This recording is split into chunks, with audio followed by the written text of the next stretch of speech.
Hey, are you independent? Do you not need no man? That's fine. You can always call 1-800 Call a Bear. Call a bear. Hook up with your bear today. Warning, this content creator will not be held responsible if you get eaten alive by that bear.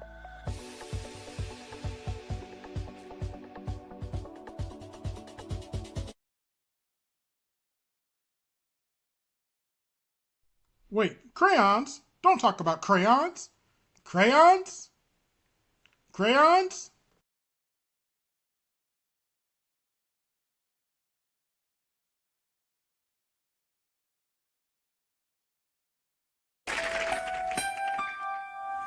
Get yourself ready for a minstrel show. I'm done with life, and it's all Jermaine's fault. It's always Jermaine's fault. I'm done.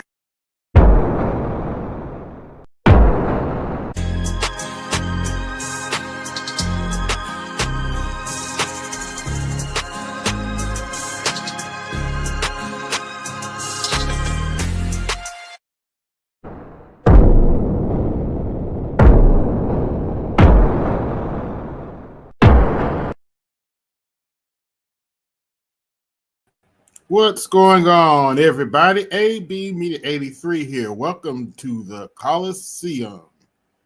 Hope everybody's doing all right. And the theme for tonight's show is Don't Get Eaten by the Bear. It's a dog-eat-dog world right now. In other words, things are in flux right now. And ain't nothing to play with. What's going on, Louie? America's on the decline. China's on the rise. Not much we can do about that. We just have to go with the flow. Nobody is coming to save us. Especially you, black men. Don't forget. I'm done with life, and it's all Jermaine's fault. It's always Jermaine's fault. I'm done. Keep a lookout for opportunities. Learn to adjust to the environment. Things are going to be in flux. Things are going to change. And there's nothing we can do about that.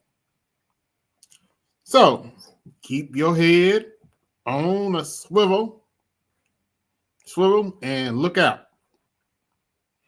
But without further ado, you guys can come up.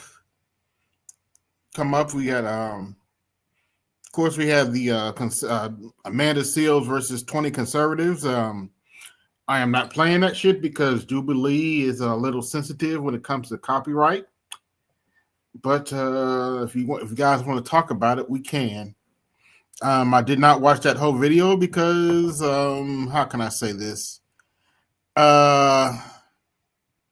Amanda Seals is annoying as fuck. So yeah, if you want to listen to her, that's on you. But without further ado, y'all can come up now.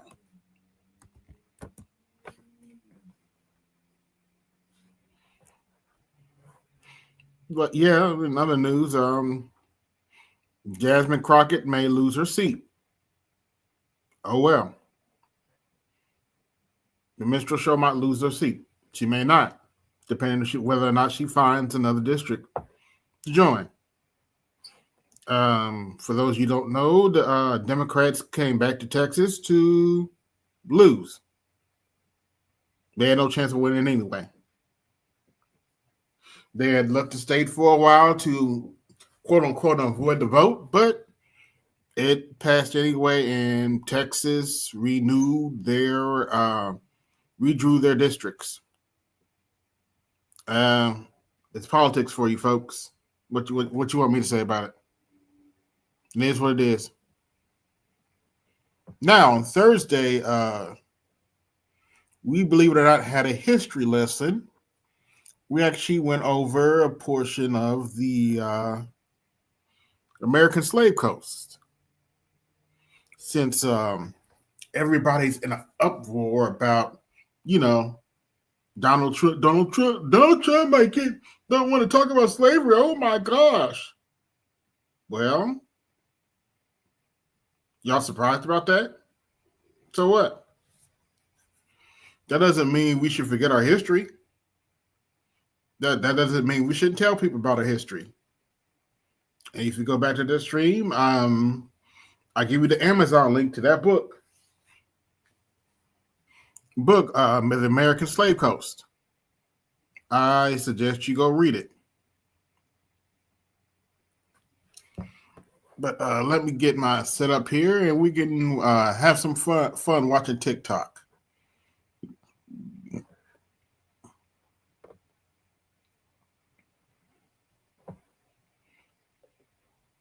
But yeah, this is going to be a slow night tonight. That's all right. We'll find something to do. Let's see. Go to TikTok.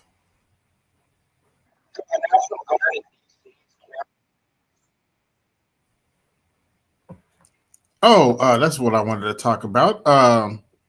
Some more news on Trump taking over D.C. It turns out Mayor Bowser behind the scenes asked for the National Guard.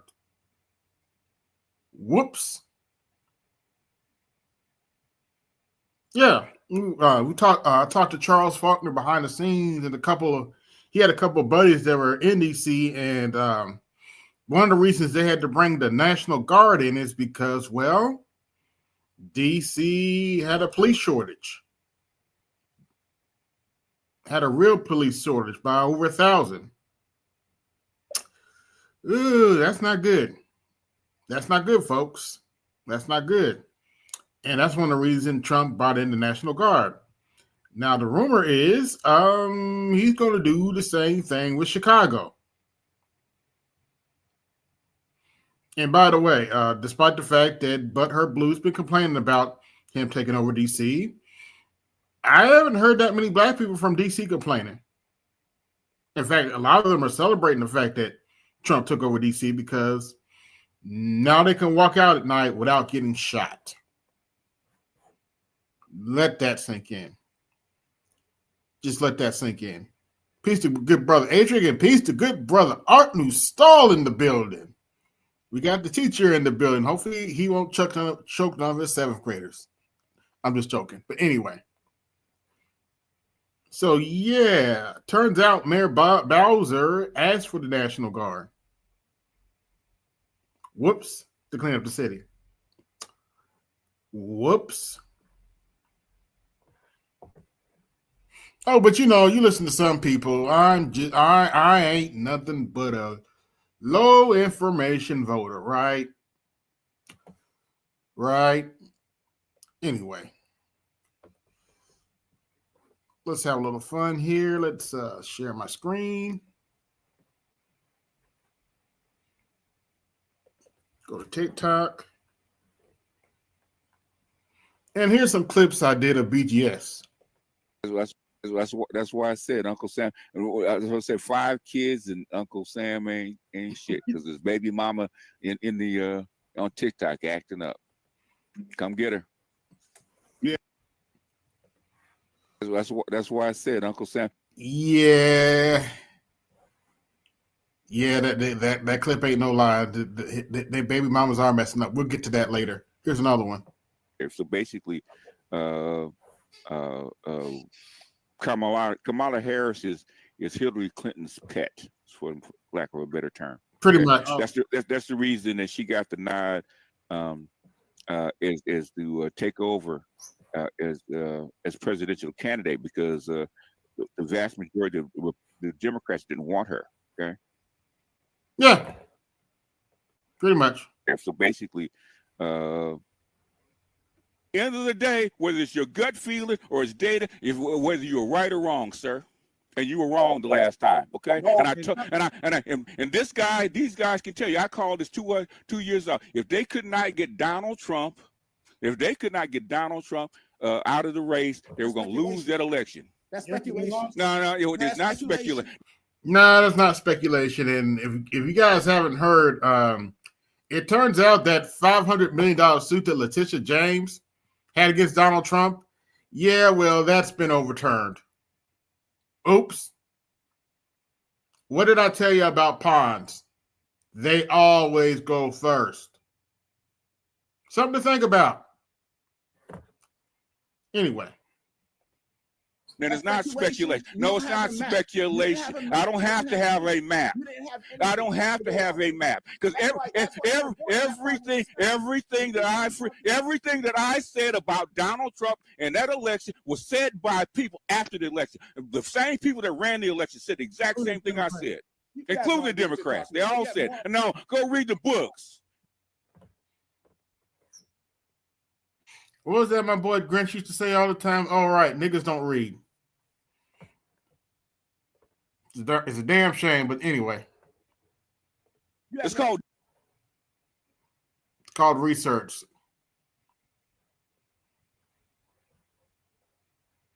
But let's go to my favorites and let's have a little fun with AI right now. Here we go. We got some fun ones right here, and ooh.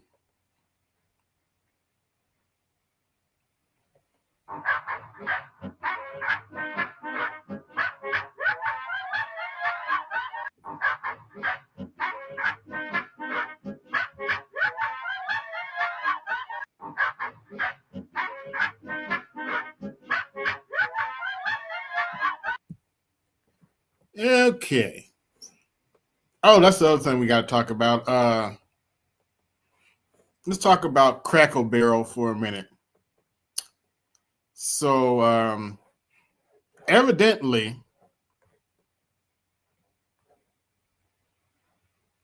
hold on, wait a minute. Okay, give me just a second.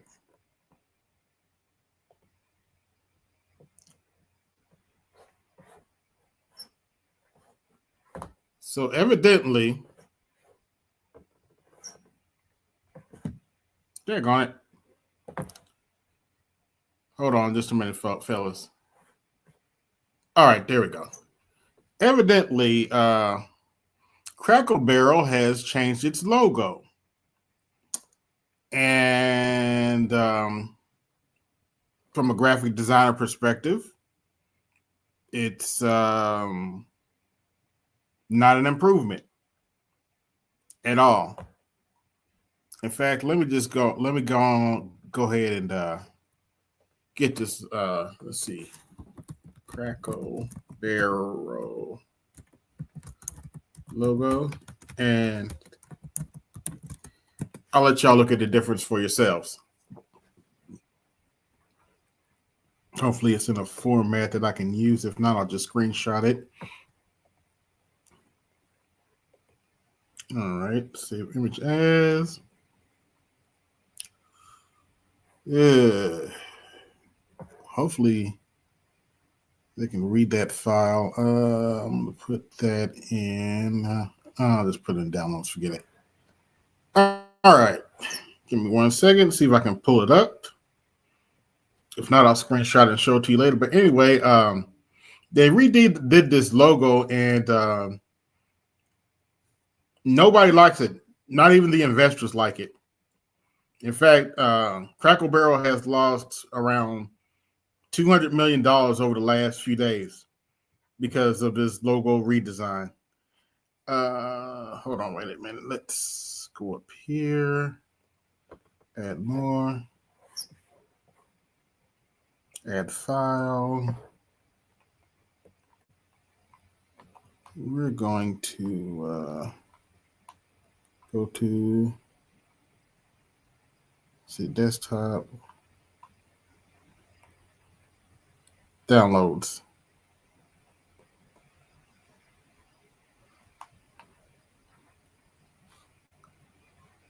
Yeah, crap.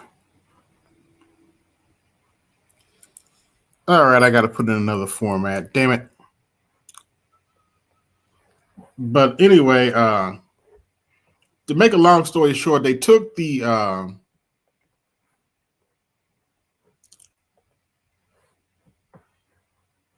Let's see what this looks like. All right, here's what I'll do. Let's go share my screen. Share screen.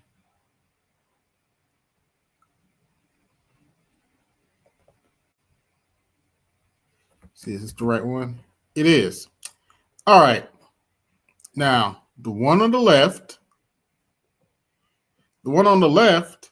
is the original logo. And as you can see, it has the figure there of Uncle Herschel.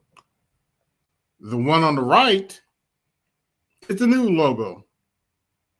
And evidently, according to the new CEO, who's evidently Elizabeth, from what I heard, according to the new CEO, this new logo is in the shape of a barrel. Not a really good shape of a barrel, in my opinion. And could add a little texture to that barrel based on who goes to Crackle Barrel. But that new logo has cost them $200.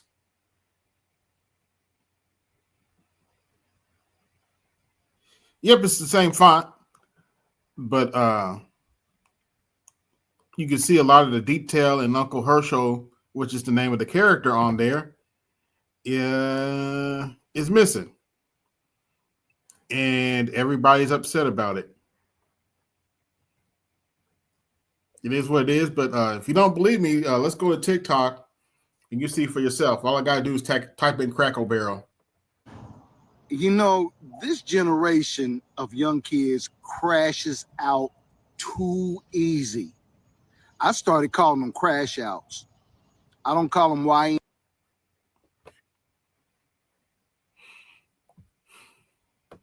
Cracker Barrel's new logo and $700 million brand overhaul sparking some backlash from customers and critics who say the company is abandoning its country roots. You see the old logo on the left there with the older gentleman, the Cracker Barrel kind of leaning back into things. The new logo, yeah, to put it politely, looks pretty bland. The stock did fall about 10% yesterday. Joining us right now with more on what's turning into a major branding blunder is Americus Reed, Wharton School Professor of Marketing. Americus, let's walk through this and talk this through. I am not a huge fan of the new logo. I think it's boring. Don't know what I think about the stores as much. The white doesn't bother me quite as much. But it does look like they mishandled this pretty badly and it got picked up by social media. And now what? Yeah, I love that point. I mean, social media is outraged about this. I mean, you can take a look at the new logo and you can determine quickly that it's an attempt. That's a great question, Adrian. I haven't been to Crackle Barrel in a while, so I really couldn't tell you.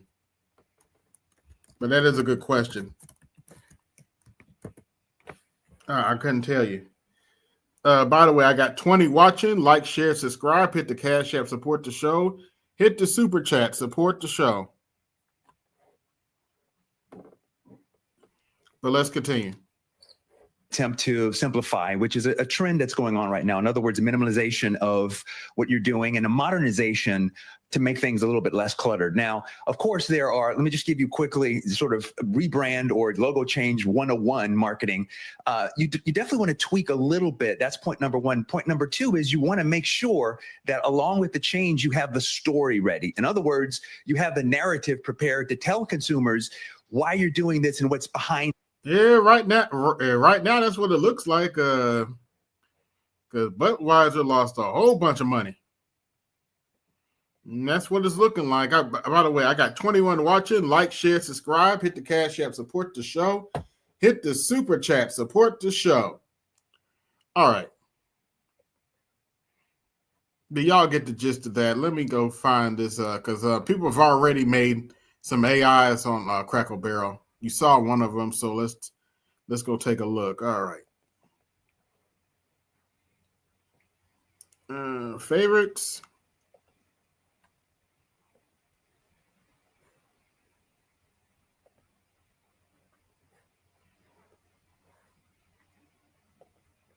Here at Cracker Barrel, we value diversity, equity, and inclusion. That's why we are going one step further to ruin our brand. We are investing millions of dollars into replacing all of brown pegs in the peg game to bright, colorful pegs. Also, we're changing the rules.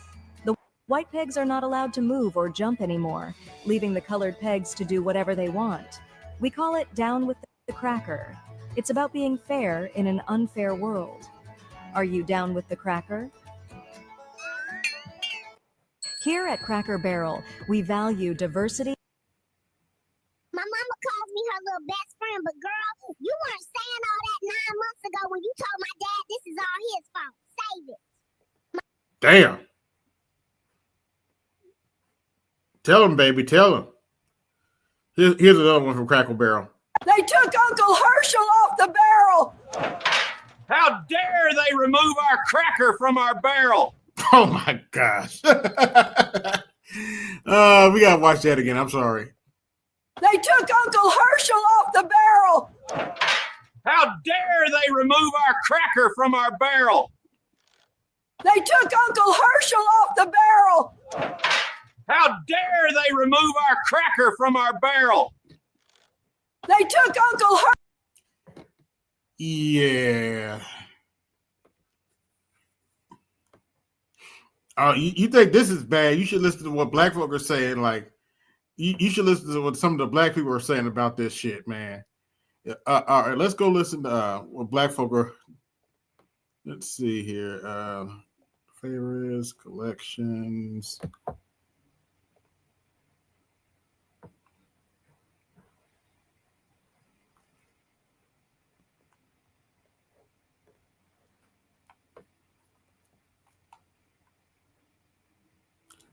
I didn't save anyone's talking about Crackle Barrels, but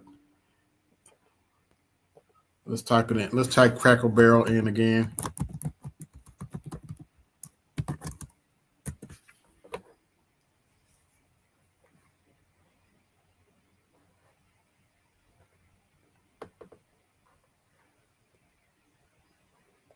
How are you going to remove the racism from Cracker Barrel? The food literally tasted better knowing that I'm not supposed to be there. It was like an adrenaline rush, bruh. You can't do this to us. Like, how are you going to remove the cracker and the barrel from the logo and then change the inside from looking like a Klansman operation room to a safe space? We do not need this. Like, dude, this is like redesigning Waffle House, but with bulletproof windows. If you don't feel like you're in... Baby, Cracker Barrel done changed its logo and some of y'all have lost y'all mind. Let's talk about it. So a few days ago, Cracker Barrel released its new logo, and the new logo does not include the old man or the barrel that was associated with the old logo. Well, why did they decide to do that? The girlies are pissed and they are letting people know that they want the head of Cracker Barrel fired. Now, let me say this from the jump, all right?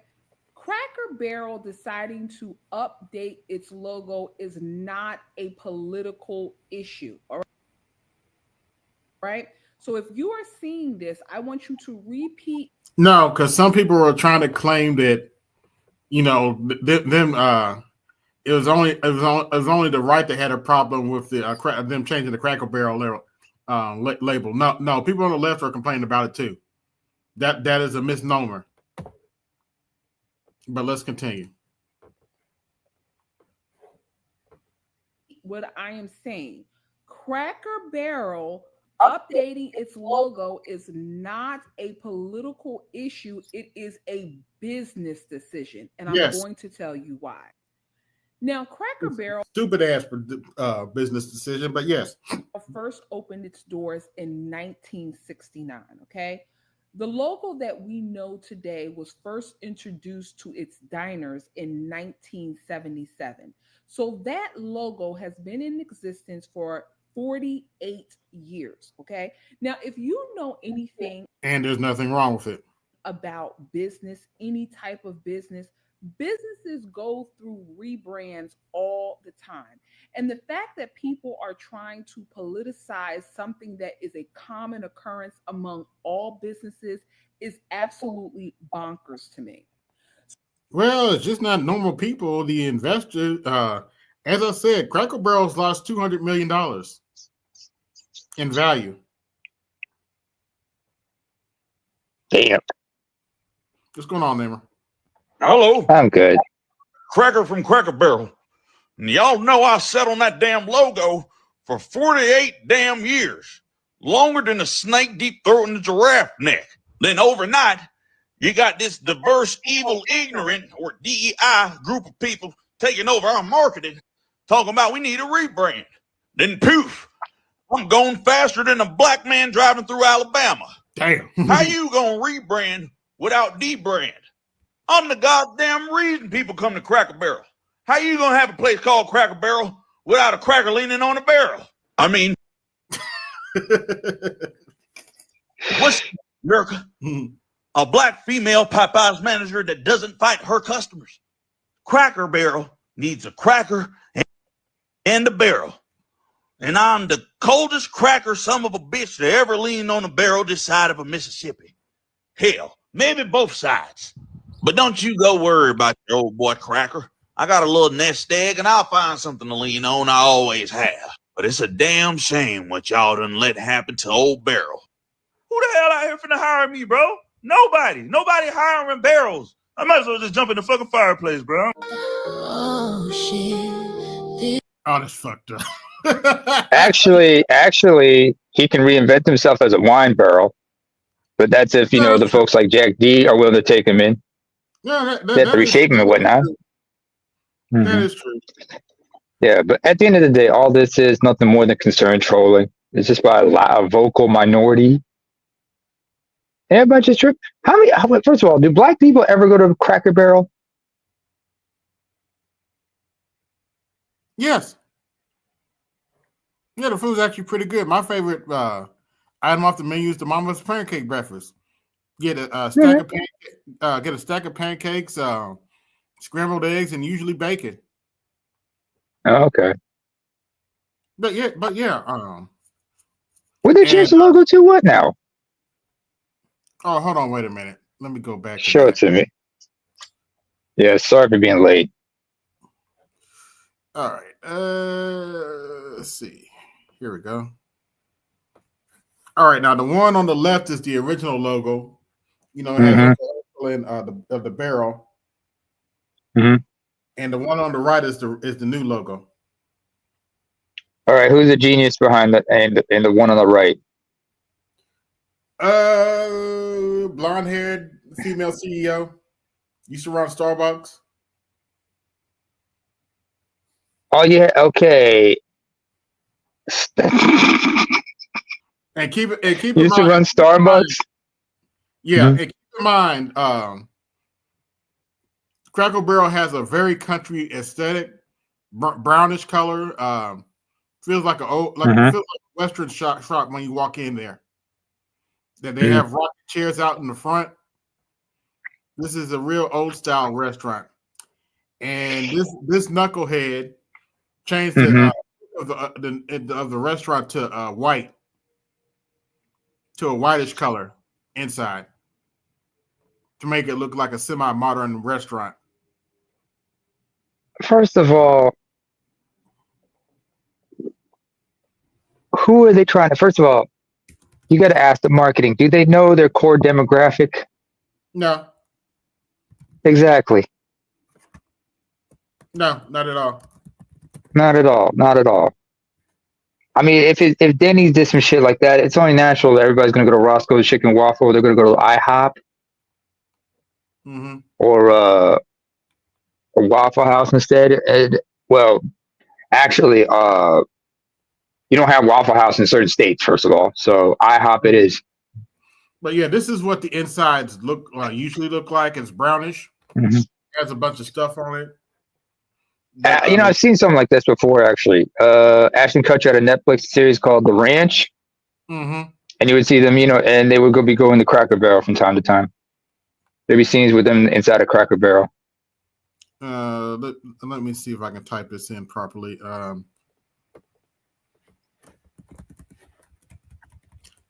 Let's see. Inside.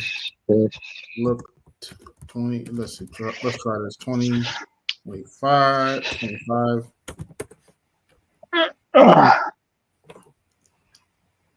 But as you can see, I'm trying to find a picture of the white inside. The new interior.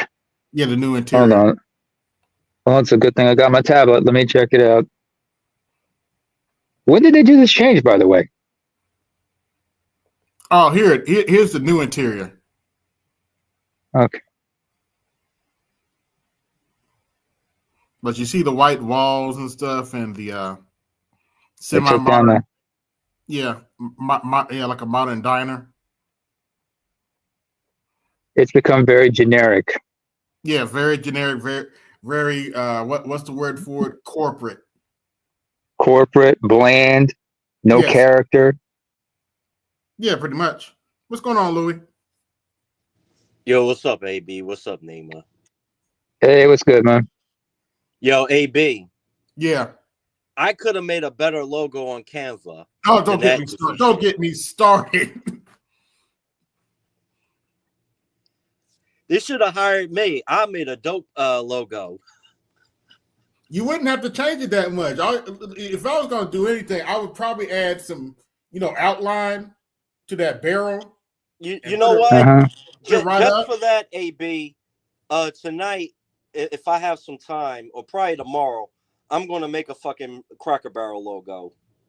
And it's going to look better than that shit. Yeah.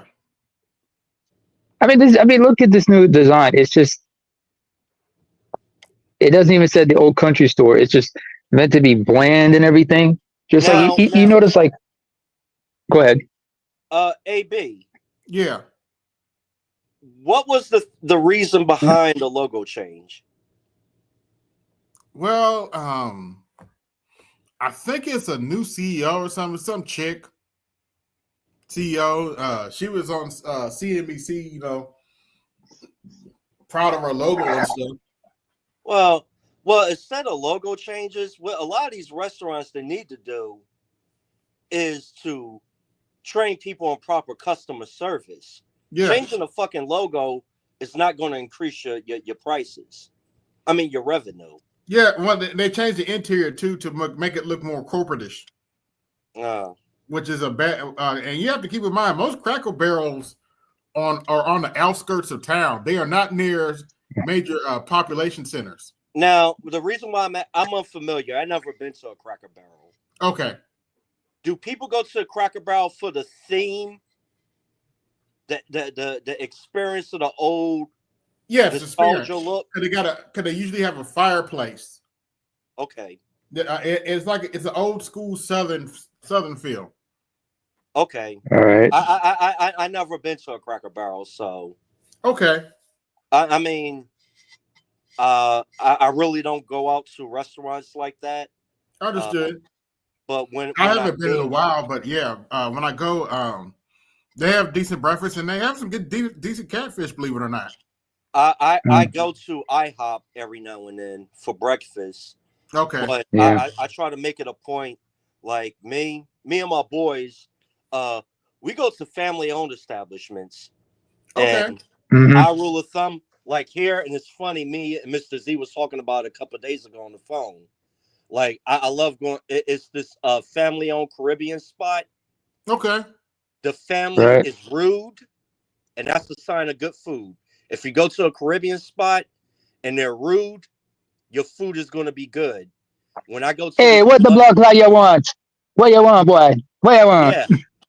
And when I go to this Colombian restaurant in Union City, it's like they haven't changed their wallpaper in 50 years. It's soaked with grease, but the food is fucking delicious.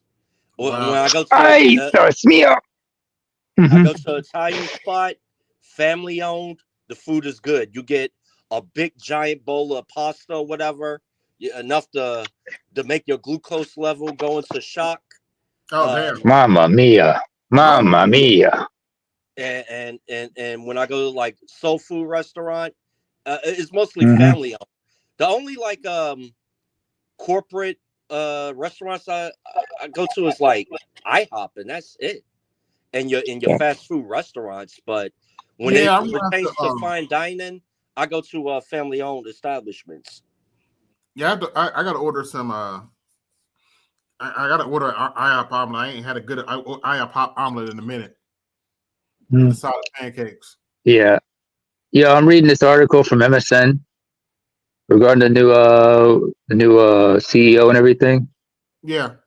This is from 2 days ago. It's the woman's name is, by the way, Julie Fels Massino. Okay. That's her name, and I'm looking at pictures of this woman's like she's seen better days, but I mean she might be our generation actually, just a goofball from our generation. Oh damn. That doesn't help any. Well, she's a 4. She's a 4 or a 5 at best.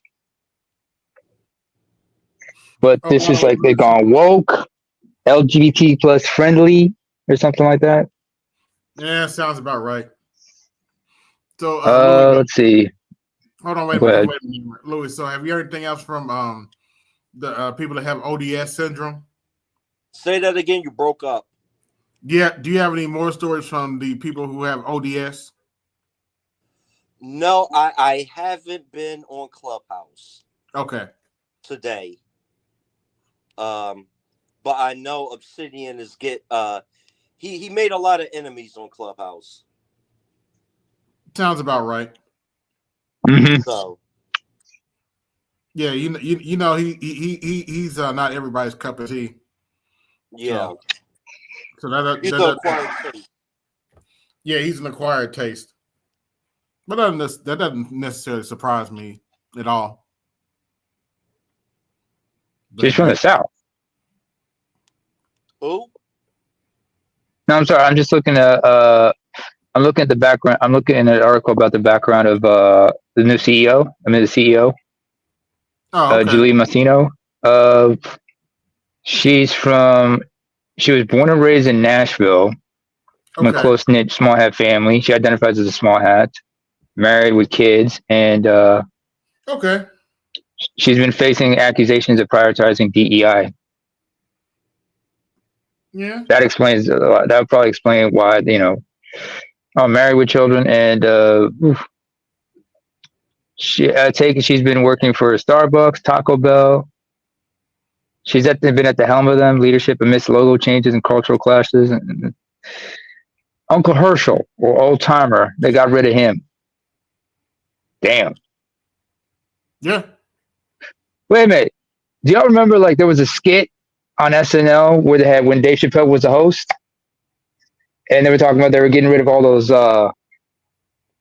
old logos, revamping old logos and get rid of the characters, and they had like Kenan Thompson as Uncle Ben, and they had like Dave Chappelle as like he played basically Dennis Haysbert, the State Farm guy. Oh, like a good How they wanted to revamp. State Farm is there.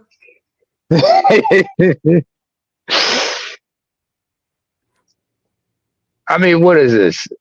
I mean, this isn't going to change anything. You know what's funny with this this DEI bullshit where people are complaining that they're racist or whatever. Yeah. I don't give a fuck. And in the words of David Carroll, they should make a fucking book with quoting all the stuff that he said. I've never seen a group of people that loves to spend money, give their money to people that do not like them. Yes. And the ones that complain about this, like, how many times have you patronized a black-owned establishment? You talk about everything is racist. The best way is build your own and have your people support your shit. Yeah. I never seen a group of stupid motherfuckers that love to spend money in the establishment where they get disrespected. They complain about going into the Asian store and they follow them around. Like one bad experience. If I'm not welcome, I'm never shopping there again. Exactly. I mean, we're some ass backwards people. Yeah. I digress. Sorry about that, AB. No. You weren't digressing. You were on point, actually. You just mentioned David Carroll. I didn't know his channel was still up. Yeah. Yep. Both of them. How long has it been since? How long has it been since he passed?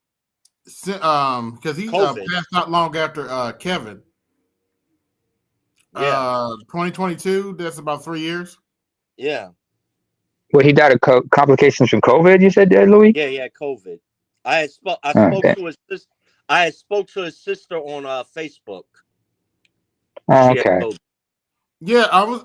Believe it or not, I was actually emailing him. Me too.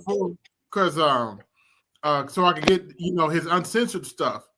Yeah. And I sent out an email to him, and he didn't respond back. I was like, that's unusual. Then I found out about a week later that he had died. Man, I was like, damn, that's fucked up. Yeah. But he usually responds right back. Yeah. Shit. And got me thinking all of a sudden. But yeah, I mean, shit. Well, that's one name to scratch off a bucket list. I figured, hey, if I'm going to start picking up cigars, it'd probably either be with him or Charles. Hey, what's going on, Snowman? Snowman in the house. What's up, gentlemen?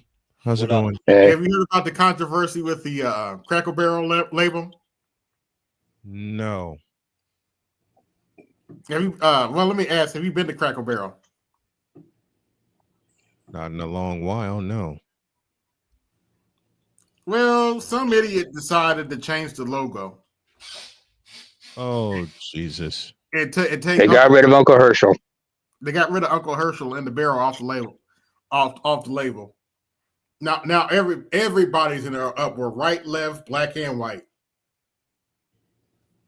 You gotta be kidding me. Unfortunately, I'm not kidding, and they've lost over $200 million since this logo change. Well, Cracker Barrel's finished.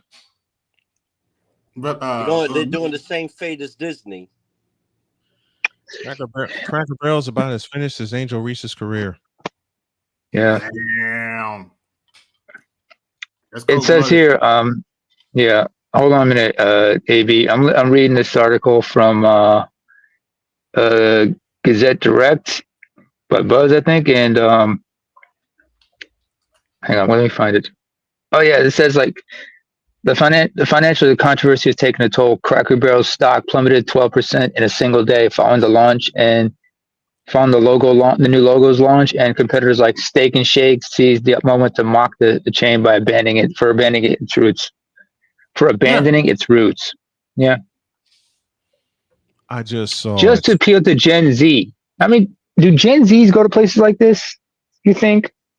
I just saw it. Are you kidding me right now? Yeah. It's a poorly shaped barrel. The new logo is plain shitty. Yes. It's bland shitty. It's some bland shit. At Cracker Barrel, we value diversity, equity, and inclusion. That's This why is we are going shittier than one LeBron step James's further to game. ruin our brand. We are investing. Yeah, go ahead. I bet you they paid the jackass that made that logo a lot of money. Evidently, they've spent $700 million on this rebrand and redesign. Yo, look, you could pay me a tenth of that, and I could have made a better logo. A tenth, man. You pay. Look, you all I pay had to me do for is that go on shit. Canva. I could go on Canva Yep. and make a logo way better I than could that. refresh. I could refresh the hell out of that for $700 million. Shit, that's generational, man. That's generational wealth, big time. You said it right, man. I give my son's mother some money. Here's the money. Never come back in my life ever again. Here you go. You're set up, and I'll be living on a boat like in a Rambo movie by myself. Damn. Shout out to Detroit 313. You heard about the passport bro in Kenya? No, I haven't. What happened? Detroit, come on up and tell us about it. Good grief! I mean, millions of dollars into replacing all of brown pegs in the peg game to bright, colorful pegs. Also, we're changing the rules. The white This is pegs are AI. not allowed to move or jump anymore, leaving the colored pegs to do whatever they want. We call it down with the cracker. It's about being fair in an unfair world. Are you down with the cracker? Oh yeah, the memes on this are endless. Here's one of my favorites. They took Uncle Herschel off the barrel. How dare they remove our cracker from our barrel? They took Uncle Herschel off the barrel. How dare they remove our cracker from our barrel? Why am I hearing? But you see, like the front of the store and stuff. It has that old country feel. Sorry about that. I had to let my dog in the house. Shit. And unfortunately, Cracker Barrel is a spot for black folk on the road. So, oh Jesus Christ! Not the bonnet gang. Unfortunately, that is not uncommon to see in a Cracker Barrel. Not the bonnet gang.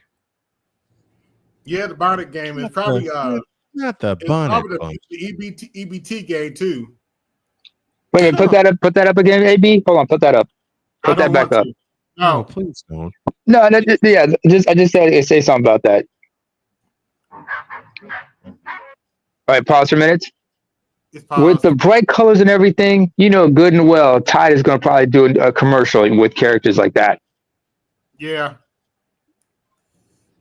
You'll see those in a Tide commercial one of these days. Let's go to the church baby AIs. This is hilarious. What's the hardest part of service? Pastor prayed so long, I done fell asleep, woke up, and he's still saying that Father God. What's the red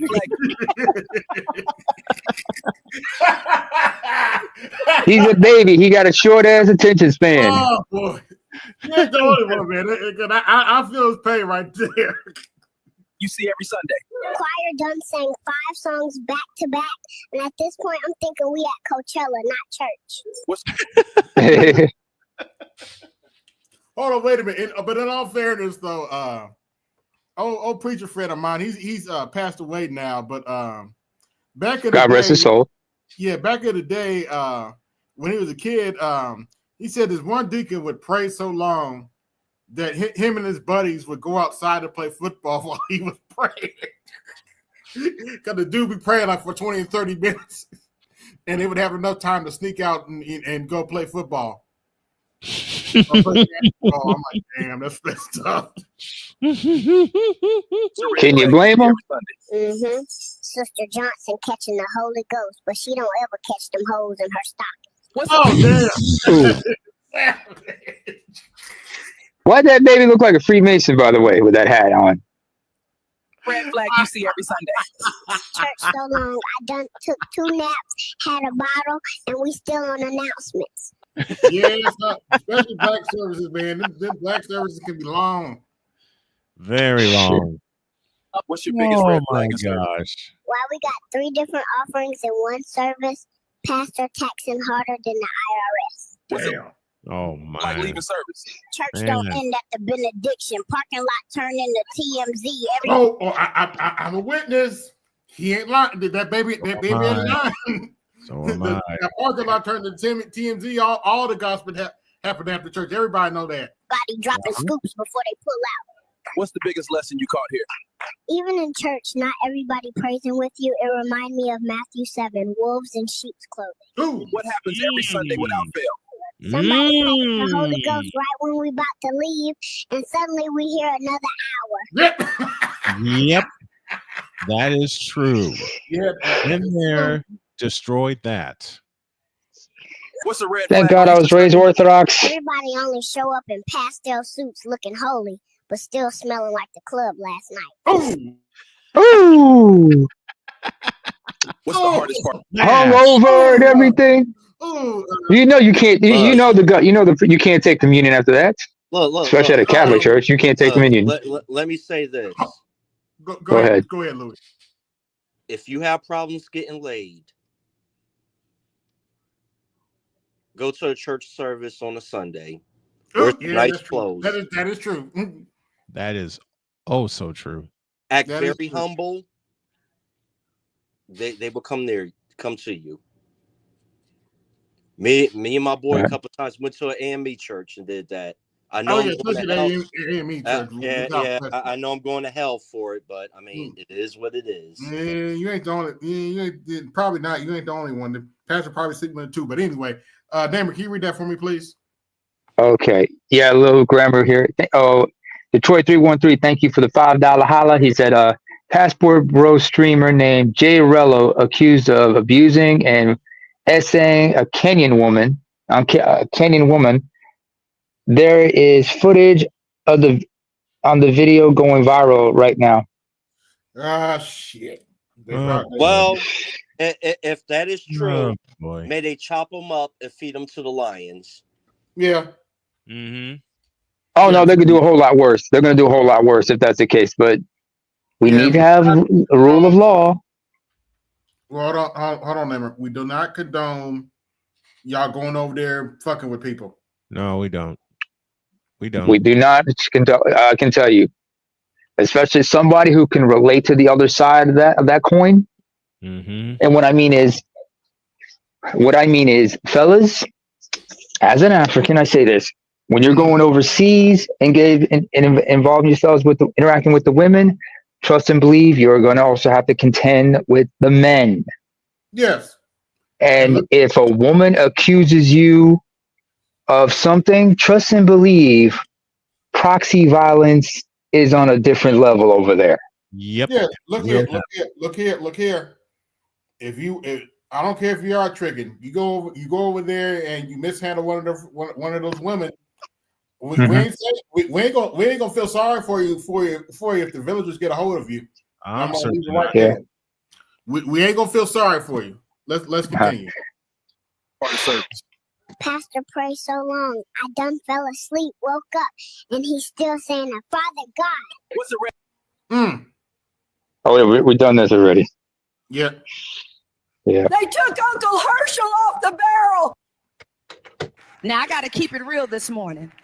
Some of y'all want to be mothers for the title, but not for the work. Mm-hmm. Women, what's going on? Why y'all acting like being a mama ain't important no more? Who told y'all motherhood was overrated? Out here looking fly, nails done, hair laid, but your kid's hungry and confused. That ain't motherhood, that's selfishness. Quit dropping them babies off on grandma every weekend while you out in them streets. Damn. Now I gotta keep it real this morning. Play that one again. Damn. Some of y'all want to be mothers for the title, but not for the work. Absolutely right. Women, what's going on? Why y'all acting like being a mama ain't important no more? Who told y'all motherhood was overrated? Out here looking fly, nails done, hair laid, but your kid's hungry and confused. That ain't motherhood, that's selfishness. Quit dropping them babies off on grandma every weekend while you out in them streets. Damn. Now I gotta keep That's it real negligence. this morning. That's straight up negligence. Yes. I mean, think about it this way. Now, it's one thing. World War III just started. You're being drafted. Bitch, I told you to shut the fuck up about that equality bullshit.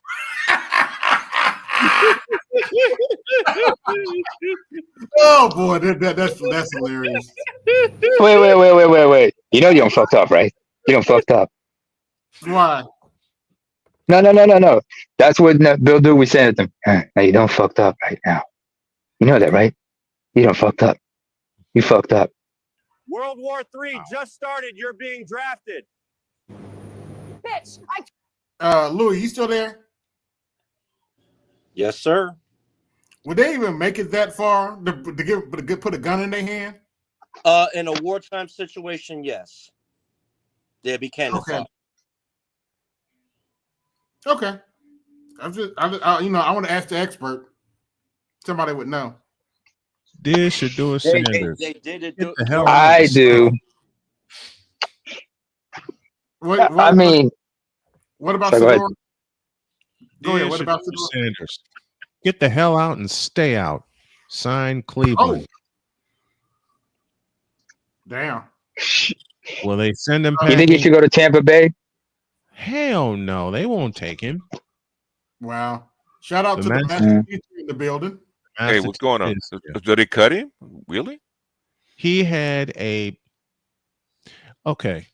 I can only, after the highlights I saw, because I've been running around the house all day and I just got done doing a game. and I'm waiting for my soundboard to come up. There's only one way, and one way only, that I can describe his game this afternoon against the Los Angeles Rams.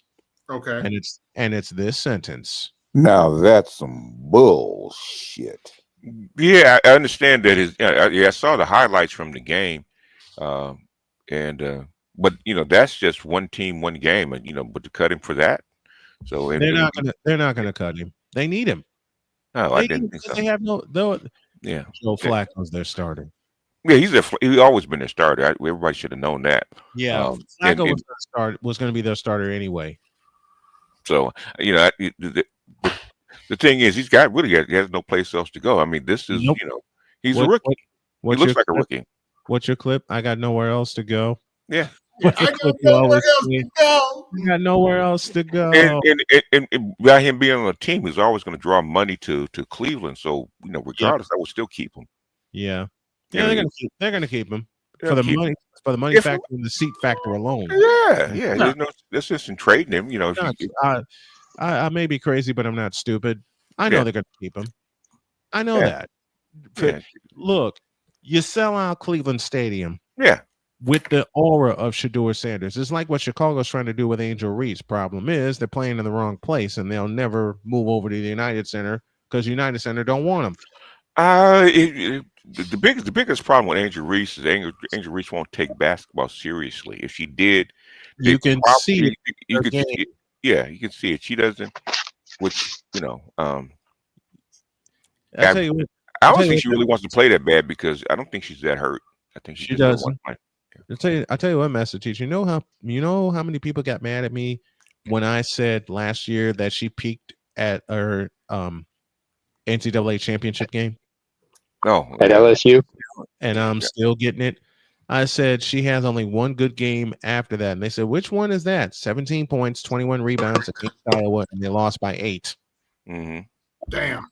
They lost by 8. Never led in that game. No ties. They got as close as 4.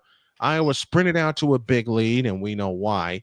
They got to within 4, and then the second half, Iowa said, "Okay, we'll let you hang around, but we're going to put you away," and they put them away.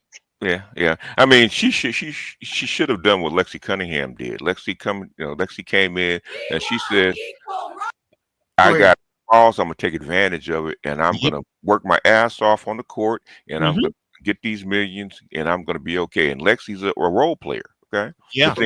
But she knows how to work the system. I don't get what Angel Reese is on. It doesn't make sense to me. Okay? The whole WNBA doesn't make sense to me because after Paige Beckers is because they find the Yes, sir. You use logic. I mean, money is supposed to make logic, man. Here, let me demonstrate something here. Show your virtual camera. You need to turn your virtual. Here we go. Here we go. I turned my camera on for this reason, and BJ, what I'm getting ready to come. Here we go. You know what I'm about to do because I did it earlier. I did it earlier this week. Okay. I did it live on the air. It's the first time I ever did it live on the air. Here we go. I know it's getting ready to happen. Dear Kathy Engelbert and the WNBA, this was your bag. That you dropping that someday. Any questions?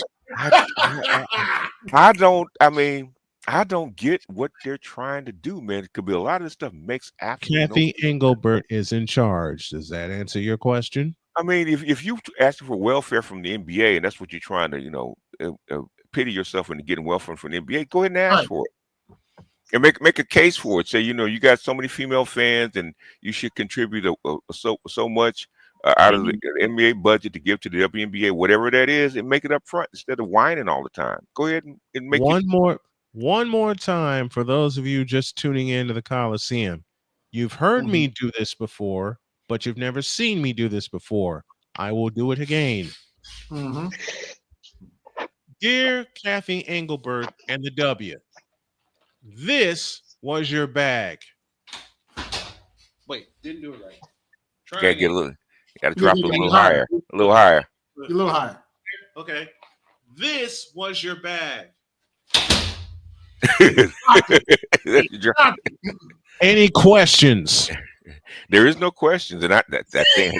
Hey, they only dropped it. I think they kicked it once it was down. They kicked that son of a bitch down the road. Okay, kicked the son of a bitch down the road. They not only fumbled it. Last year I said they fumbled it. This year I'm saying they flat out dropped it. They fumbled it, dropped it, and kicked that son of a bitch down the road because next year is not going to happen. Either they're hiding a whole bunch of money that we don't see, or we're living in bizarro land. I doubt it too. You know, I mean, it would make more sense to actually use Caitlin Clark to actually start making your own individual money. That makes more sense. But yeah, here's the problem. They hate Caitlin Clark. Yeah, with a passion. Yeah, they say Lexi Hull made $1.5 million this year just being with the with the fever. Caitlin Clark is getting the fever set up individually and as a team. Problem is, Kathy Engelberg is picking that shit off. Yeah, but one of my subs was right about their groin injury. Okay, it's much more severe than it is. Telling us. Yeah, she's not coming back. Evidently not, man. She's not coming back. Which is kind of hard, is because I know they need to sell her the what like Alan Roger Curry said, the possibility of sex. Okay, and this is the possibility of Caitlin that they're selling. They need to sell the possibility of Caitlin and keep the question floating in the air. Yeah. But after seeing the way she walked off of TD Garden Court, I knew she was done for the year. You remember when I said when they played her like those 2 games before the All-Star break, I said I thought they should have sat her till after the All-Star break.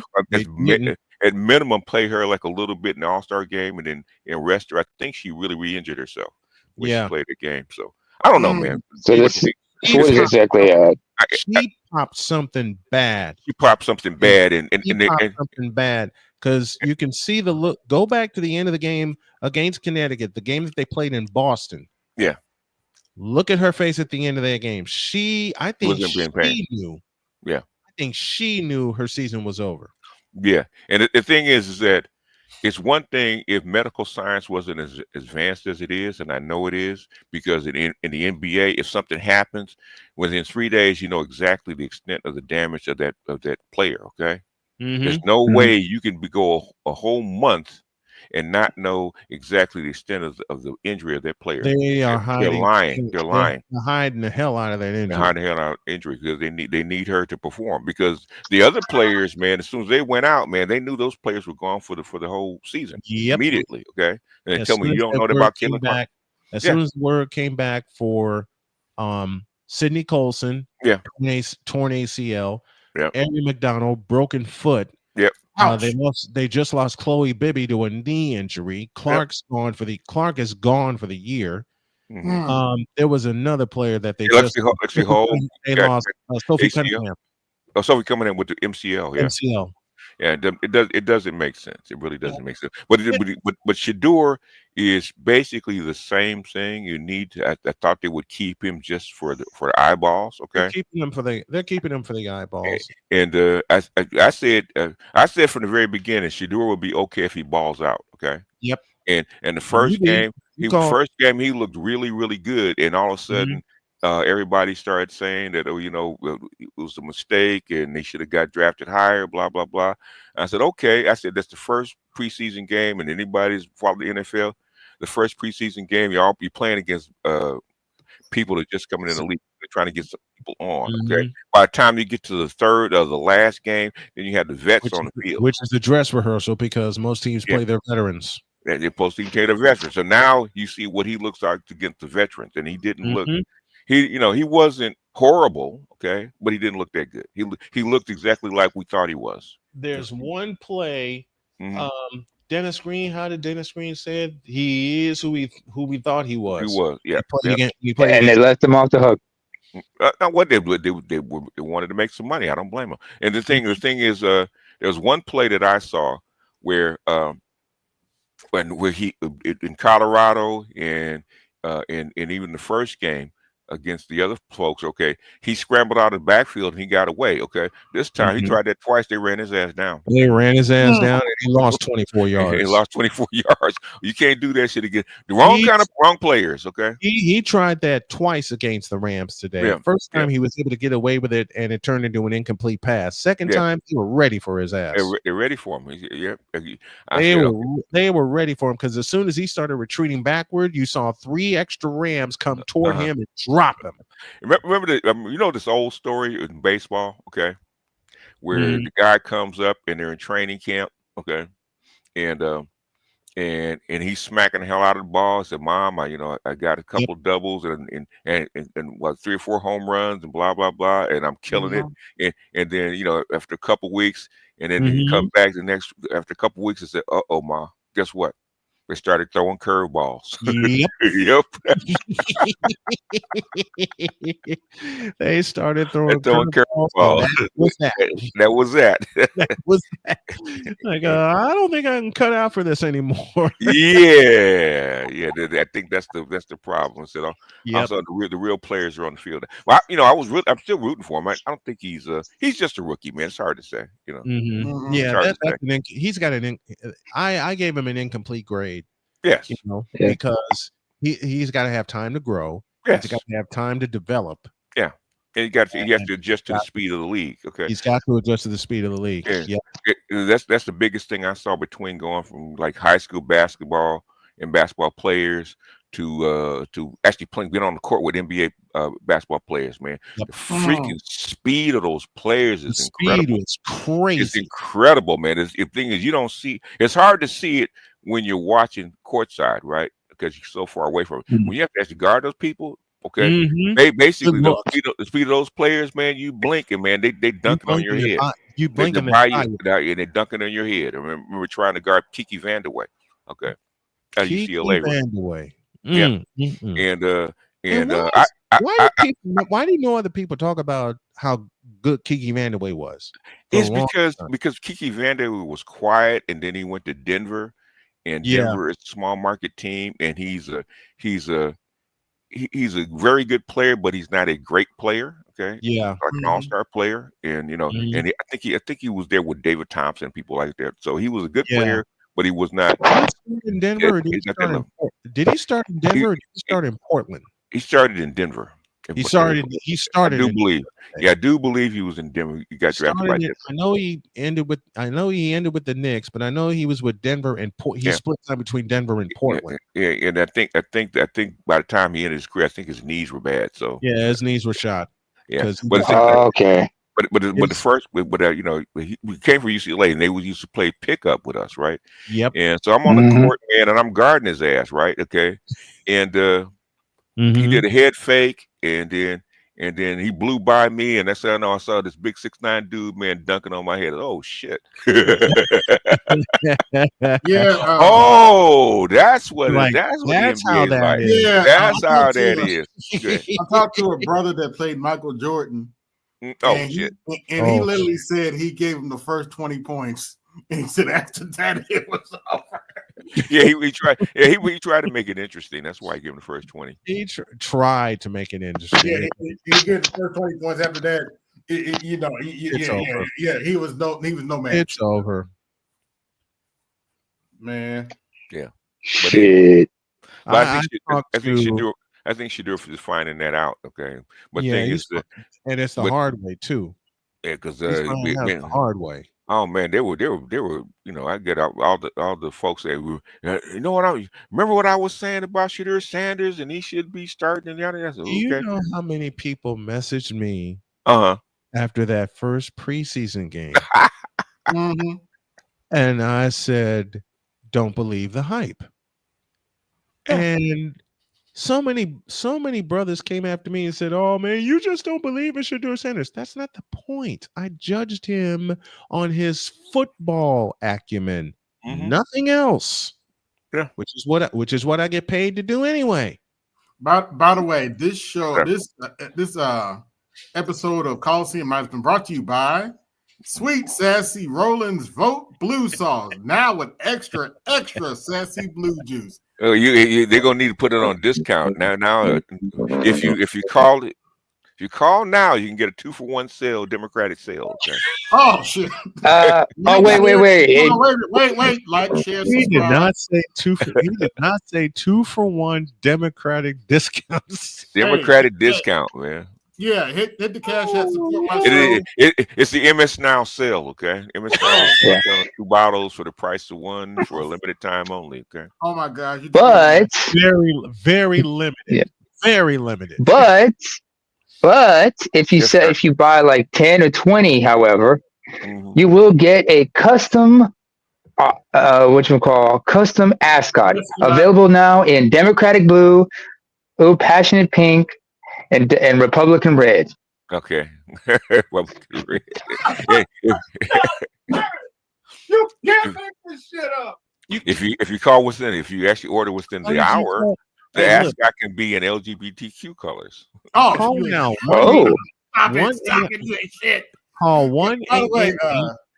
Call 1-888 Sassy Blue Sauce. That's 1-888 Sassy Blue Sauce. Y'all don't give me ideas. You know I'm a graphic designer, right? Yeah, I know. That's why we're putting it out there. Sassy Blue. Bugs in your head. Speaking of AB. Hold on. Speaking of Sassy Blue, let's play. I put this off. This was actually off the stream I did a couple weeks ago. Okay. At the end of the day, whether it's your gut feeling or it's data, whether you're right or wrong, sir, and you were wrong the last time, okay? No, and these guys can tell you. I called this 2 years ago. If they could not get Donald Trump, out of the race, they were going to lose that election. That's speculation. No, it's not speculation. Then it's not speculation. It ain't speculation no more. Who's the president? Oh, right. No, it's not speculation. I don't have to have a map. Right down I don't have to have a map because everything that I said about Donald Trump and that election was said by people after the election. The same people that ran the election said the exact same thing I said, including the Democrats. They all said, "No, go read the books." It's called data. It's called research. What's that R word, sir, that you use? Something that I do all the time when I'm preparing for games. What's that little word you use at the end? Research. Yeah, research. Well, basically, man, your cohort of men are nothing but sports nerds, man. Y'all go through all that stuff, man. So I can't look. you guys are nerds, man. We sit in our pre-show meetings, and Diggy hung out with us for one of our pre-show meetings. Do you know how many numbers we poured over in 30 minutes? I know. I've been around people like y'all. They say y'all are sports nerds, man. You guys are the one that have fun reading box scores and shit. So, oh my goodness. You know who got me reading box scores? Pops. Okay. Yep. My dad. Papa Snow. My dad took the Chicago Sun-Times one morning, and it was the thick motherfucker Sunday morning. When I really got into sports in 1981. He took the Sunday box scores, walked up to my room, and he said, "Read these." So, what the hell did I do? I dove in head first. I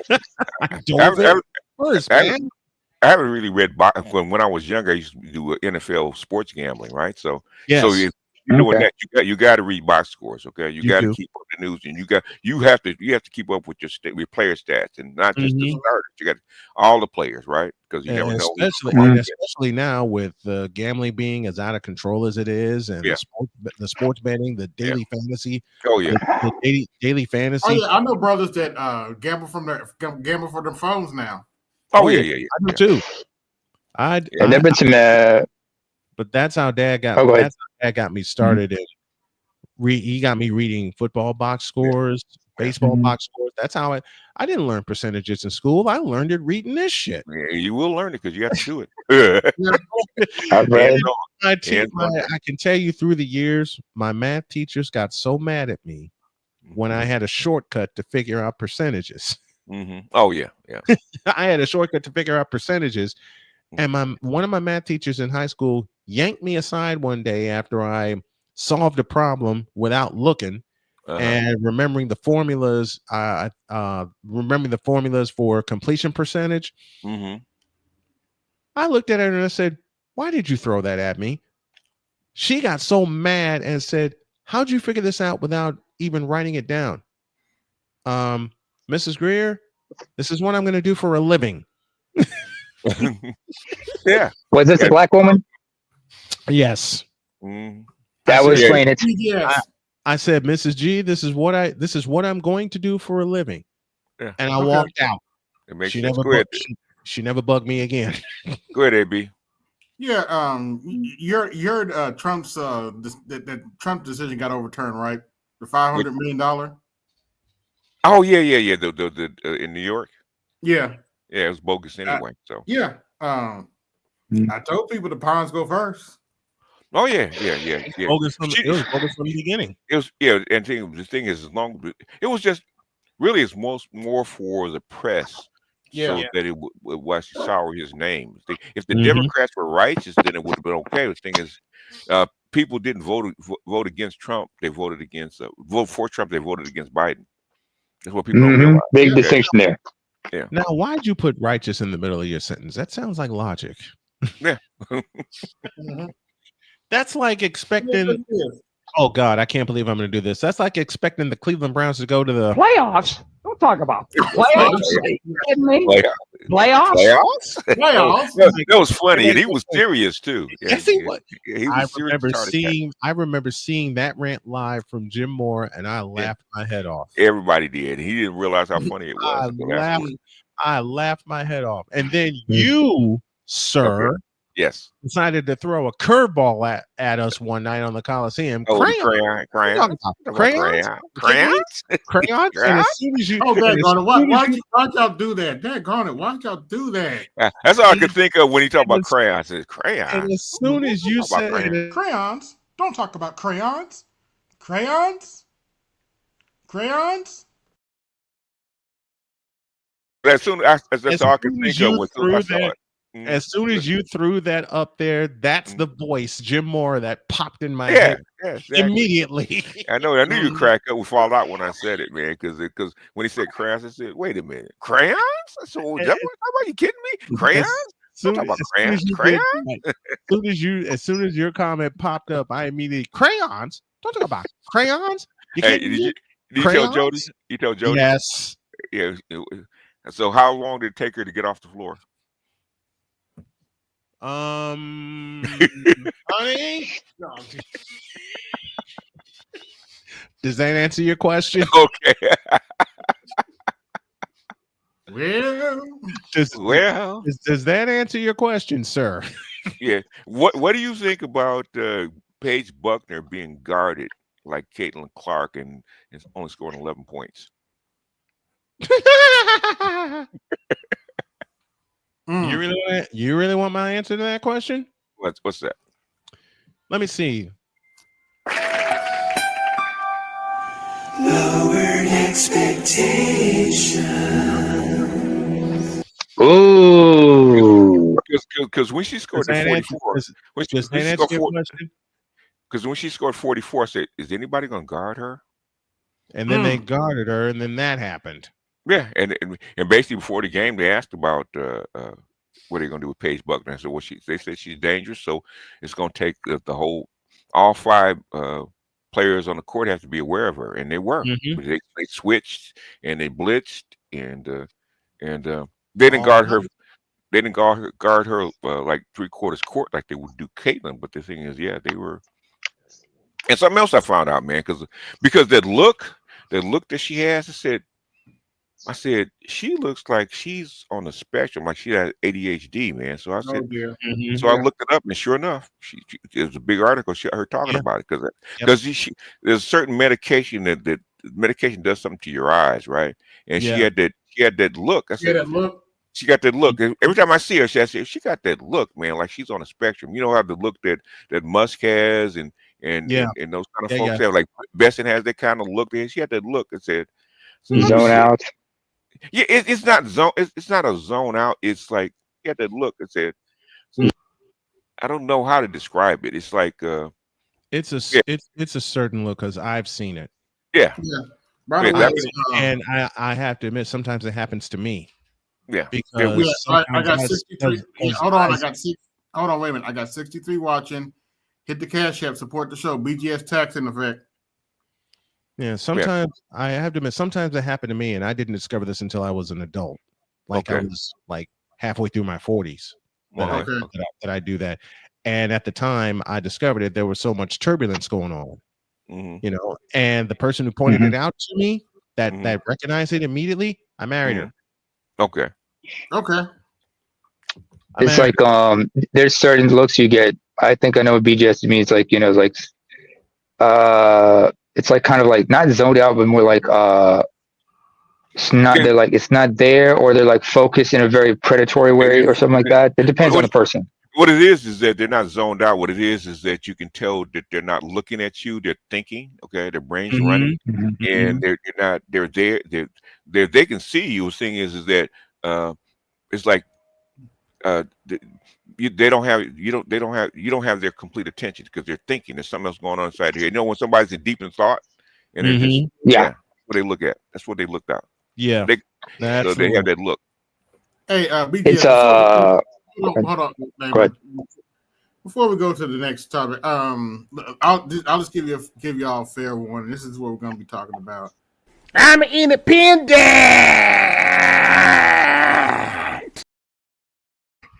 Before you go forward, allow us 30 seconds to breathe. Actually, we need 30 seconds too. That's why I'm playing this.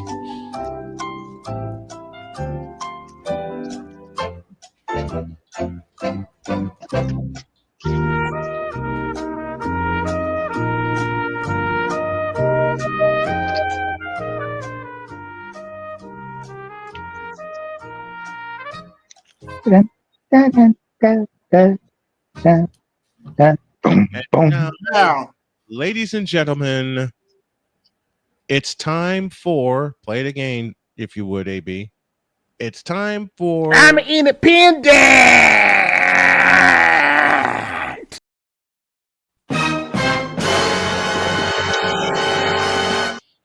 Actually, believe it or not, I need to play this one too. You big dummy. Buckle up. Hey, BGS, I could have sworn these heifers. I could have sworn these heifers told us that they were the most educated. Okay. I could have sworn they told us that too. Get up. I got some told fucking that. news. It looks like Frumpy is going to deploy 1,700 members of the National Guard to 19 states in America. Yes, 19 states. He wants to use them for immigration and crime, according to the Pentagon. Now, documents obtained by Fox News says he's planning to activate Alabama, Arkansas, Florida, Georgia, Idaho, Indiana, Iowa, Louisiana, Nebraska, Nevada, New Mexico, Ohio, South Carolina, South Dakota, Tennessee, Texas, Utah, Virginia, Wyoming, with the status of effective August through November. Texas is projected to host the most significant Guard presence. 1,700 is not a fucking enough. Let's take a look at the map, the 2024 electoral map. Most of the states that he mentioned, except for Virginia, New Mexico, are all red states, which means your fucking representatives are allowing this shit to happen because they're trying to bow down to this motherfucker. No. With 1,700 troops over 50 states, that's nothing. That's not a That's lot. stretched way too thin.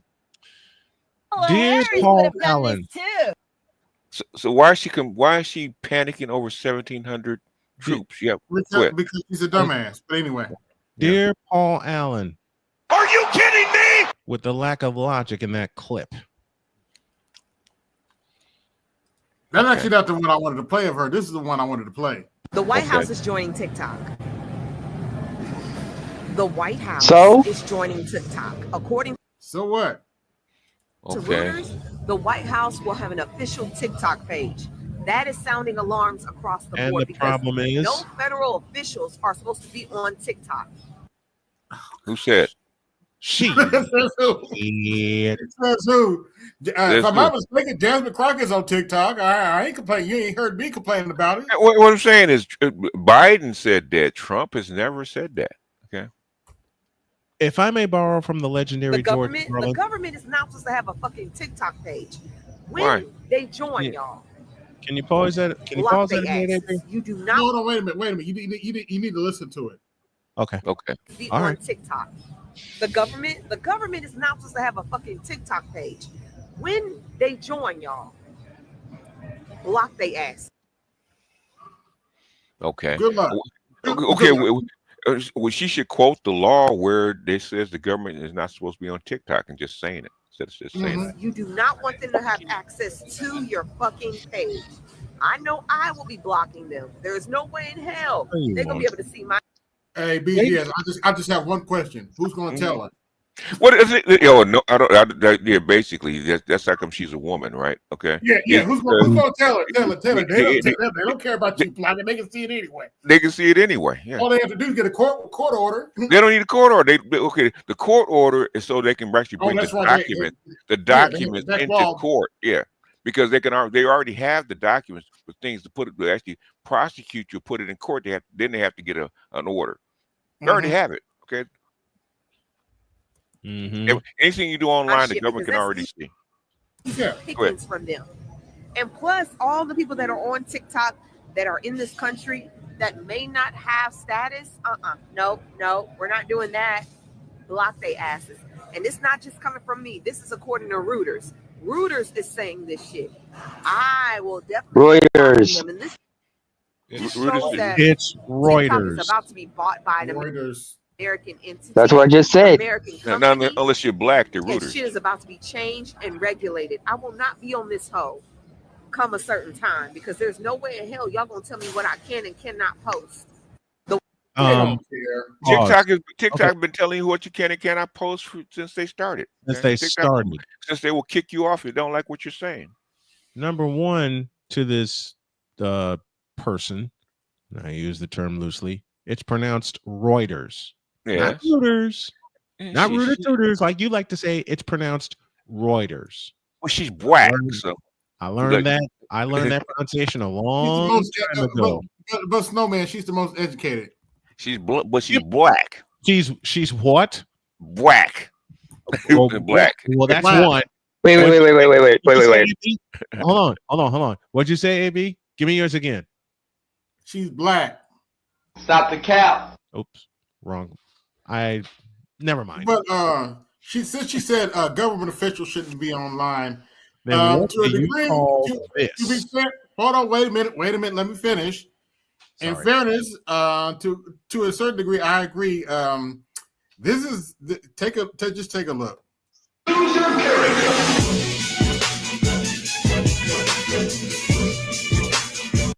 Yes, those are actual congresswomen. I've seen this. Oh God. Oh my goodness. Clearly, a lot of them have not been a fight in their lives. Yeah, they need to get into Oh my the gosh, somewhere. I can't. Oh, this Yeah, oh good grief. Okay. Oh gosh. Wait, is that? Oh no! Oh, it's Jasmine too. Damn it! It's Jasmine 2K. And they got Jasmine in on it too. Jasmine 2K. And you can tell none of them been in a real fight because they're doing way too much bouncing around. Yep. All you're doing is eating up all your stamina.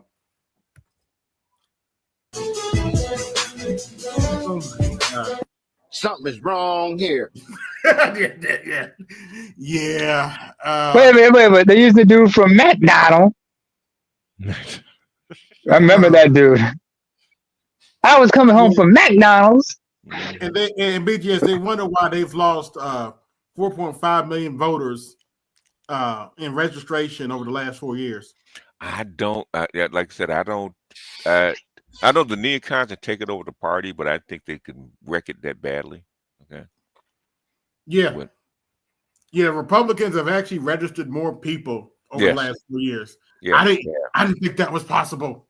No, I didn't either. But you know, the thing is, when Biden comes in, what did Barack say about Biden? He said, do not underestimate his ability to fuck shit up. To fuck shit up, yes, and he was right.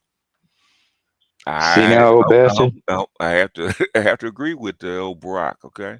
Man, my mouth dropped a couple days ago when they said the Republicans have actually registered more people. I was like, huh?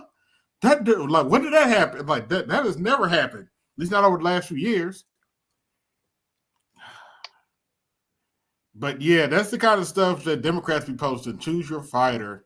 And they wonder why Gen Z men are going over to the right. Oh, speaking of screwing up with men, let's talk about Disney for a little bit. Oh boy.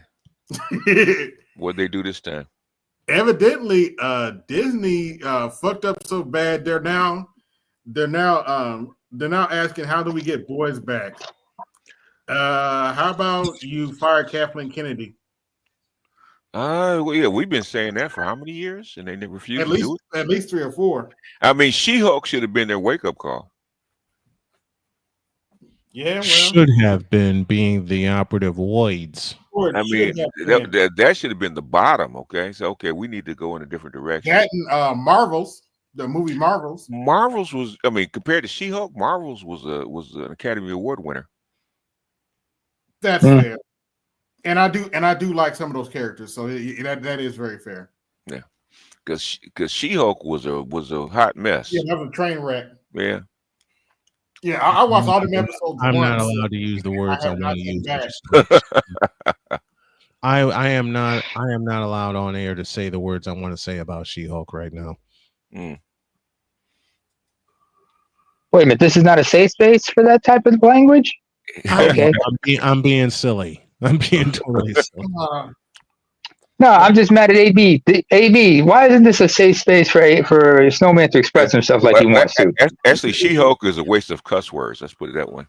Thank you. Oh, thank you. Ain't worth the breath, huh? We gotta say I mean, you know, Samuel L. would say ain't worth it. Wouldn't even say it. Not even worth one motherfucker. If I can't equate enough cuss words from a combination of George Carlin, Richard Pryor, Samuel L. Jackson, Louis Black, and Eddie Murphy to describe She-Hulk, there's your answer. Don't forget Bernie Mac. Bernie Mac, yeah. Yeah, that and the last 2 Star Wars movies. Good Lord. I don't. I look at it and I said, you guys cannot have thought this was going to sell. Yes, they did. They actually did. I was a Star Wars head. 2 was my least favorite movie. I would rather go back and watch 2 than watch the last 3 movies. Yeah. I tried to watch the last one again, but then I saw Ray flip out of the sky. I was like, no, I'm out. I can't do this. I can't do this. Can't do it. Last Jedi, I watched that movie one time. Literally one time. When, especially when they killed Admiral Akbar. Yeah. When they killed Admiral Akbar, I'm like, no, I'm not. I'm like, this is stupid. Then they had to lay it out in space. Force save herself. I'm like, oh yeah, with the force bubble. Yeah, I'm like, this is fucking stupid. But I think it was Mary Poppins when she went back to landed with the force bubble, because she looked just like Mary Poppins. Matter of fact, my bride had a simple question. Okay. Quote, what the fuck was that? Go ahead and play it. What is that? What the fuck is that? Her question was as follows. What is that? What the fuck is that? It's a jelly, sir. That's a jelly donut, sir. We've been using that phrase since we left North Carolina. Yeah, let me go on and use it. That is going on here. Let me go on and use it since BGS here, because I do want to talk about it. Let's see. You're wrong, Daddy. You're wrong, Daddy. You're wrong, Daddy. You're wrong, Daddy. What did Tito do now? Tito sent me something, said he is the founding father of the Black Manosphere. Based on I saw the clip where you responded, and yeah. Wait.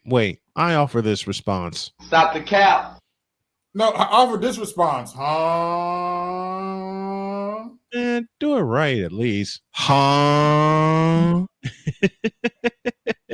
I'm I kidding. said, where? I said, what revisionist history was Tito ever that important in the original Black Manosphere? You know, even though it wasn't named that, and then in the second Black Manosphere. Okay, and don't argue with me. Argue with the people that say that they were, which is Angry Man, O'Shea, and Obsidian. Obsidian. Yeah, I Go got a argue better with them. question. I believe you know this question very well. What in the all types of blue A hell? blue hell. I always loved that one. Del Cole always loved that one, man. That's No, that was That was Chris it Bass. was and he Chris Man. Chris Bass. Okay, yeah. It's basically and Yeah, that was perfect. It says you what in the all types of blue hell?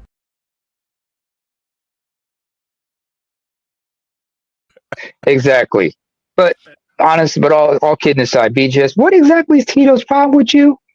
You know what? Okay. Yeah, I'm trying to figure that. I responded to early on. I think it's 2015 or something like that.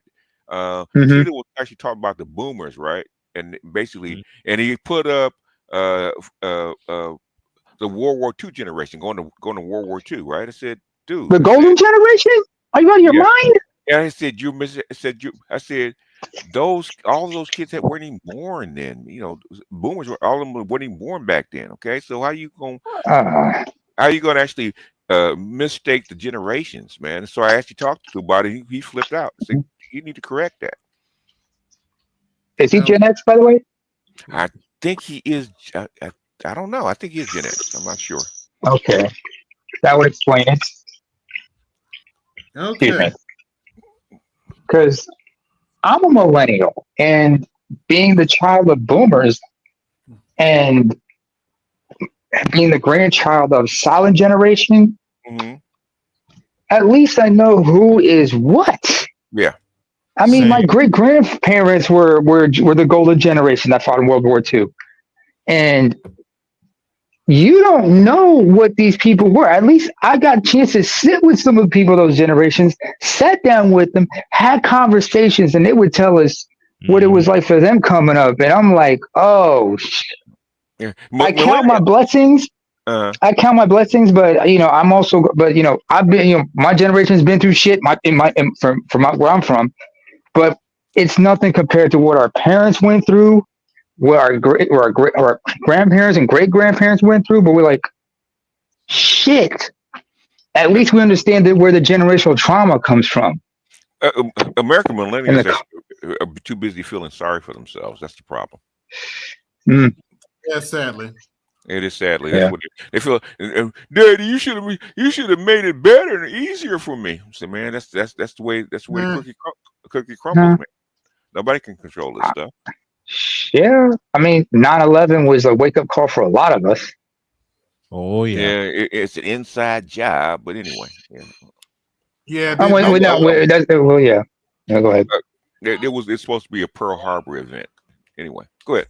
Yeah, here's the fun with Hello, I'm the Cracker from Cracker Barrel, and y'all know I sat on that damn logo for 48 damn years, longer than a snake deep throat in the giraffe neck. Then overnight, you got this diverse, evil, ignorant, or DEI group of people taking over our marketing, talking about we need a rebrand. Then poof, I'm going faster than a black man driving through Alabama. How you gonna rebrand without debrand?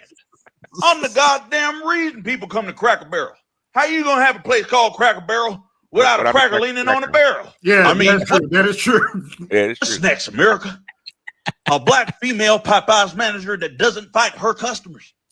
Cracker Barrel needs a cracker and a barrel. And I'm the coldest cracker son of a bitch to ever lean on a barrel this side of a Mississippi. Hell, maybe both sides. But don't you go worry about your old boy Cracker. I got a little nest egg and I'll find something to lean on. I always have. But it's a damn shame what y'all done let happen to old Barrel. Who the hell out here finna hire me, bro? Nobody hiring barrels. I'm not gonna jump in the fucking fireplace, bro. Here we go. Oh shit, this nigga dead, y'all. Oh no, when this happens. Who made that song? Damn. I don't know. It's AI. I was thinking the stat. I thought it was a stat. Oh, this is a new Tide commercial, by the way. This is going to be a new Tide commercial. Unfortunately, I can't confirm this. Strags do go to Cracker Barrel. Yeah, I can't confirm I this. can confirm that also. Seen in many states. Mm-hmm. And this is the new Cracker Barrel logo. Best let's say hard. Crapper Barrel. Hell, I'm tempted to pull out my Infinity designer and make a better logo than that. That's good. I mean, me and Canva. I remember.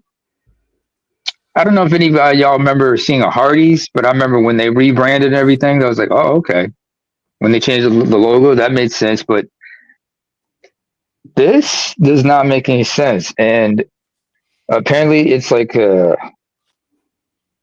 I mean, like I mentioned earlier with AB, it's just the new CEO is like, trying to change things in diversity and make it LGBT plus inclusive and shit like that. I'm like, that's not how it works. You got to know how to appeal to your core demographic. But in this economy, mm-hmm. I come on now. The Church Babies for BGS because it's hilarious.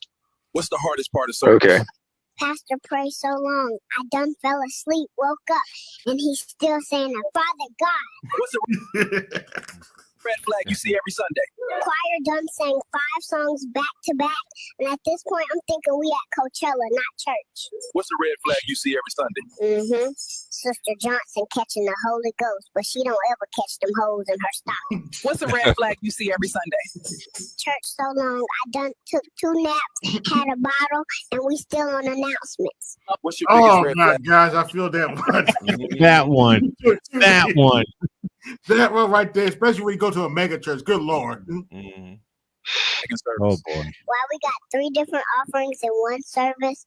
Pastor taxing harder than the IRS. What's it like leaving service? Church don't end at the benediction. Parking lot turn into TMZ. Everybody dropping scoops before they.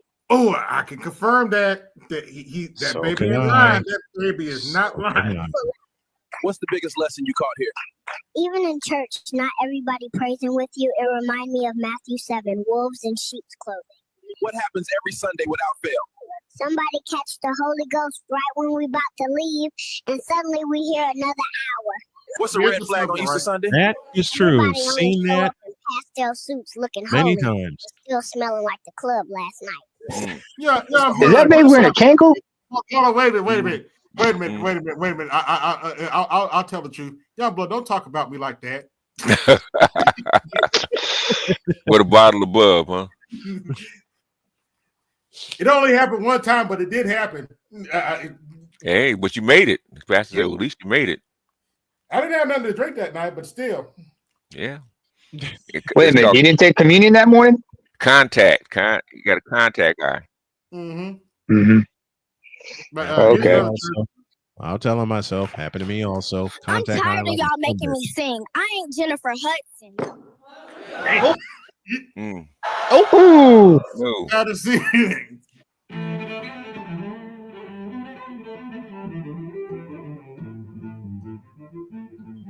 Oh, everybody in bonnets. Okay.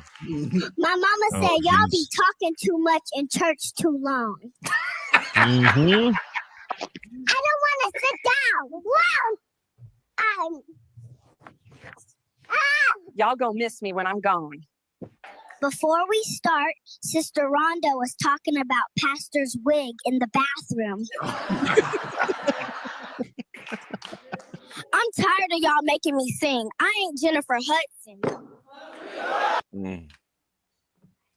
They took Uncle Herschel off the barrel. How dare they remove our cracker from our barrel? Now, I got to keep it real this morning. That was a good one. Some of y'all want to be mothers for the title, but not for the work. Women, what's going on? Why y'all acting like being a mama ain't important no more? Who told y'all motherhood was overrated? Out here looking fly, nails done, hair laid, but your kid's hungry and confused. That ain't motherhood, that's selfishness. Quit dropping them babies off on grandma every weekend while you out in them streets. Ooh. Now, I got to keep it real. Ooh. I don't even think a female reverend would preach that on Sunday. Good Lord. No. Did you lose half a congregation? Equal rights. World War III just started. You're being drafted. Wait for it. Bitch, I told you to shut the fuck up about that equality bullshit. Where are you going? I'm running away. I heard my parents are broke. I need to find a sugar family. That's pretty good. That's pretty good. Just don't fuck up like V. Steviano, young man. Don't fuck it up like V. Steviano. They changed the Cracker Barrel logo, and look what it's done. They did The place is a do dump that now. one. They changed the Cracker Barrel logo, and look what it's done. The place is a dump now. Then they go right back in. Okay. And they go right back in. My name on a light They got no place to go. I don't even got teeth to argue with nobody. If I get one more collection call, I'm calling CPS myself. Put my name on a light bill and a phone line. I don't even got teeth to argue with nobody. If I get one more collection call, I'm calling CPS myself. Damn. Ouch. Ouch. Ouch. We tired of y'all folks who swear y'all holy on Sunday, but you messy every other day of the week. Hold on. That's not actually. I disagree with her. That's not accurate. They messy on Sunday too, right after service. Yes, they are. Tired of y'all Yes, they folks are. who swear y'all holy on Sunday, but you messy every other day of the week. We tired of y'all folks. Stop saying I am the table. Baby girl, you the folding chair from Walmart. Tables will Oh, let's go. Ouch. Ladies, you That's can't demand a man with no kids when you already got 3. That's like showing up to the job interview late and asking for CEO pay. Stop yelling you a boss, babe, when your rent's 3 months late. Ooh. A baby belt ain't Wow. payroll, it's debt with glitter. Stop saying I am the table. Baby girl, you the folding chair from Walmart. Tables bring value. Chairs just get sat on. No. You know what? I hate to say this, BGS. I really do, but that might actually be an insult to the folding chair at Walmart because even that brings value. It does. Yes, it does. More value to some of these heifers. Speaking of which, I need to get myself some folding chairs. It took my mom 40 weeks to get me here.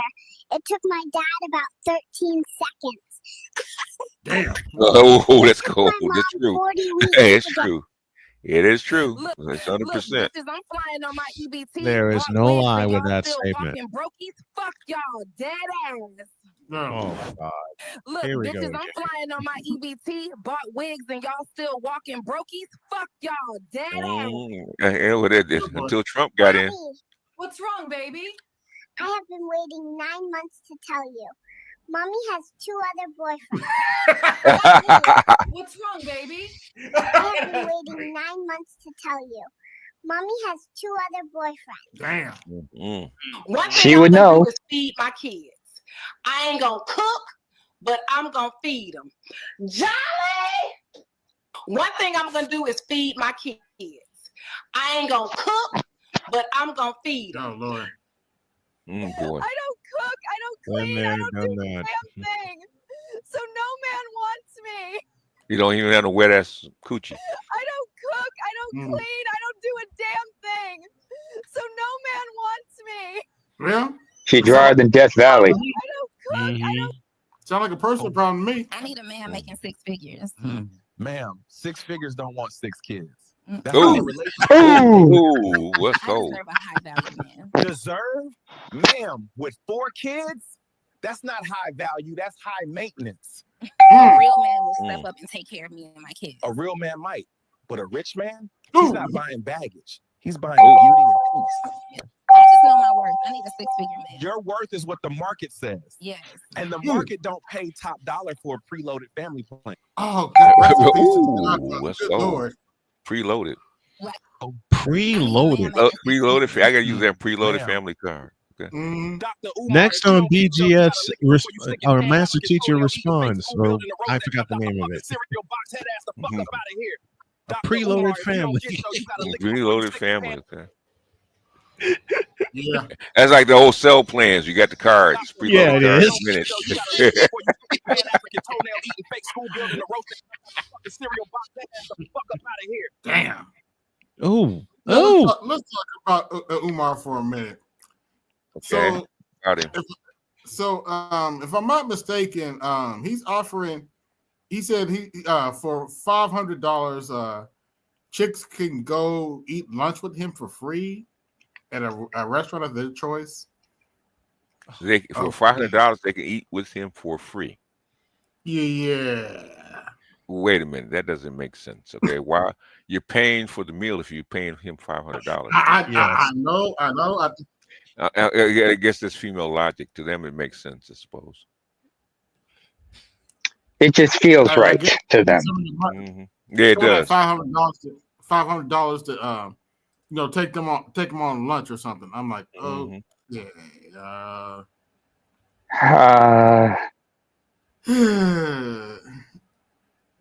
I don't know what's going on. Just leave it alone. Leave it alone. Just leave it alone, AB. Don't hurt yourself.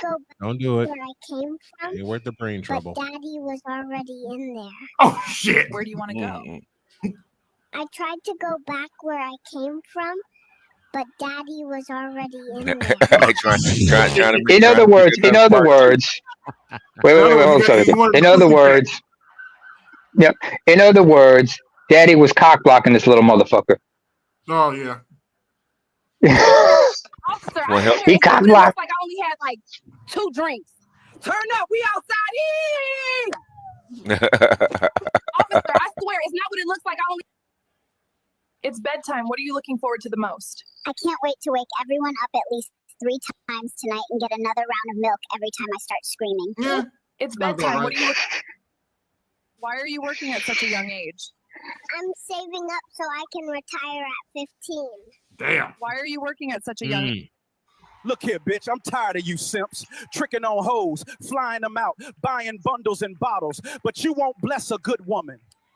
Look here, bitch. I'm tired of you simps tricking on.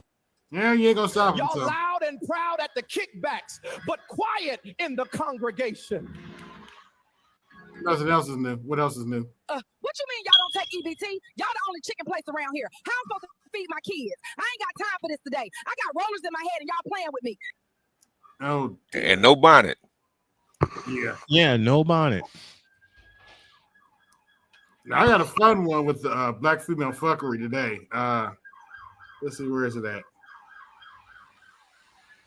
Got a fun one for you, BGS. Was that a siren in the background? I heard. Yes, it was a siren. Oh, okay. Oh yeah, here it is. This is some of the dumbest shit I ever heard. I know to my core that we have far exceeded men in terms of intelligence. And give me this button right now. Now that's some bullshit. That's the chick from Revolt. I think it's time we start playing. Oh, I don't know. I think it's time.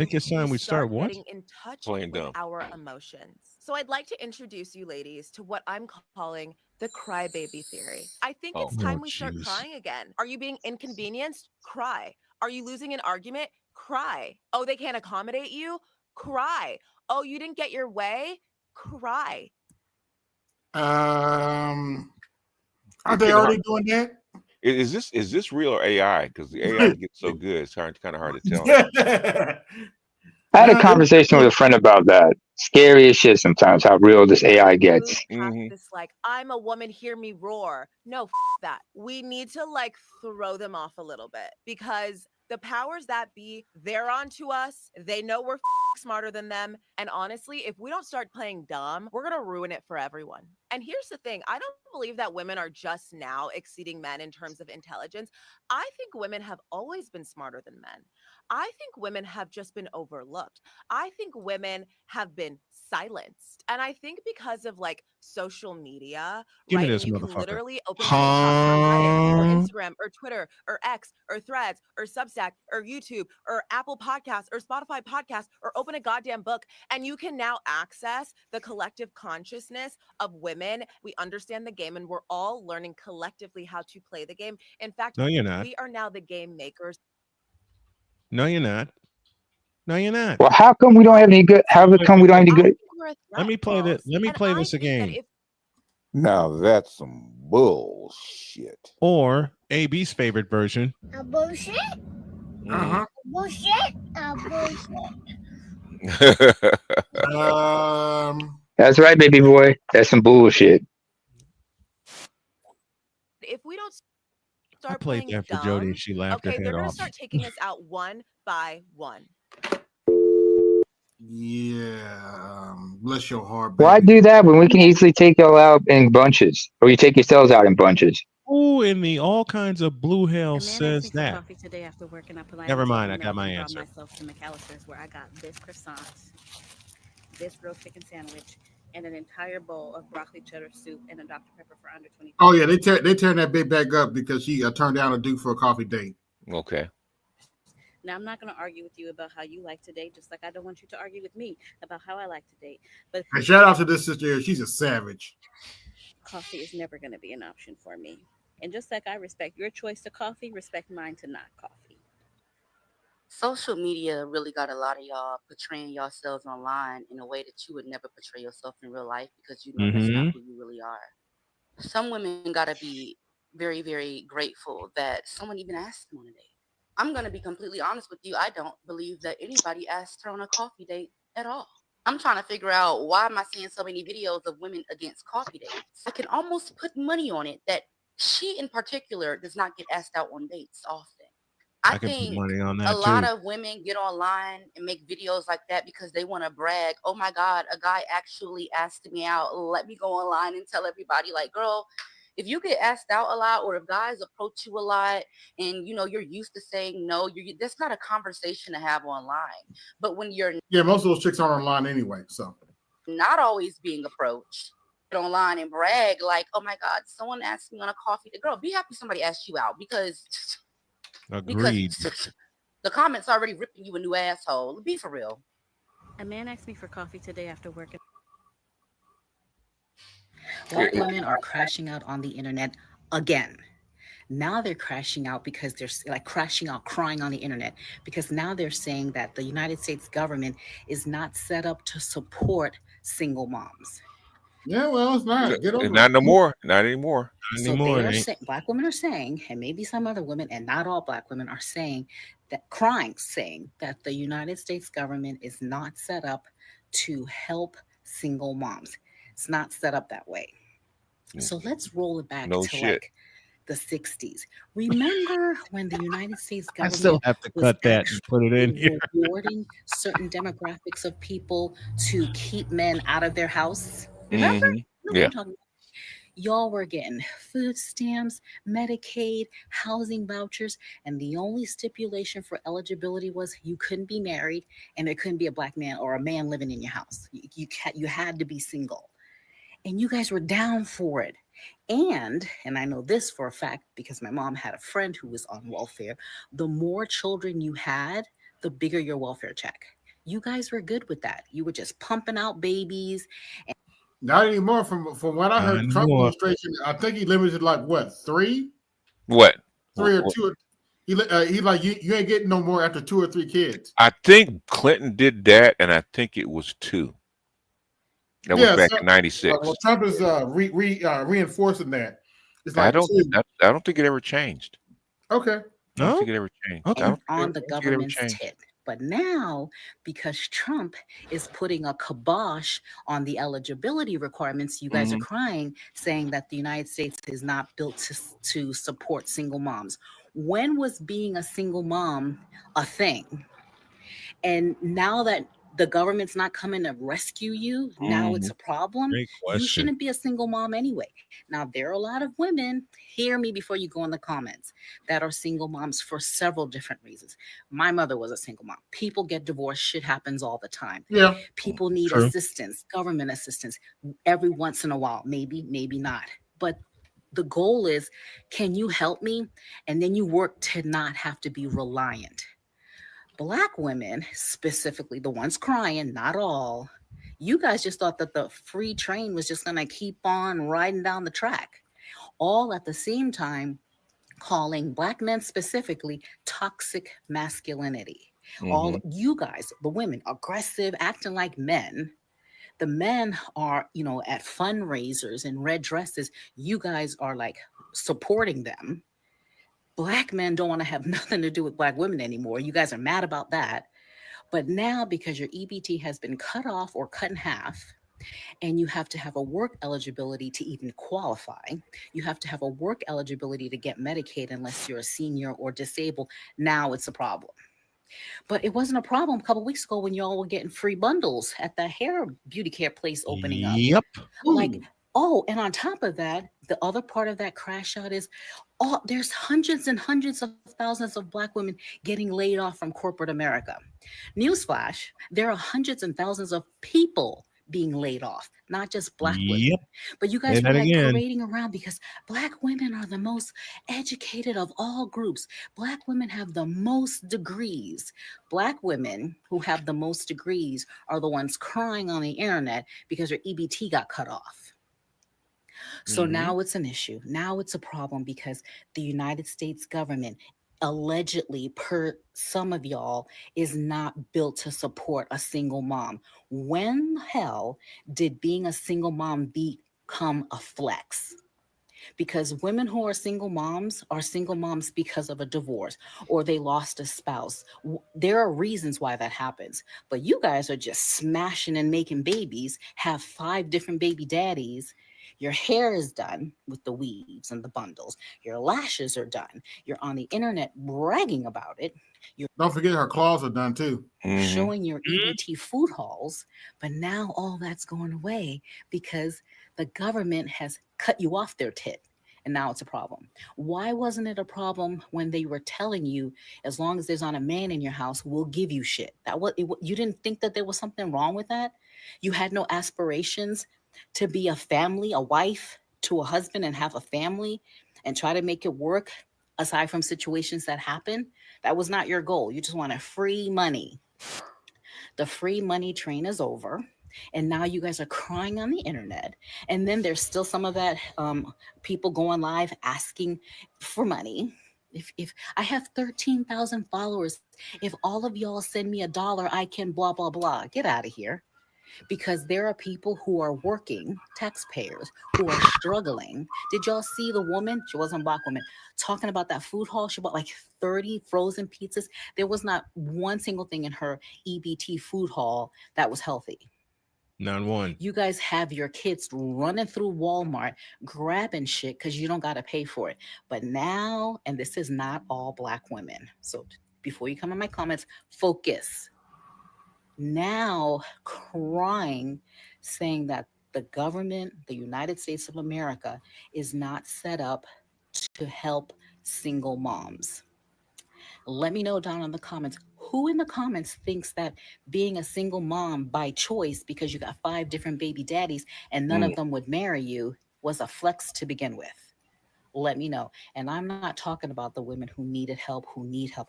Y'all know who I'm talking about. The ones that are going to be nasty in the comments, y'all. Mm-hmm. Get your bitch ass up, clean this room. Get your bitch ass up because you all on Instagram with whatever little girl name is flossing and shit, right? Get your bitch ass up now. Get your bitch ass up now. Like a little, like a little Now, you 4-year-old. flossing my shoes and shit on Instagram, right? Who shit is that you got on? Who ring you got on? Your little sister. Bitch, that ain't your shit. We gonna let Instagram see how you just got your ass beat for thinking you cute. See, and this is why I see. This is why I see more Black women talking shit about their mothers than Black men. Yeah. Because the mothers, Black women are more violent than Black men are.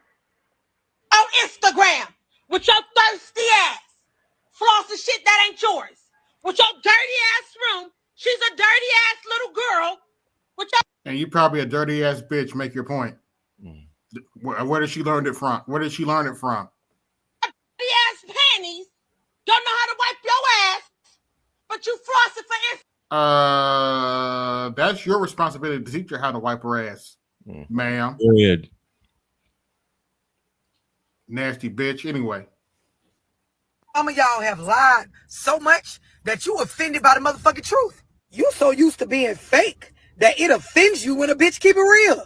Y'all done told y'allself so much bullshit, sat in so much delusion. Some of y'all, whole thing, you was raised by a delusional motherfucker that's still manipulating you with delusion that you offended when a bitch keep it real. Then before you know it, your circle be full of fake motherfuckers. Because you so offended by real that y'all think when a bitch tell you the truth that they doing something to you. So you keep a bunch of motherfuckers around you, male or female, that tell you what you want to hear. And it match your delusion, your lies, your bullshit, the stuff that ain't true, ain't in tune with reality, no logic. It's all emotion. It's all fucking, here is what I want it to be based on my imagination. Y'all done manifested yourselves right into some fuck shit. Now watch this. Everybody ain't assertive with they real. So it's a lot of people that'll just sit back and watch y'all ass do silly ass, flaw ass shit, won't get involved, and they ain't gonna say nothing. And you gonna think, because they don't say nothing, they don't get involved or try to check you or disagree, that they agree with you. Because that's how delusional you are. No people mind they Wait a minute, stop talking about black women like that. Oh, wait, never mind. Motherfucking business and watch you jump off a cliff over and over again. No, keep talking about black women like that, please. By the way, I got 83 watching. Like, share, subscribe. Hit the Cash App, support the show. Hit the Super Chat, support the show. I haven't got any Cash Apps today. Hit the Cash App, support the show. Let's continue. BGS tax in effect. And self-sabotaging your life because guess what? You so attracted to fake that real seems like something is wrong with it. Some of y'all have lied so much that you... And we all have brushed our teeth with a 10-point before. And What? I don't want to hear nobody say y'all never did. That you know you brush your teeth with a 10-point. What? What? I ain't never heard that. Wait. We what? Oh my gosh. I've never heard that before. I haven't either. I mean, I'm 60 years old. I've never heard that before. Damn, that's deep in the ghetto. That's a new one for me. That's deep in the ghetto, man. I never heard that one. Okay. Me neither. You're gonna put that toothpaste on the tampon. Oh my God! I didn't eat anything yet. Oh my! No. Oh my gosh! No. They should have never given these threes TikTok. You ain't lying. They should have never given these three social media. How about that? I ain't been messy in a good minute, but this girl just got online at the age of 19 and said, yes, I'm pregnant. I'm pregnant by a man. My baby daddy is 38 years old. And okay. So he got 4 baby mamas. Okay. He got 6. Well, baby, that's your fault. You shouldn't have slept with him yet. Okay, anyway. Kids, and I'm about to give him his 7th. And okay. No, I'm not getting rid of the baby because I'm 19 and it's my first baby. So I'm keeping my baby. And yes, I know it sounds crazy, but my baby daddy is 38 with 4 baby mamas and 6 goddamn kids. And you want to give him your 7th. Because he's cheaper than a sperm bank.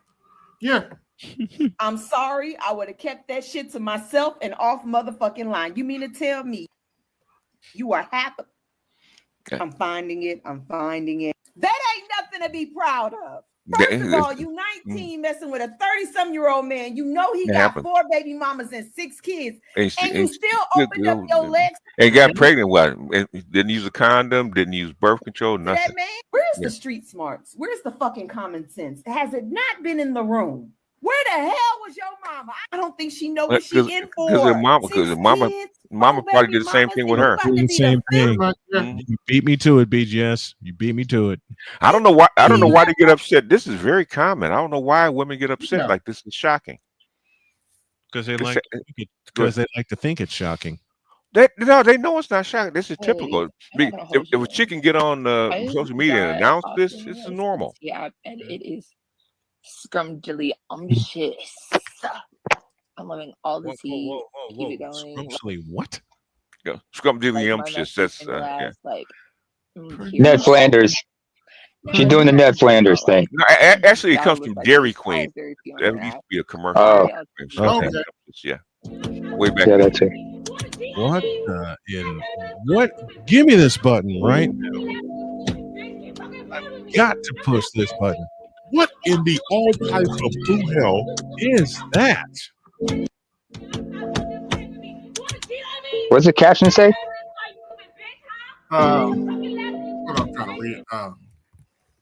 A wife rages after catching her best friend who had been sleeping with her that husband. and Right.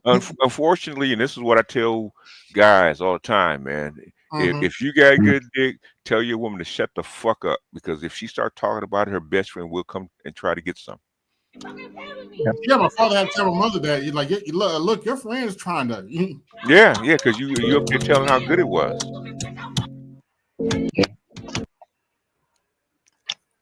AB. Yeah. Yeah. Did she Can I read it? The Cash App, please. Oh. Yeah. By the way, you did get one earlier from Detroit, but anyway. Horowitz, Weinberg, and Horowitz, thank you for the $10. He says, I have never heard that combination of words in my whole life. Which one? Which combination of words? About the tampon or what? Toothpaste. Toothpaste combination. Yeah. I've never heard that combination. I've never heard that before. Okay. What was that? Some years I've about never heard brushing your it teeth before with a tonight. tampon. I've never heard it before. Yeah. Tonight. Never want to hear it again. Yeah, that's definitely some ghetto ass shit. Deep ghetto ass shit. I mean, that's deep ghetto, man. That's I didn't even in the projects. I never heard of that shit, man. Jesus Christ. Cha-ching, cha-ching, cha-ching, cha-ching. You better thank your donors. Yeah, the thing is that what like Mr. Z says, the internet will expose us all. Will expose us all. They think that this shit is normal to them, man. This shit is normal to them. So when they say when 13-year-old sleeping with a 35-year-old, that shit's normal, okay? Or 19 getting pregnant by a 38-year-old with 4 baby daddies. That's normal. Yeah, it's normal. Normalize dysfunction. Yeah, that's why it's no big deal. Yeah, because I had 5 friends that did the same thing. Go ahead. Can't make this shit up. Can't make this shit up. Kevin. To travel the distance we did in 2 days at Warp 1 would have taken the Odin escape pod. To travel the distance we Some fun with AI sound. did in 2 days at Warp 1 would have taken the Odin escape pod 5 months. 5 months, 6 days, 11 hours, 2 minutes, Q data, and 57 seconds. A knockoff. A cheap imitation. Here, Mr. Data. By my calculations, we no longer have sufficient momentum to clear the debris field. Mr. Data. I have a memory record of the entire lecture, counselor. I could repeat the portions you missed. sunlight in space. Correction, sir. That's blown out. Nevertheless, it is possible that the phenomenon could occur in matter at higher levels of organization, given the proper conditions. Data. Only supposed to be 114 people on board. Why all the extra space? Transportation of colonists, diplomatic missions, emergency evacuation. To travel the distance we did in 2 days. He's an android. Can you blame him? Oh gosh. Let me say goodnight. I will see you guys later. All right. The Shellyak have not attempted to communicate with the Federation for Say hi to Jody for us.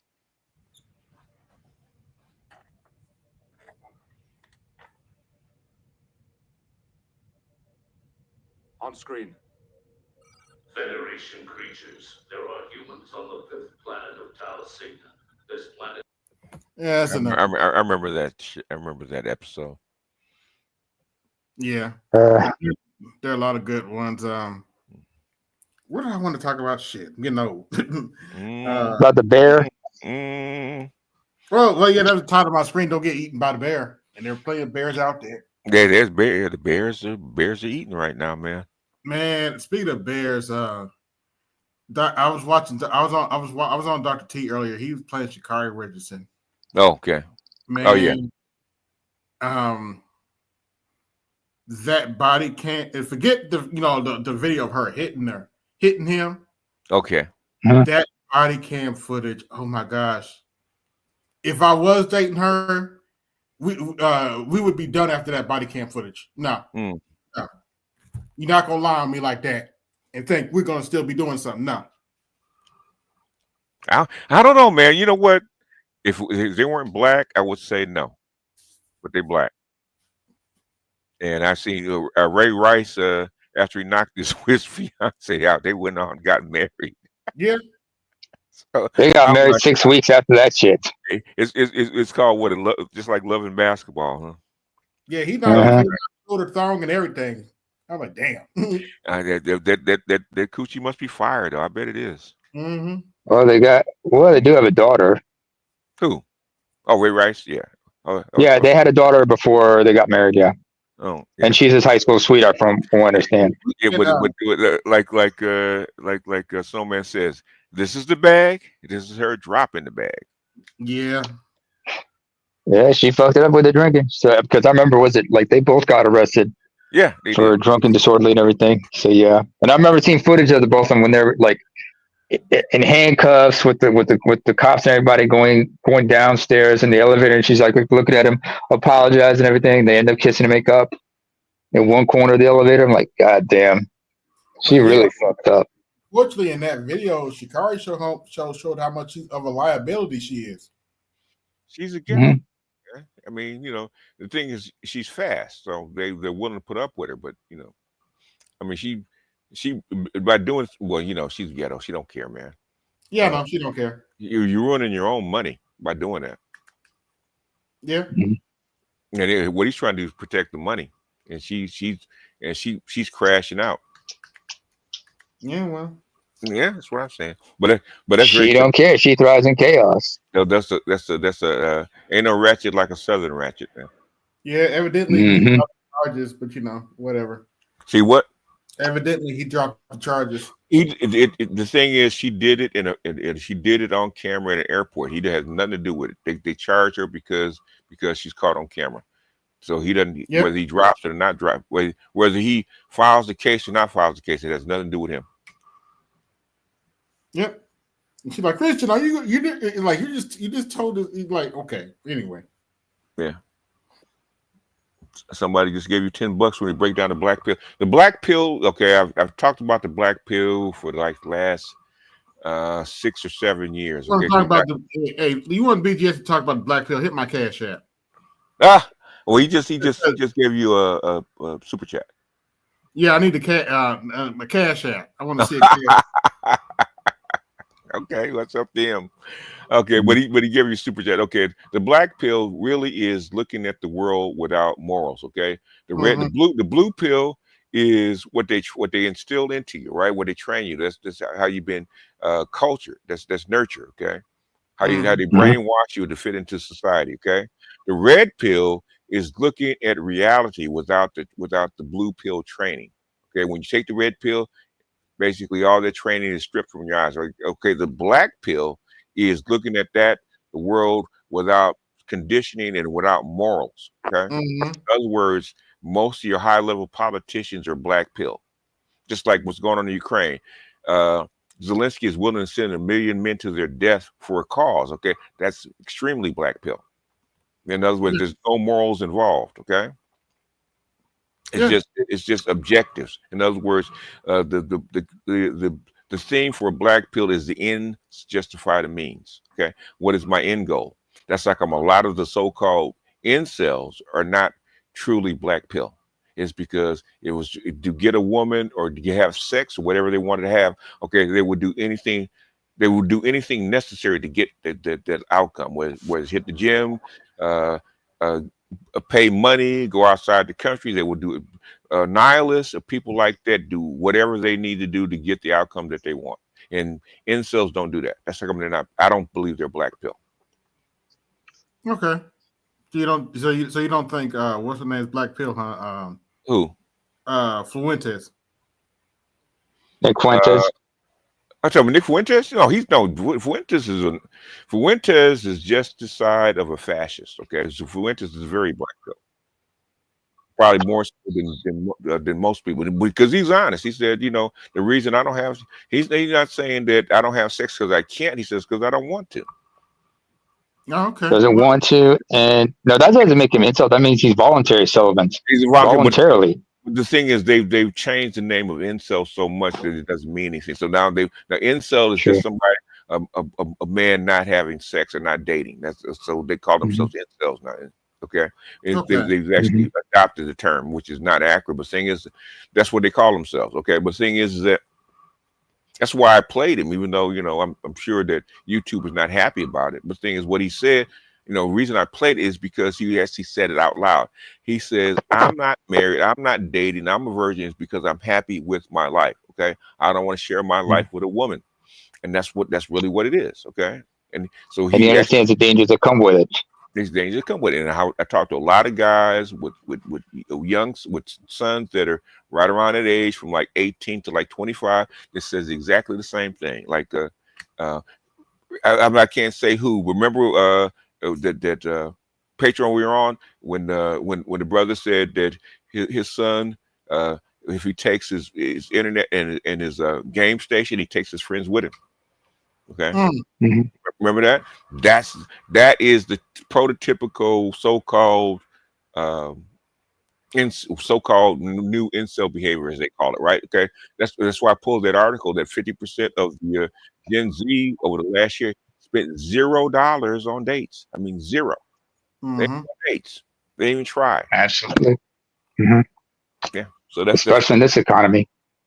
Well, the thing is, man, dating has nothing to do with money, okay? Because, like I said, I've been in third world countries where they date, okay? Mm-hmm.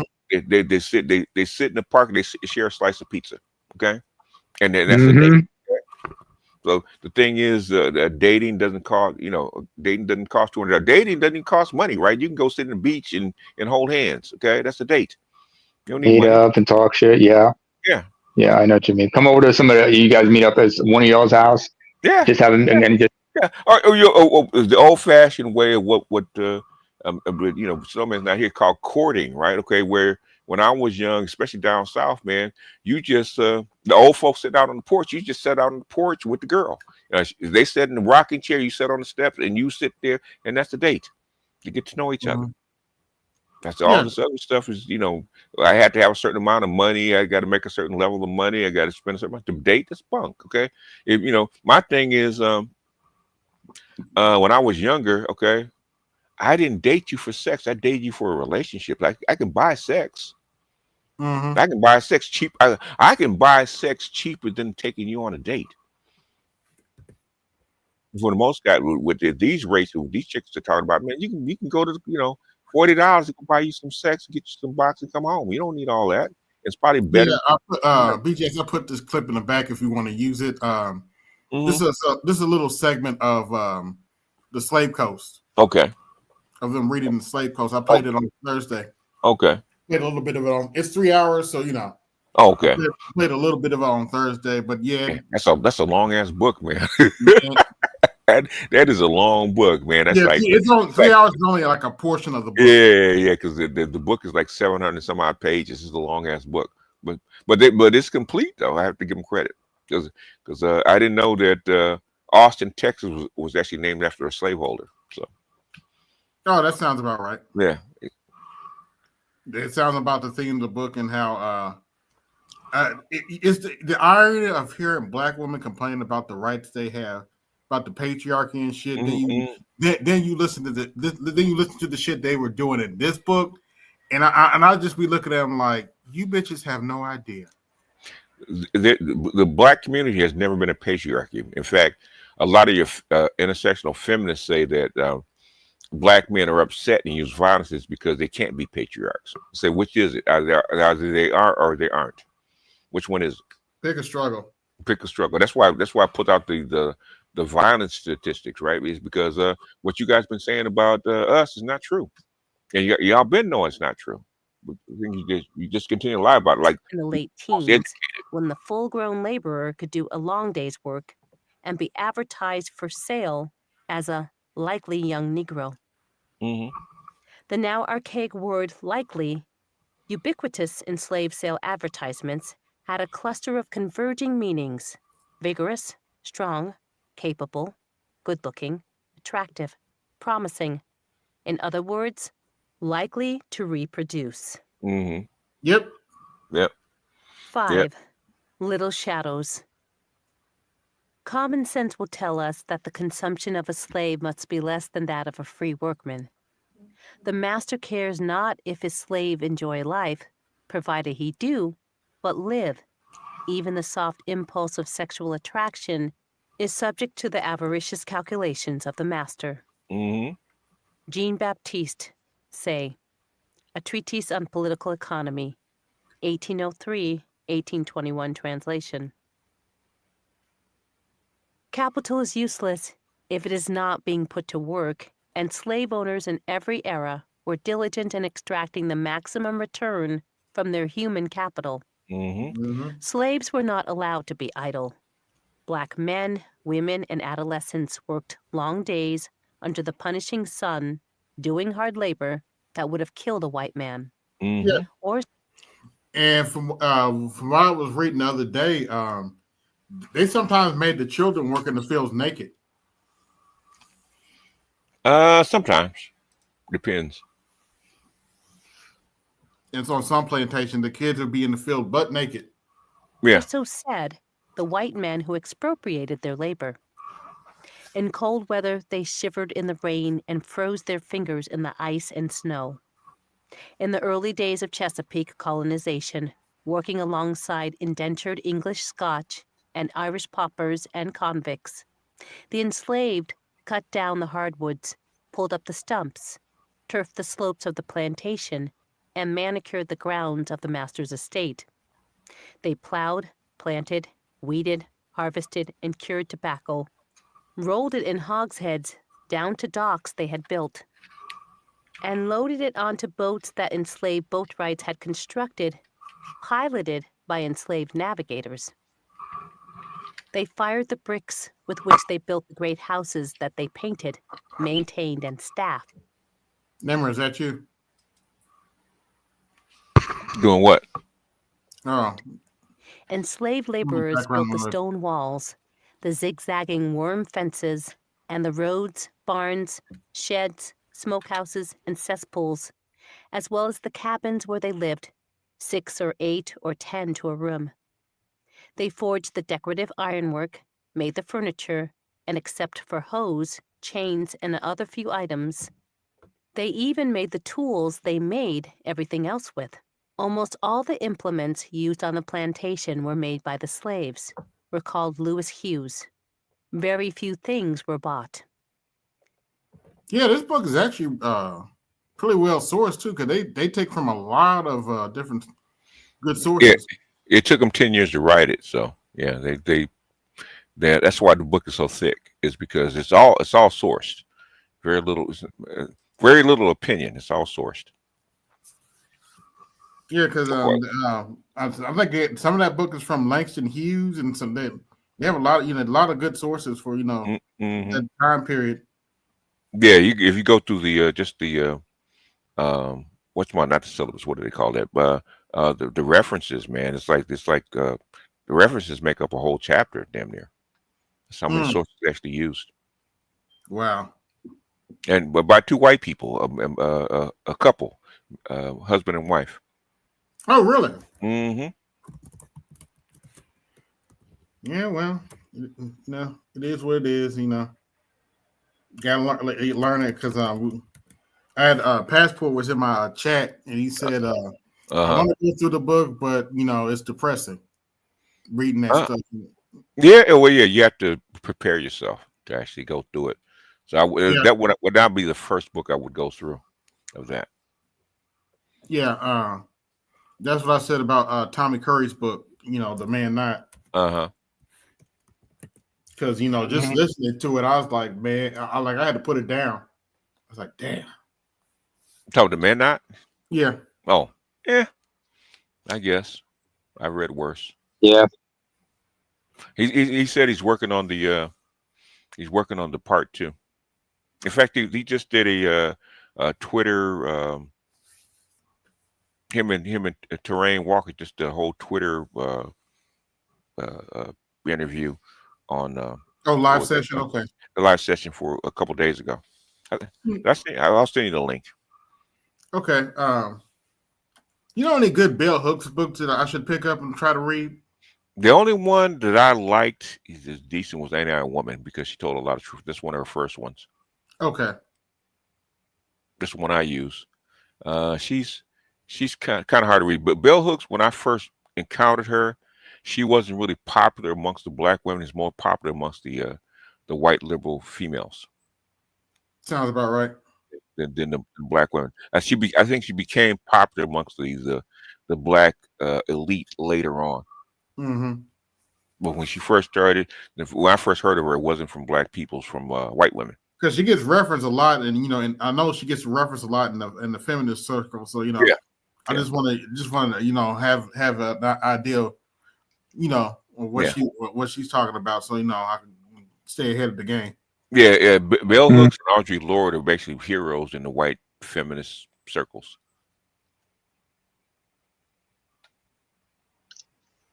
Okay. Wow. So all the lefties talking shit, man. I used to be a lefty. Don't even talk to me, okay? Because you don't know anything. You weren't part of Pacifica. You don't. They don't even talk about progressive. Because I remember when they rebooted progressive right after the '94 elections, when the I said was it the Contract for America in '94 with Newt Gingrich? Yeah, Newt Gingrich. And then that's when the progressives reformed. That's where the name came back up again. So I know exactly where it came from. When they come in and call them progressive, don't give me that bullshit about progressive. You have no idea what you're talking about. Okay. But I'm a progressive. Anyway. Yeah. What does that mean? I said name your progressive authors, your pundits, and they can't. If Noam Chomsky doesn't come up, then you're not really a progressive. Noam Chomsky should be with one of the number one names. All them black people, okay, you're not really a progressive. Okay, you're a black intersectional feminist for the most part. I'm not a feminist. I'm a womanist. Yeah, but I get that from feminists. I get that from pro-black stuff like that because I read everything. Okay, I don't just read black books. I read everything. Anything that's worth my while. And there's been some black books that people swear by that I think are garbage personally. Yeah, because I'm going to ask this question, so it won't get asked again. Did you like any of Thomas Sowell's books? Did I like them? No. I've read 3. Did I like them? No. I think Thomas Sowell is a suck up to the to Small Hats personally. Okay, that's me. So I read 3 of them and I like none of them. So ironically, he has a YouTube channel. Yeah, I've heard. I mean, I listen sometimes, but the thing is, it's like listening to Jesse Lee Peterson. Okay, I know what angle you're coming from. So I mean, but most of the people that hold on, wait a minute. I got to do an impression. Are you the man of your house? Yeah, we used to call him Jesse Lee Peterson. Jesse Lee. Because I remember when Jesse started, man, back in with Bond and was it 80s? Didn't it started in the 80s? Yeah, late 80s, early 90s. It was Jesse Lee Peterson was Brothers of a New Destiny out of Watts. Yeah, so I remember him. Where's he originally from? He's from originally. He said he's from Mississippi. Is it Mississippi? Hang on, let me look it up. Yeah, Montgomery, Alabama. He's originally from Alabama, but his parents actually moved to L.A., Los Angeles, and it says here he was born in Midway, Alabama, May 22nd, 1949. Yeah, 76 years old. God damn. Yeah, he's the same age as my mother would have been if she was still living. So basically, he's a boomer. But the thing is, his family moved to Los Angeles. That's where he started his business in Los Angeles. Him and Larry Elder are very parallel. Yeah. I was born with a cleft palate that was not repaired until his teens, accordingly. It says here he lived with his mother and stepfather in Gary, Indiana as a teenager, briefly attended Edison High School, and then moved to LA for high school. Following high school graduation, he relocated to LA. All right. Okay. All right. I remember him in LA. Influenced by Louis Farrakhan. Ah, I never saw that one coming. Initially, but I mean, I'm surprised. I never thought he'd last this long, but he has. So, former Democrat, now a Republican, huh? Yeah. There's a lot there running around, including me. But anyway. No, I like when BDS goes like, yeah. You just it is what it is when you're like, It used to be a joke in LA, but now, but the thing is, if you stick around long enough, right? Mm-hmm. Does Gavin? Because I guess they're trying to push Gavin Newsom now. Does he have a shot?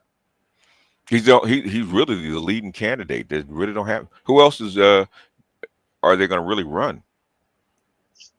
Nobody else has a profile high enough to actually run. Not that I know of. Nope. They say Shapiro.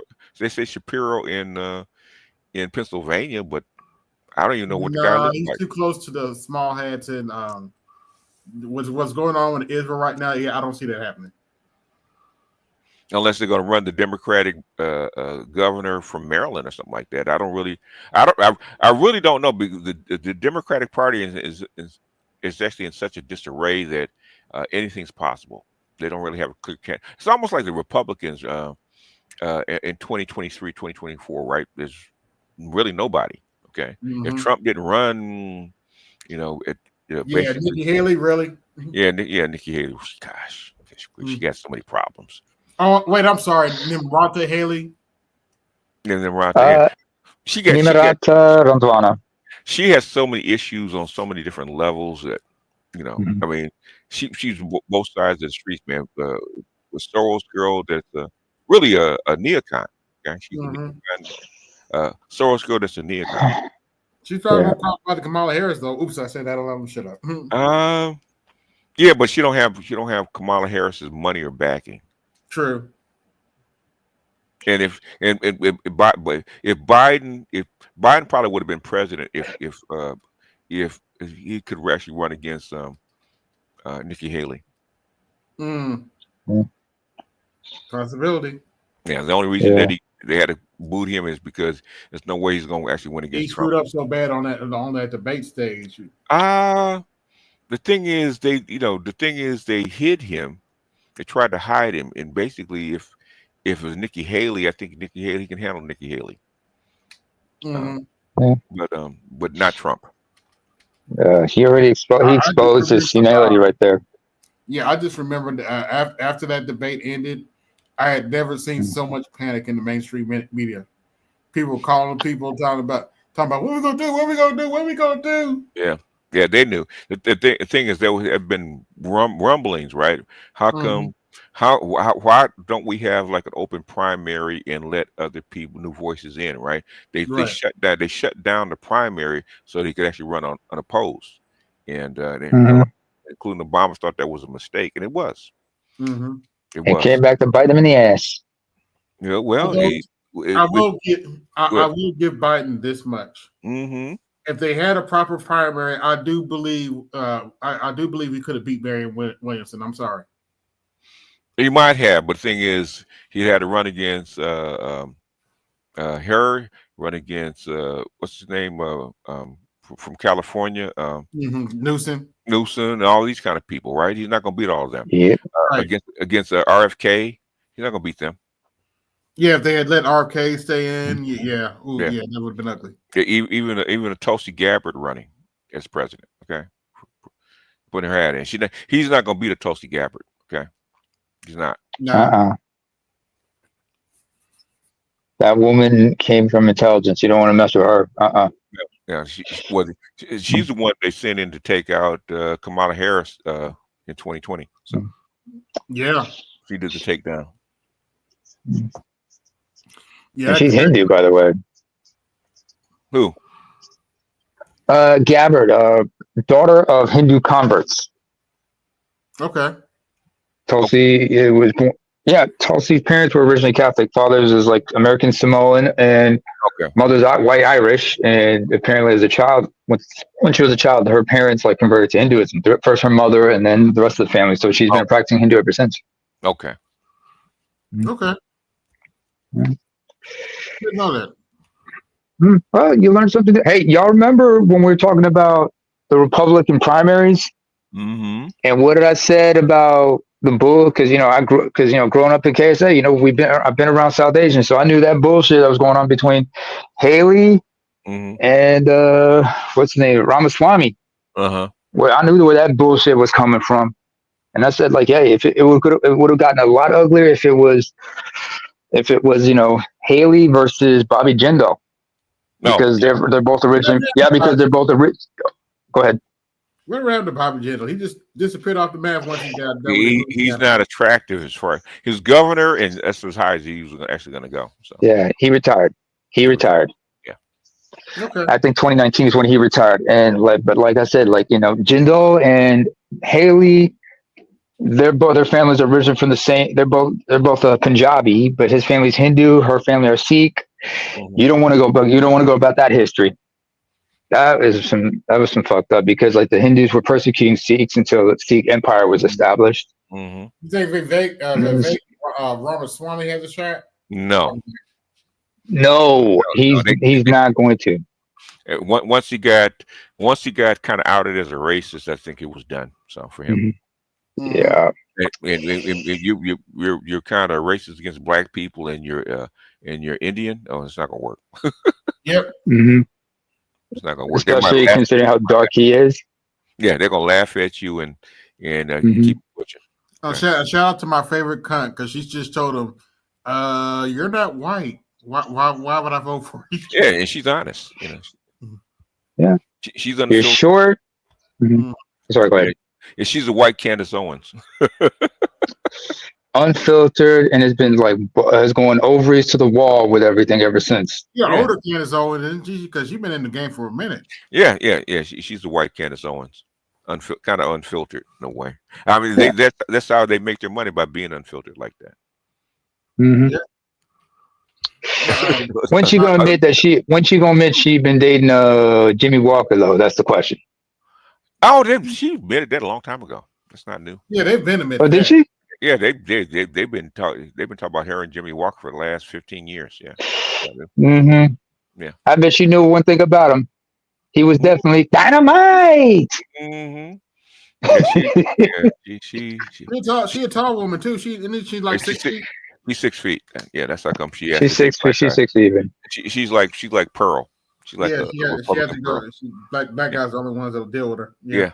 And she like that. Get what you get. She liked that thing. Okay. Another example of that would be. And she's never taken a hit for it either. She never really taken a hit for dating black guys, which I thought is unusual. This is irony. Yeah. Well, you said it yourself, BJ. She's 6 foot tall. So I think what are they gonna do? I think they're afraid of what's going to come out of her mouth. So I think that's how come they don't bother her. Yeah. Yeah, especially after she was. I think it was on Fox. She said affirmative action was for black people. Yeah, she did. Yeah. Not because it's not for immigrants coming in. Yeah, because they didn't. Yeah, we don't owe them anything. She's 100% right. And most white people feel that way. We don't owe these people nothing. I said black folks. Black folks, okay, we did enslave you. We did make money off of it. We owe you something. Okay, they can admit that. Yes. But all these, but the things, they let the white women steal it. That's why I have no respect for the elite black women. Y'all let Becky take bread out of your man's mouth and take bread out of your mouth, and you're gonna point at him like he did something. Oh yeah, they're gonna point at us and say it's Jermaine's fault. Yeah, that's like I'm gonna pull the Polly Murray stuff, because nobody. I can guarantee you, man. Until I pull that, and to start pulling her receipts, nobody in this sector. I had never even heard of her on YouTube. Okay, ever. Yeah, I never heard of Polly Murray till you mentioned it. Yeah, there's a lot of there's a. Because I've done this before, because I did this when we used to do shit for Africa, right? Okay, sometimes if you can find stuff that's kind of how can I say controversial, that nobody's ever heard of, you drop that stuff in, it spreads like wildfire. Like the thing with Gaddafi. Okay, that spread so fast. As soon as we dropped it, that spread so fast. It's still spreading. Okay. Well, you don't know that phrase. Excuse me. Yeah. What's the word again?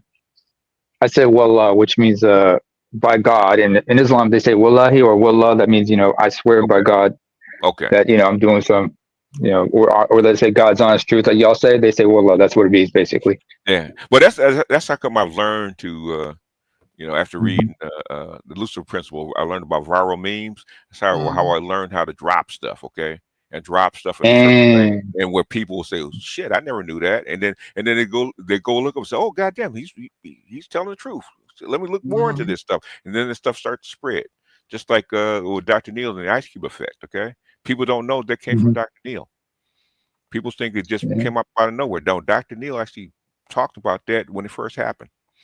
And then it's How is Dr. Neil, by the way? Oh, he's good, man. He got that stuff settled with because Wake Forest tried to come for his neck, man, but he got that settled, and now he's a pastor for the most part. Oh yeah, I've seen clips. I've seen like clips of him in Kenya and everything. He was chilling. Kenya, Gambia, Uganda. That's his spot. So yeah. He talks about going to Senegal, especially. Well, Senegal's right next to Gambia, so yeah, so that whole region, And in cases the Gambia, yeah. But what I'm talking about is like I remember that one time when he was there, and I got a chance to chop it up with him about Senegal because I was surprised he'd been to a place called Touba, and the only reason I know about Touba is because that is where the largest Sufi order in Senegal is, and that is also, and I knew that through some people who are from that sect, and they just we were just chopping up about that place. Beautiful, but I've always thought about seeing that place sometime. See the Grand Mosque there. Yeah, that West African coast is almost like Central America. You just get on the bus and go from country to country, damn near. Like Togo. And we got a lot of Senegambians up here too, by the way, up here in Scandinavia. Okay. Oh yeah. Yeah, because the white women love Gambians. Yeah, it was good to see Doc streaming again. So what? A couple weeks ago. It was good to see Doc streaming again a couple weeks ago. Obsidian? No, Dr. Neil. Oh, I know he stopped is because he was going through that stuff. And I think he waited after the election, and I think he's back in the streaming again. So basically, even I think what's happening is because of what happened with Trump. I think the academies actually figuring out they have to be part of this internet. Oh yeah, they have to count. Yeah, they have to because they're actually gonna get blocked out. So have a lot more of them actually leaning toward the social media. Even like Dr. Curry starting to lean more towards social media. Yeah, smart move. Yeah. Dr. Neil did something right because Butthurt Blue was crying about him a couple days ago. Why? What were they saying about him? About Dr. Neil or Dr. Curry? Dr. Neil. Oh yeah, because his stance on Trump. Yeah, of course they're crying about him. Yeah, evidently they're gonna cry about Theo next, but whatever. Wait a minute. Excuse me, BGS. Who's first? AB first. You the host. Yeah, I don't know why. I don't know what. They'll probably have a Theo now, but whatever. Oh, has a problem with Theo. That would be Gabe. Has a problem with Theo. Oh yeah, he told me that. Don't get me started on him. Gabe A has a problem with Theo, and that's probably where it comes. So. Yeah. Oh, by the way, before I ask my question, BJS, if anybody owes Africans or Caribbeans anything, it's the Europeans, folks. Let's get that out the way. Now, my question to you is, like you said, like it was Wake Forest came for Dr. Neil's neck. Wake Forest. What exactly was the issue? It is because of the Ice Cube thing, right? Which is the Ice Cube effect. It's in the media. They traced it back to the BMA, Black Male Independence. Okay, political independence. Okay, they'll get you called to the carpet. So especially as liberal as Wake Forest is. So I'm probably sure once it started affecting politics, you're gonna get called to the carpet. So he had to. I'm sure that's part of why they called him in. Yeah. So he's tenured there or something? Is that it? Is he a tenured professor there? Yeah. Is he a tenured professor? Yeah, he's been tenured a long time at Wake. He's been tenured a long time. Okay, that explains. All right. Because Dr. Neil, You know what? Samuel Jackson has to come and visit him and give him that wallet. You know what I'm saying? Mm-hmm. That wallet from Pulp Fiction. Mm-hmm. Because Dr. Neil is one bad motherfucker, first of all. Mm-hmm. No, yeah, and he don't give a fuck. It's the one that is. It's which wallet is it? It's the one that says "bad motherfucker." That's my bad motherfucker. I need to get one of those wallets. I mean, because usually for Halloween, I have to be Samuel Jackson some way because I just use the word motherfucker freely. That's my favorite cuss word. Excuse me. It's funny to hear East Africans say the word motherfucker. I start laughing. Oh wait! It's even funnier when a West African said it. You remember, Michael Blackson? No bullshit, motherfucker. He said, I can't get you with this shit. But it depends on what type of East Africans. You talking about the ones on the Indian Ocean or the Red Sea ones? South Africa and Kenya is two. South Africa was trying to say motherfucker. Here we go. I said, you like cussing, okay? Mm-hmm. He said, so I started laughing. Okay. I said, almost. Go ahead. Go ahead, AB. What the hell is wrong with DL Hughley, man? He's like Trump deranged now. It's called cha-ching, cha-ching, cha-ching, cha-ching. Oh, okay. MAGA picks black men the same way white dudes pick dogs. They want obedient dogs. You shouldn't talk about yourself like that, bro.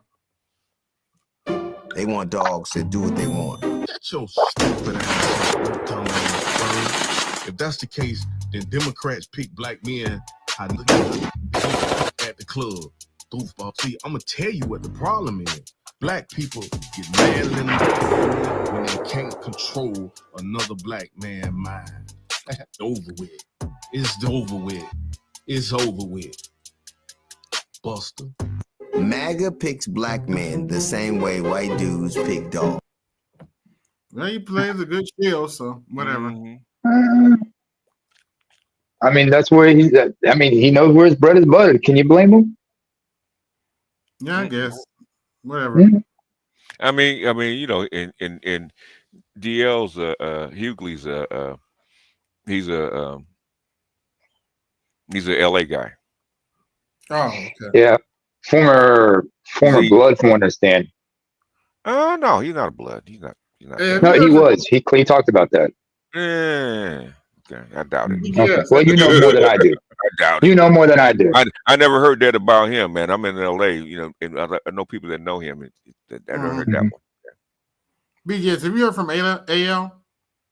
No, I'll email him, man, because I haven't heard from him. Okay.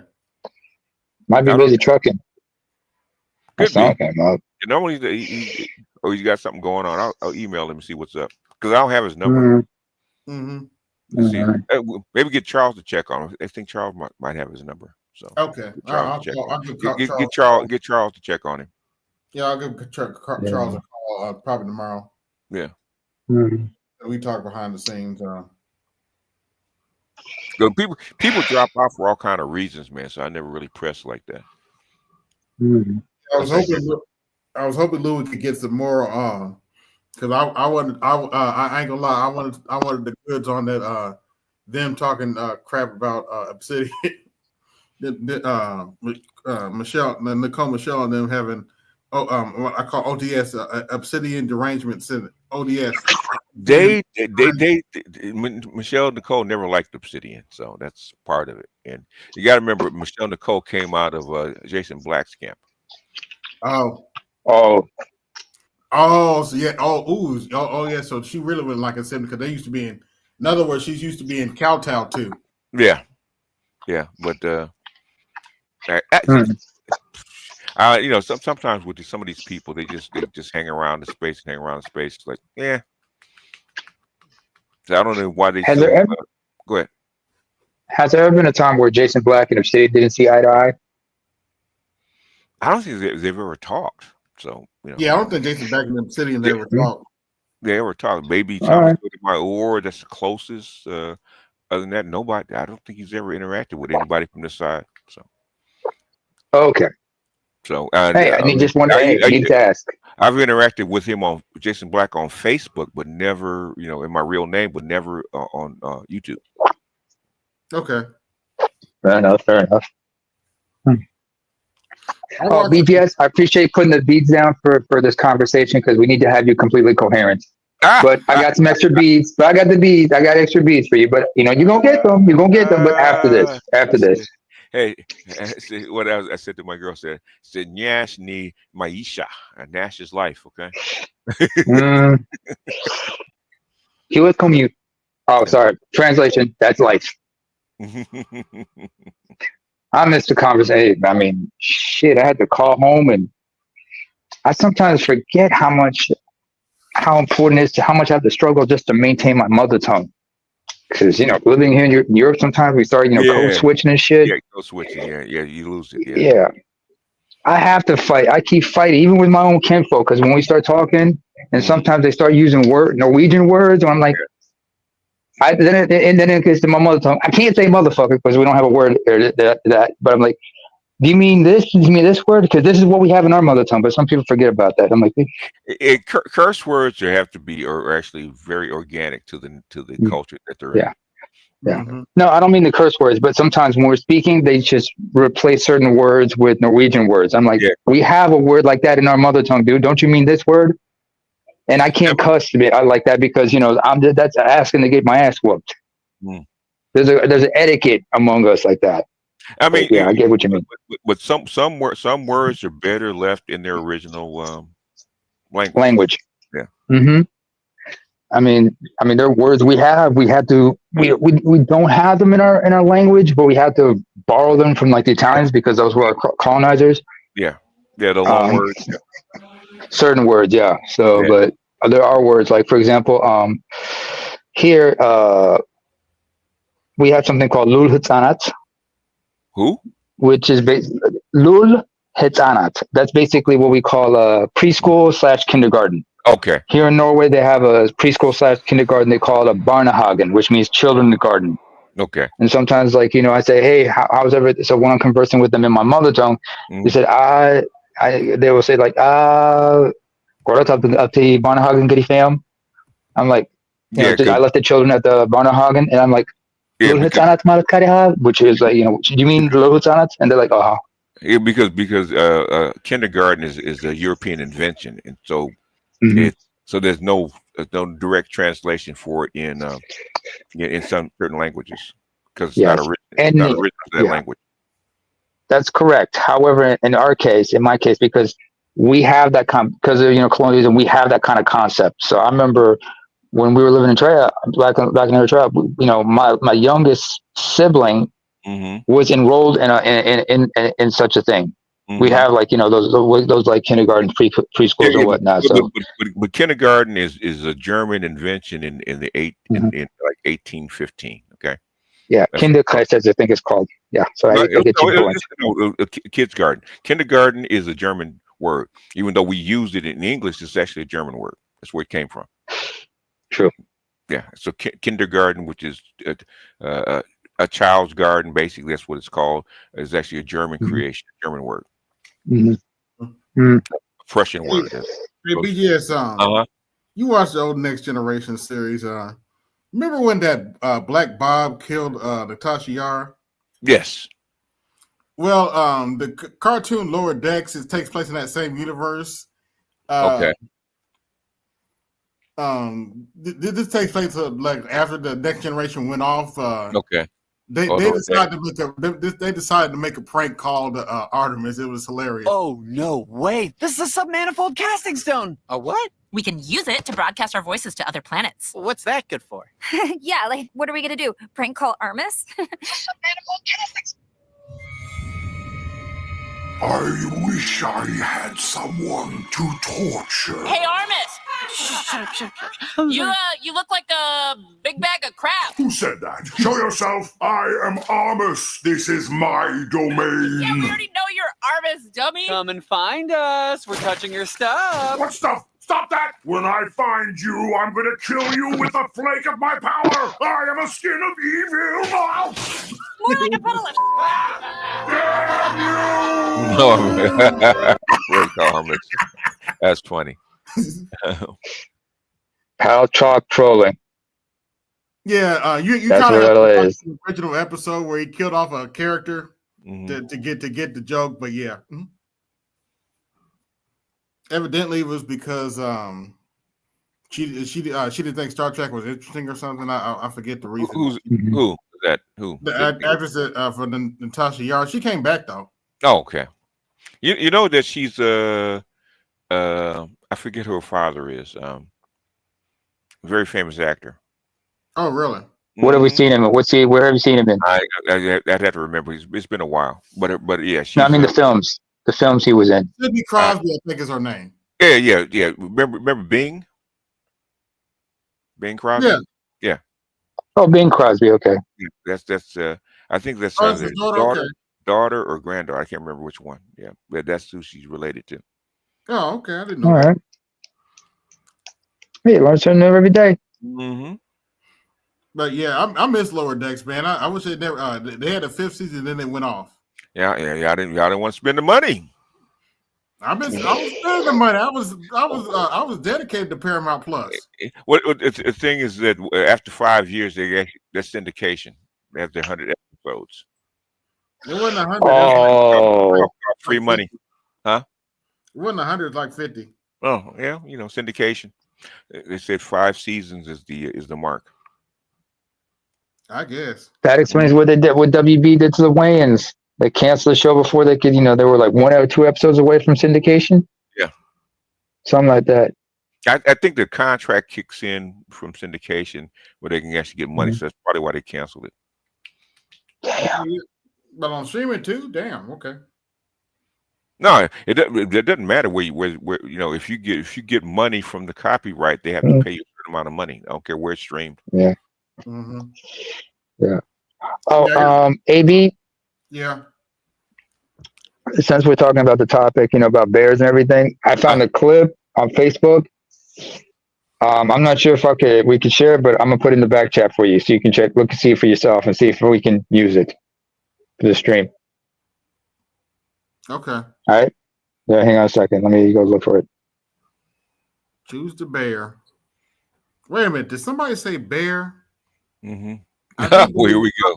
I do believe somebody said bear. So let's see here. Hey, are you independent?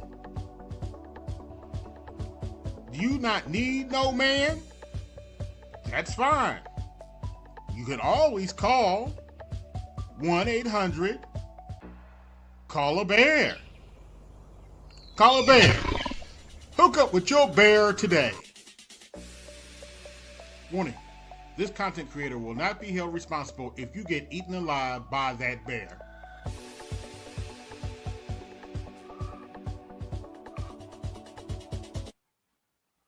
You know what? Now that I think about it, I'm surprised the AI let me get away with showing a black woman kissing that bear. It depends on the AI. Certain they have different rules for different AIs. Yeah. But I know they're real strict about stuff. Like you can't anything that's even loosely provocative. Yeah. I mean, and that depends on which AI that you actually use, because they have some that will let you do almost anything for a small fee. Yeah. Put it in the back chat. All right, a bit more. Let me take a look. I put it in the back chat for it. Check it out for yourself, too, because it's a little too spicy, I'm thinking. But hey. Let's see. Now watch in the back and then broadcast it later.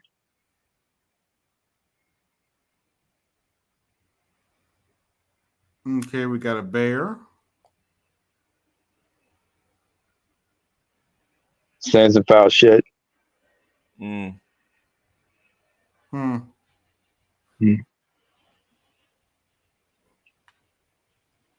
Just a bear sitting there. What's the big deal? I think the words going on in the background. It's the audio because it's a comedian who's like dubbing what he says. Okay. Oh, in other words, he's using a bear to actually tell the joke. Okay, I get it. Yeah. You gotta hear the audio, so you gotta clear that later. Wasn't sure if it's appropriate because I don't need to get you flagged. I figured, hey, check this out. You just check this out first, and then if you want to clear it, clear it. Okay. It was some funny shit. I will say this, ladies, you're gonna choose a bear, you might as well go find yourself a koala bear or something like that. But those little guys are nasty. Those claws ain't just, for display. Ah. What is it? The bears are out, man. Basically, I think the women actually turning into bears. So I tell guys, watch out, man, because they'll eat you too. Yeah. BJS, I remember Patrice O'Neal had this concept about dating, right? Oh, we don't talk about In the bears. relationships. Yeah. Bears, Yeah. deers, and bunnies. Yeah, I remember that. Yeah, because like basically, it's not just the type of demeanor; it's also the length of relationships. So if you like short-term relationships, Mm-hmm. it's usually you prefer bunnies because bunnies have short lifespans. Mm-hmm. But if you're like 5 to 6 years, I remember breaking this down for Angry Man back in when you had the Colosseum. It's like if you're like in a long-term relationship, we're talking like 7 to 10 years plus. Mm-hmm. That's like living with a bear because you like long-term relationships like that. Yeah, And in the Patrice's case he said, not only do I like bears, but the women I date look like bears because he did love big women. Well, the thing is, he's a bears as far as personality too. In other words, bears are rough and gruff and they cuss you out, stuff like that. Whereas deers are shy, okay, and you got to talk to them right. Bunnies, and, like that. And bunnies are delicate. Yeah, bunnies are real soft. Bunnies are very delicate. Yeah, that's what it is. I guess this is why I'm drawn to Wolverines. Bunnies, deers, and bears. Okay. Mm-hmm. Wolverine got nothing on a bear. Okay. No. Yeah. Wolverine come up to a bear. Bear just laugh at him. Try it. Oh no, bears don't fuck with Wolverines. It's just like how lions don't fuck with honey badgers. Mm-hmm. It's the same kind of demeanor. It's the same kind of concept. Yeah, the same kind of like. It's not worth it. Yeah. I've been seeing videos of Silverback just beating the shit out of the Lion Kings, man. Damn. Oh, about the lions? Yeah, yes, it depends. Yeah, silverbacks. Yeah, really, very seldom we see a silverback and a lion in the same arena is because lions in the forest. Yeah. Yeah, gorilla. If you're talking about lowland gorillas and whatnot, because lions are like in the savannah, gorillas like in more wooded areas. Different environments. And the lion's not gonna wander to a wooded area that they can't see like that. So they're not gonna wander. That makes sense. Yeah. Only big cats would probably come into areas like that would be like leopards or something like that, maybe because like they're very. Yeah. And even leopards got to be careful when they fuck with gorillas because those things are just nasty. Well, gorillas can sling around 400 or 500 pounds. So basically, a leopard doesn't have much of a chance. Mm-hmm. A silverback, especially, they will hurt you. That's why lions don't fuck with elephants. Oh yeah, I've seen those videos too. Them the elephants be tossing the lion around like a rag doll. A rag doll, yeah. Shit, you ever seen a giraffe? A giraffe kick will dislocate a lion's jaw, or break his shoulder. Mm-hmm. That's why they have to go after. If you're gonna hunt the giraffe, it's got to be in packs. In packs, yeah. Mm-hmm. That's why they calculate trying to take that giraffe down. But they want that meat. They want that meat. Same thing with water buffaloes. Yeah. They have to separate the water buffaloes from the herd. Yeah. Yeah. Water buffaloes, wildebeest. Mm-hmm. Shit. You ever seen hunting wild? And lions definitely do not mess with hippos at all. Ooh, no, you don't want to fuck with that hippo. No, they don't mess with hippos at all. Okay, they see a hippo, man, they scatter and run. Those hippos can run too. They can run. Yeah, and those foot long tusks could pierce you, and nobody fucks with hippo. I mean, humans have been attacked by hippos. Men have been attacked by hippos, getting the leg bitten off and everything. Mm-hmm. Even worse is you don't want to get behind a hippo because when a hippo got to take a number 2, they be flipping their tail around, and then it's like that shit hit the fan. It's like jet fuel. Shit hit the fan right there. Literally, you don't want to get up near a cow with her calf, especially. You don't want to come near her because she will kill you. She will kill you if you see you coming near her calf. Yeah. Yep. Mm-hmm. It was good, Louis. Just got home from work. Okay. All right. So you just having a black label and a smoke? What was that? You having a black label and a smoke? No, I gotta buy some more. Okay. Actually, I gotta buy me another My bottle. daughter's eggs have went down significantly. I might start buying them again. But produce is going up though. Oh, damn it! Can't win everything. Yeah, the farmers are struggling right now because of the supply chain. The markets are down. It's because they can't sell. They're having a hard time selling the stuff overseas. Yeah, because of the tariffs and the supply chains in China. China doesn't barely buys from us anymore as far as farm products. BGS, did you hear anything about South Korea, Japan, and China doing a economic alliance or something in retaliation to the tariffs? No, they're talking about it, but there's nothing that's announced. Okay. The last people I heard was I think it was Indonesia. Okay. Oh, it's huge. It was like 250 million people. So Indonesia was the big one. That was the one that was lately. Okay. India. And Indonesia's with the BRICS. Yeah. So it's a thing, and we'll see. Best and Trump will have to bend the knee before the year's out, I believe. Okay. Because they try to bluff them and it's not working.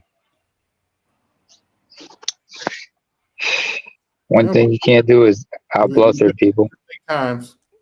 If you got the cards, you can bluff. I don't think they have the cards. Yeah. Oh, now the shoe's on the other foot, right? Apparently, huh? The rabbit has the gun. Yeah, it ain't no fun when a rabbit gets the gun. That is true. Now, BJ, so like I said, you remember when Trump said to Zelensky the first time he came to the Oval Office, "You don't have all the cards and everything." Okay. Now the roles are reversed here. Yeah, that's what happened with Ukraine. That's what Biden said. We're at a nexus, right? In other words, cards, the whole table's getting ready to flip, and it has. Even though it's been flipped, we just haven't noticed it yet. Yeah. Now we're noticing it because now they said, okay, we think we can actually put our dick on the table and take over again. It's the biggest wake up call for the United States was the Houthis and the aircraft carriers backing off. That was a signal. Okay, the game is over now. Okay, if the Houthis that in Yemen can make two carriers back off like that, it's over. Yeah, they actually hit a ship. Yeah, they did hit an aircraft. Yep. Yeah. They destroyed two planes on the deck. And Hex said we out. Hex said we out. Back them off. Thank God that it wasn't one of those hypersonics that can actually sink a carrier. They don't actually want to do that because they could have. And Yemenis don't give a fuck, man. Yemenis do not give a fuck. They could have sunk those carriers if they really wanted to, but that would cause. But the thing is, that'll cause way more shit than they're actually ready for. What's going on, Passport? OG, what up?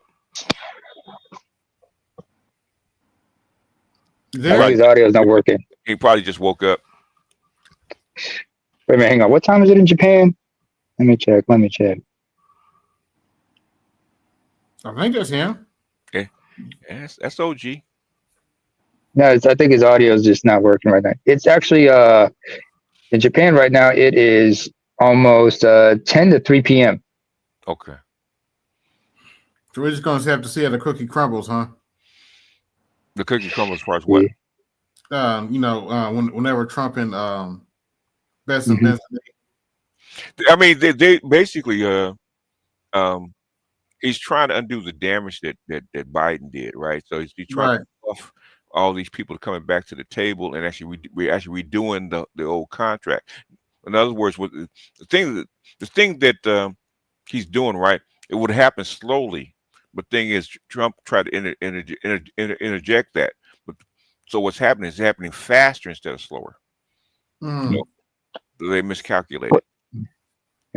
What was that other name you mentioned besides Trump, BJS? Bessent, Bessent. You're a Bessent. treasury. You're Yeah, okay, that's a Treasury Secretary. Okay, I just want to confirm that. Okay.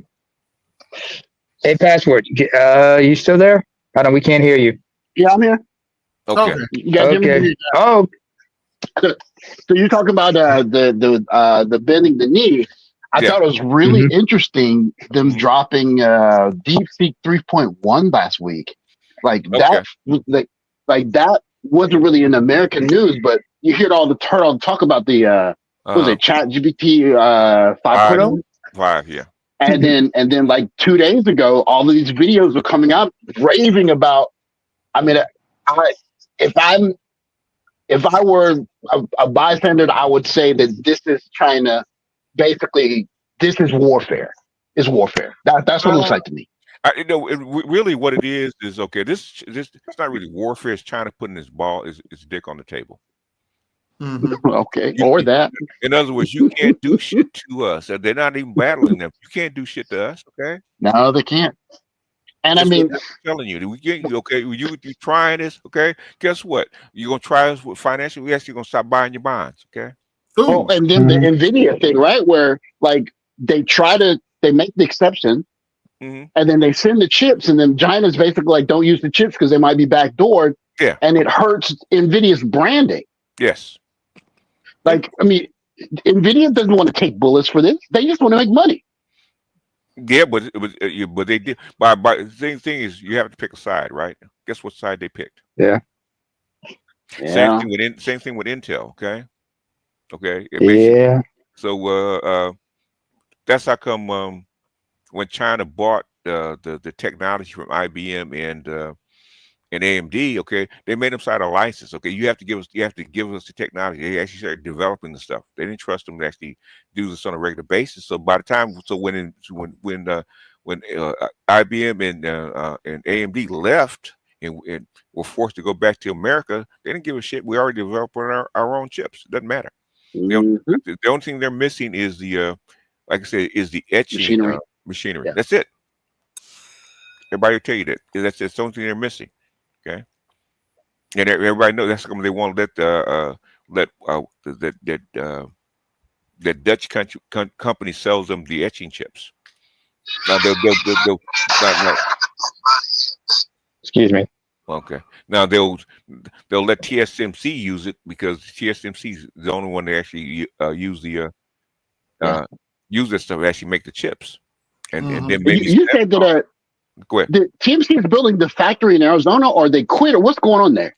Okay, the thing is, they built the factory in Arizona. Okay, the thing is, they don't have the workers to work in the factory in the plant because we haven't trained them. So they couldn't open up the plant because there's not enough workers to actually man the plant. The plant's there. They spent $40 billion on the plant.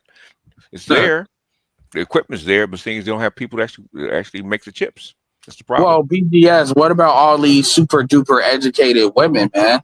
Surely you have to have enough workers to do that, right? Yeah, they're women's asses, right? If they were in engineering and STEM, which they're not. Which is why Black Studies degree gonna help with Black Studies gonna help with those constructions. Your two major degrees in modern university is what?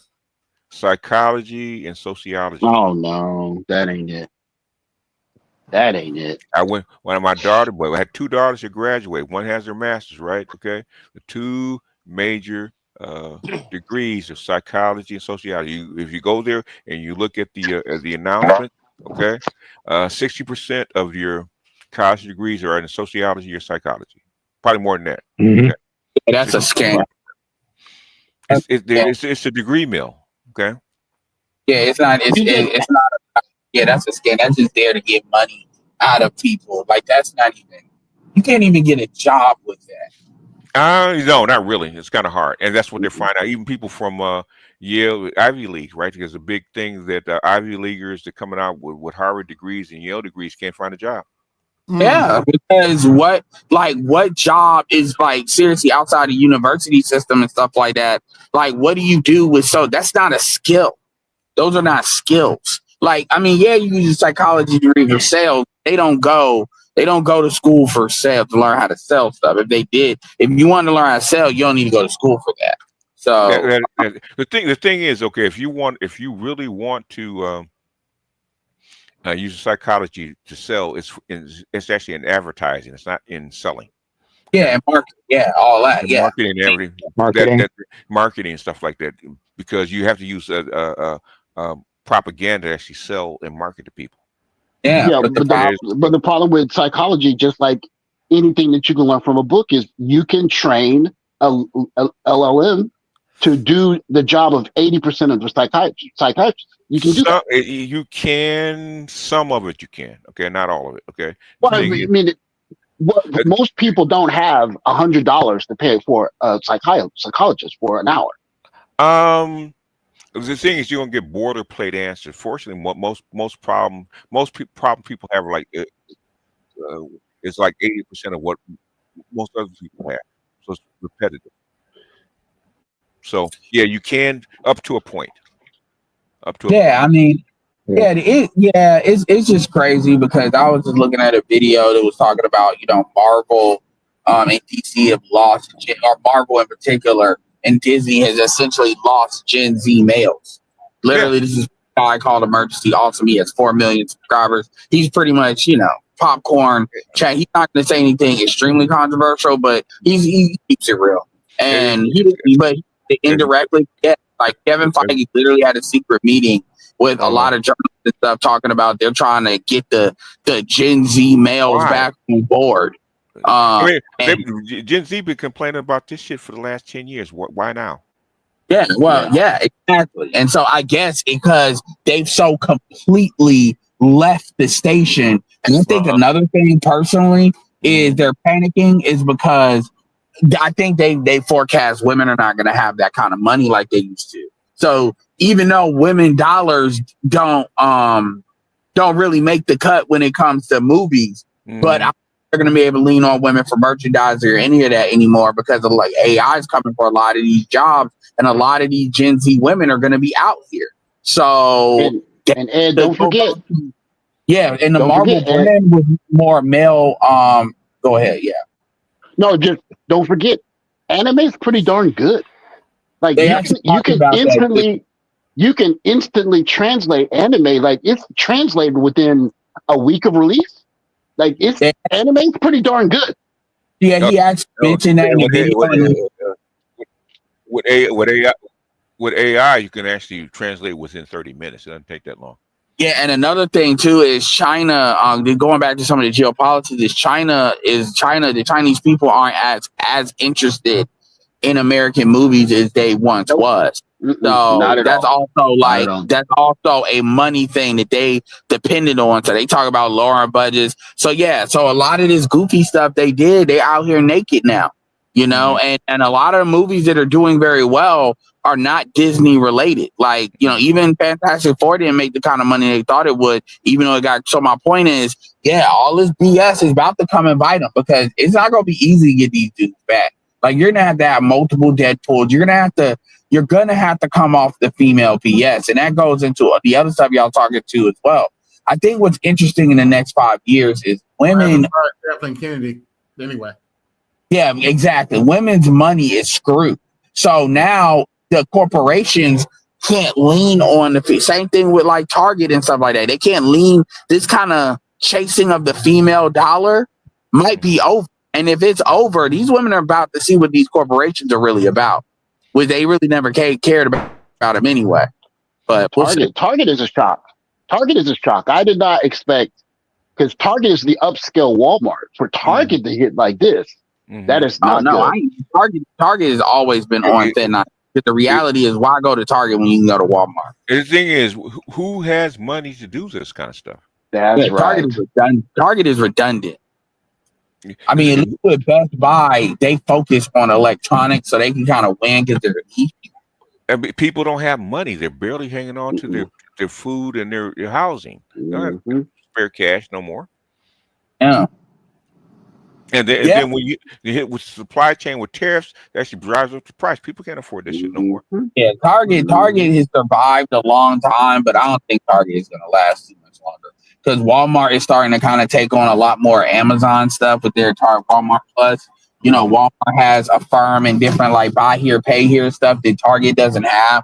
So Walmart is kind of giving you many more reasons to shop at Walmart. You know, they got Reebok in there now.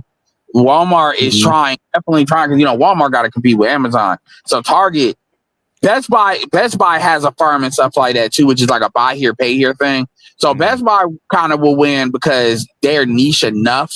And the electronics and stuff they sell can profitable enough, and what they have stuff Walmart just doesn't have. And sometimes you want to go there and see it versus Amazon, and they make it worth your while to buy it from them versus Amazon. Because if you go to, you know, the Best Buy website, you can find the cheaper prices with open box and stuff like that. And go to the stores that are local. So they do, but Target's gonna go out soon. They're done. They were done before. Target going out of business, which really shocked me. Like, I don't know why. Really scare me. Kmart really went out. Scare me because I mean that's like if Lowe's goes out of business, then you just have Home Depot, right? And then Home Depot can charge whatever they want. We thought that about Sears too. Remember? Ooh, yeah. But there was Sears, Macy's, JCPenney's. Like, if you go from 2 to 1, like. No, Walmart. No. It's not 1 because Walmart has to deal with Amazon, and Amazon does Amazon grocery, as well. And so no, it's still Amazon. And Walmart's not good. Some things you have to go into a store and look at. You just can't do it online. Okay, you have to have at least some underwear. Yeah. Well, underwear, clothes. You know, fruit. Some things you can't just produce. Yeah. No, absolutely. I mean, you can buy fruit. You can buy fruit from Amazon. My thing, I hear what you're saying. Yeah, Walmart isn't going to jack their prices up because their whole brand is around being cheap. So if Walmart was the only game in town and they did that, people would not go there. So they're not going to do. Where can they go? Walmart's competition is Costco. Oh yeah, there you go. Yeah, you're right. Yeah, so BJ's is still around because they didn't because Costco or BJ's didn't leverage. But Target, because I thought Target was low key done when they had that Canada issue when they expanded to Canada and it fell apart. So Target has done a good job because remember Target's been losing sales for 7 years because I know they had that CEO step down. But this DEI thing ain't got nothing to do with that. Target's been losing money for a minute. No, it's not DEI. It's not DEI. Well, that's what they're saying. No, what they're saying is the backlash from the DEI thing, and people aren't buying from Target because of that. That's what the news stories are saying. That's what they're trying to say. Why that CEO is stepping down, because even though they're saying that they didn't even do anything, they didn't change anything. They just announced they weren't going to do it anymore. But as far as corporate and all that, they kept all that the same. Like nobody really got fired. So it's like they did that apparently to appease Trump. But yeah, it is what it is. But Target is redundant. I mean, the reality is that I don't have an issue with Target, but ain't nobody. I've been in Target a couple of days. Ain't nobody in Target. They really not. Honestly, I mean, it's expensive. What help Walmart is Walmart grocery, because you know Walmart is getting all that money from welfare and Social Security and shit. They're getting that welfare money because the EBT stuff you can do through Walmart. So Walmart has a lot of stuff that kind of, you know, it's a one-stop shop versus, I mean, Target has grocery stores too, but again, it's redundant. Why go to a Target, you know, when you can go to other stuff? It's just, there is no like quintessential Target customer. Really isn't. So, so they last. You're going to Target to avoid the people that's in Walmart. That's right. I never seen a lot of people don't care about that enough though. Even during COVID, I never seen a Target like with heavy traffic because I shop at Target. And now, and the biggest problem, like where I live at, Target start expanding too big. They got too big for their britches. They start putting stores in all these market areas, and people don't have the money. Yeah, they don't have the money. Yeah. And Target not wanting to shop at Walmart is not a strategy for a retail establishment that sustain them. It ain't that many people that can. Like, because remember, one of the biggest issues with Walmart is getting the shit out. You know, and Walmart didn't have self checkout for the longest time. And then on top of that, for the people that don't want to shop at Walmart because you don't want to deal with the people, that's what you got Walmart Plus for, where they'll have just pull up, have your food, your stuff, or they'll send it right to you. They actually, just like they got Amazon vans now, or Sprinter vans, they got Walmart Sprinter vans now. Walmart's biggest problem is Walmart is based on getting cheap products from China, and the tariffs and the supply chain is fucking them up right now. That's right. That's right. This whole Walmart's whole strategy is buying cheap from China and selling into the American market. And with the tariffs, you don't know what to buy, how much to buy, when to buy it. Yeah. What's going to sell? I mean, uncertainty kills retail. Yeah. Now a lot of this stuff, this backdoor stuff, is coming through TikTok, whereas the Chinese are actually selling direct to customers. That's like TikTok shop is booming right now, is because the Chinese are actually using it to sell direct to the American public. You think they'll shut that down?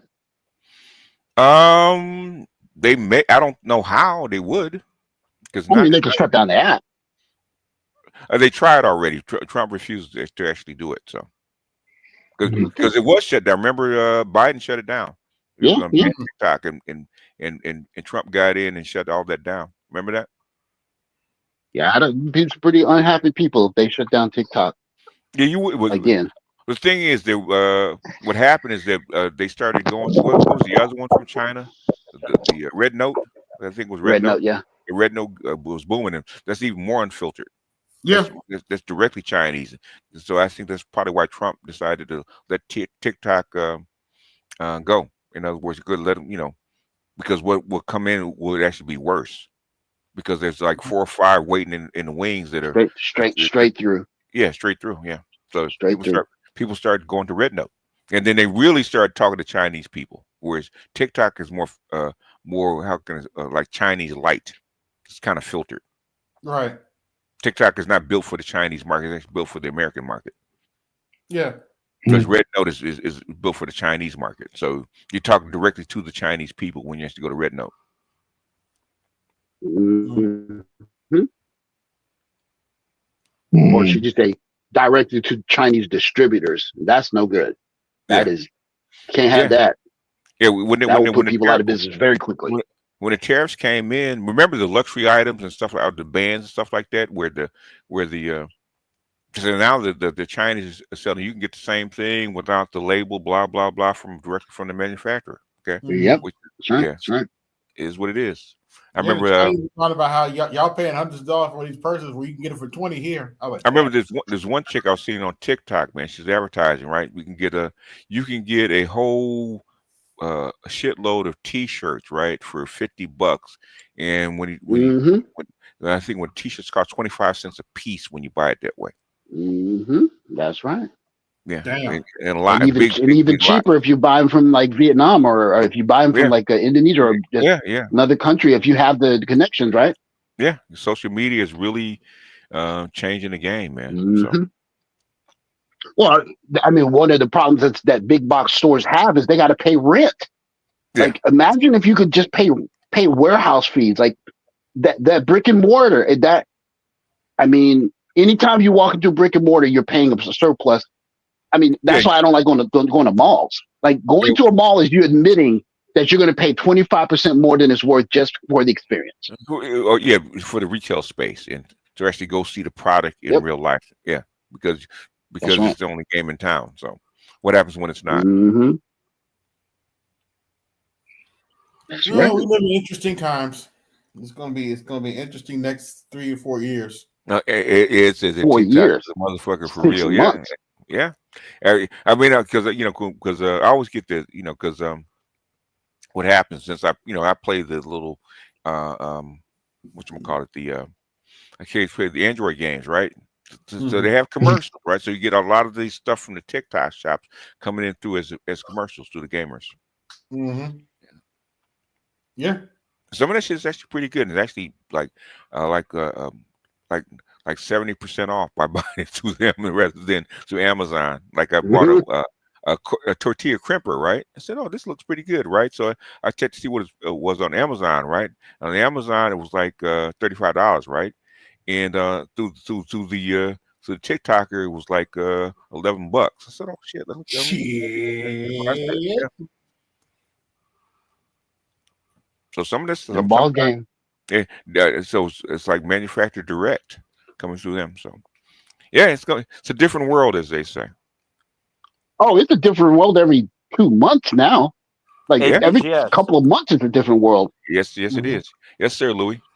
If you on TikTok, because my algorithm is all fucked up on TikTok, they got weave. They be advertising the weave right in the factory, and they have a little studio where they be modeling it at all different styles. You could buy it directly from them. Manufacturer. Yep. And they got smart. They got the African women now advertising it. Yep. African women buy a lot of weave. They do. African women love weave, man. They love weave. They really do, especially the Nigerians. Woo, my goodness. Pretty soon they won't even need ADOS as their clientele.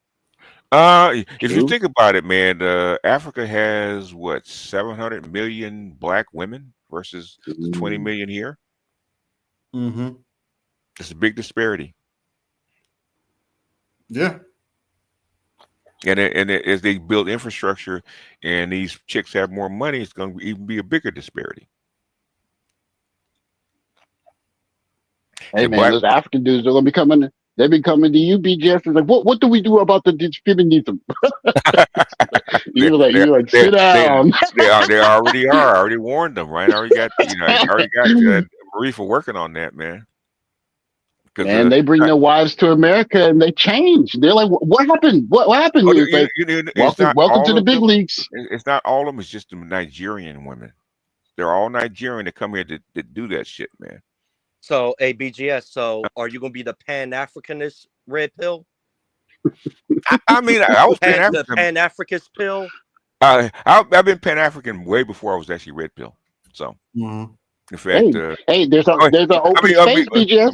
Marie, OG has heard me on my Patreon. He knows that I've been doing this a long time. So yeah, and Marie actually confirmed that.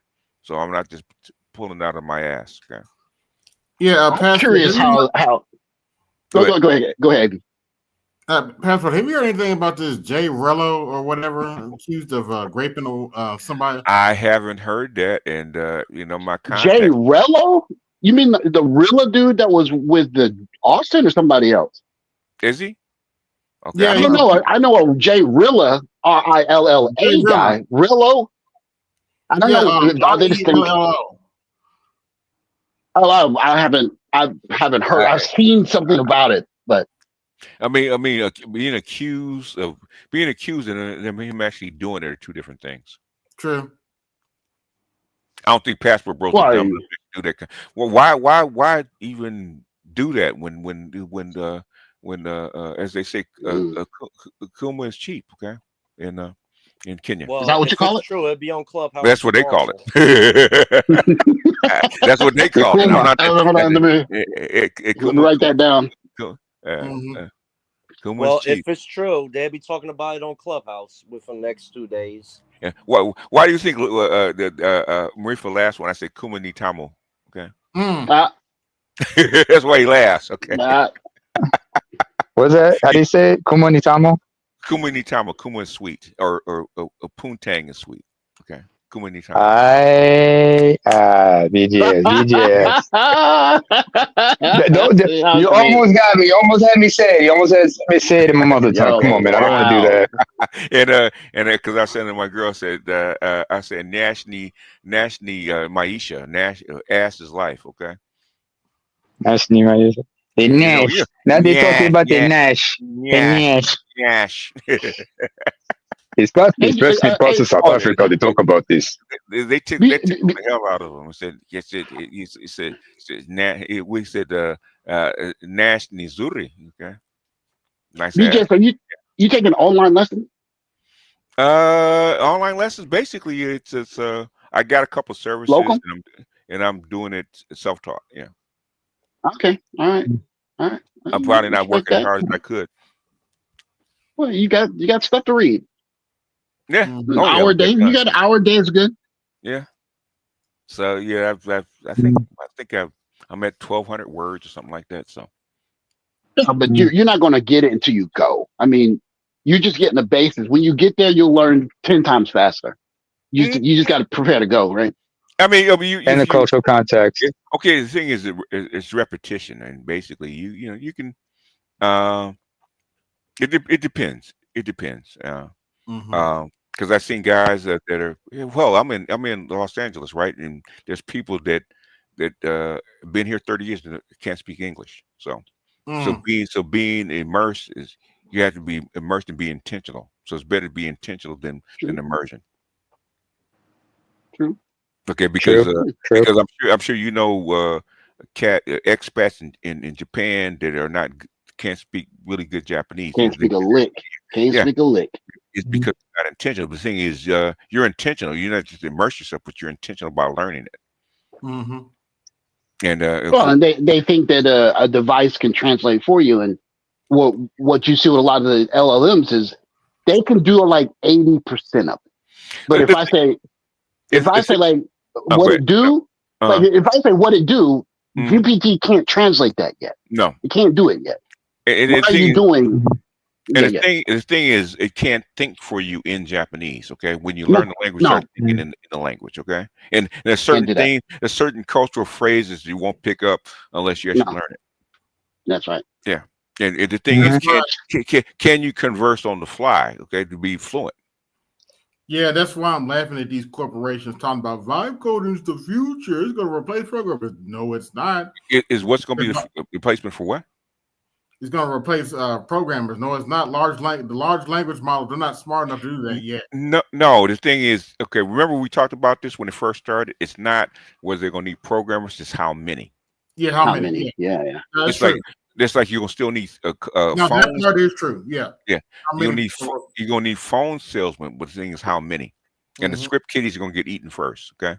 Oh, yes. They're going to get eaten. They're going to get eaten immediately. Okay. If I can pay... say I'm paying the average programmers like $125,000 a year, right? Okay, and I got 10 of them, right?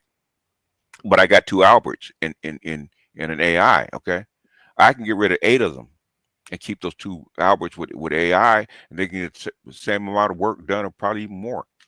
Yeah. Why would I keep the other 8?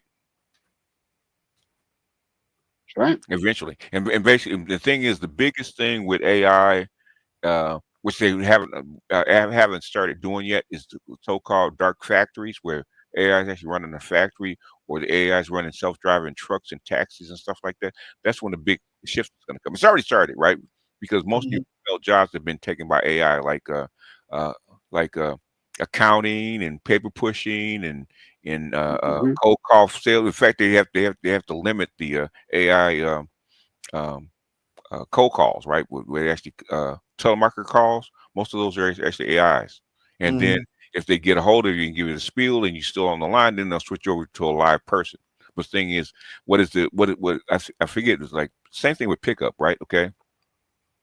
You got to get 5 people, you got to make 100 calls. Okay. And most of the time you're gonna get hung up on. Why use a human being for that? Okay. In fact, like I said, anybody actually apply for a credit card lately? Okay.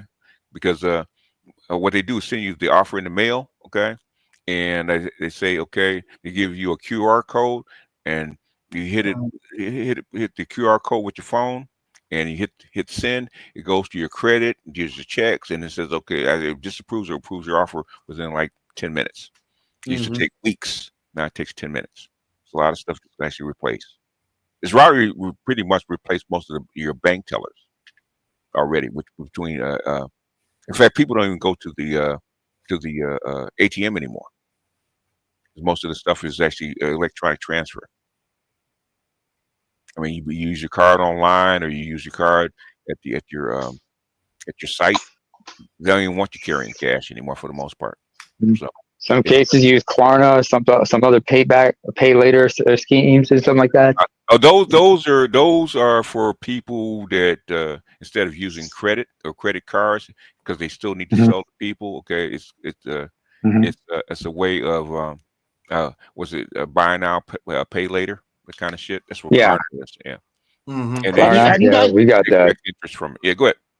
have you guys noticed an uptick in your energy bill? Because I'm hearing a lot about how AI is eating up a lot of the extra energy on It the is. grid. It is, and that's in fact. I think I showed that with Inside China Business. Let's see if I can find it where that's an issue. He's talked about that like 3 or 4 times about the energy that it consumes, and we don't have enough of it. And You mean while China's building a $167 billion yeah, hydroelectric dam so they can, yeah. By the way, I got almost 100 watching. Like, share, subscribe. Hit the Cash App, support the show. Hit the Super Chat, support the show. Yeah, that's why I'm getting tired of these manosphere folks, man. It's like, come on, y'all. We got too much important stuff that you talk about rather than attacking each other. If you're going to try and run AI off of fossil fuels, that's a lose-lose. Like you have to go nuclear. You have to do nuclear. There's no choice. You got to use nuclear. If you're not going to use hydroelectric or solar, you could. I don't think the technology's there. But I mean, people just have to understand it. That's the way it is. You don't want a nuclear plant, then move. Like, I mean, there's a lot of our stuff we outsource to Asia. Okay, as far as building gas turbines, and solar panels, and all kind of tech that we actually use to actually do replace the grid. We've outsourced that shit. We don't have an internal market. And it's too late for that. I mean, Japan did the same thing. They outsourced a lot of their shit. Now, where they used to make it internally, okay, and now what do? Now you have to rebuild the whole market. It took Japan 40 years to build that market. Okay, 30 years, 40 years, yeah. You can't switch that stuff overnight, and then you have to compete. I mean, it can be done, but I mean, you'd have to have like universal will, like most Americans saying this is what America has to do. Now, I don't think America could do. I don't think that's possible. Even if you had universal will, okay, so like people don't realize Japan, like Asia, most Asian countries are actually authoritarian. They're not liberal.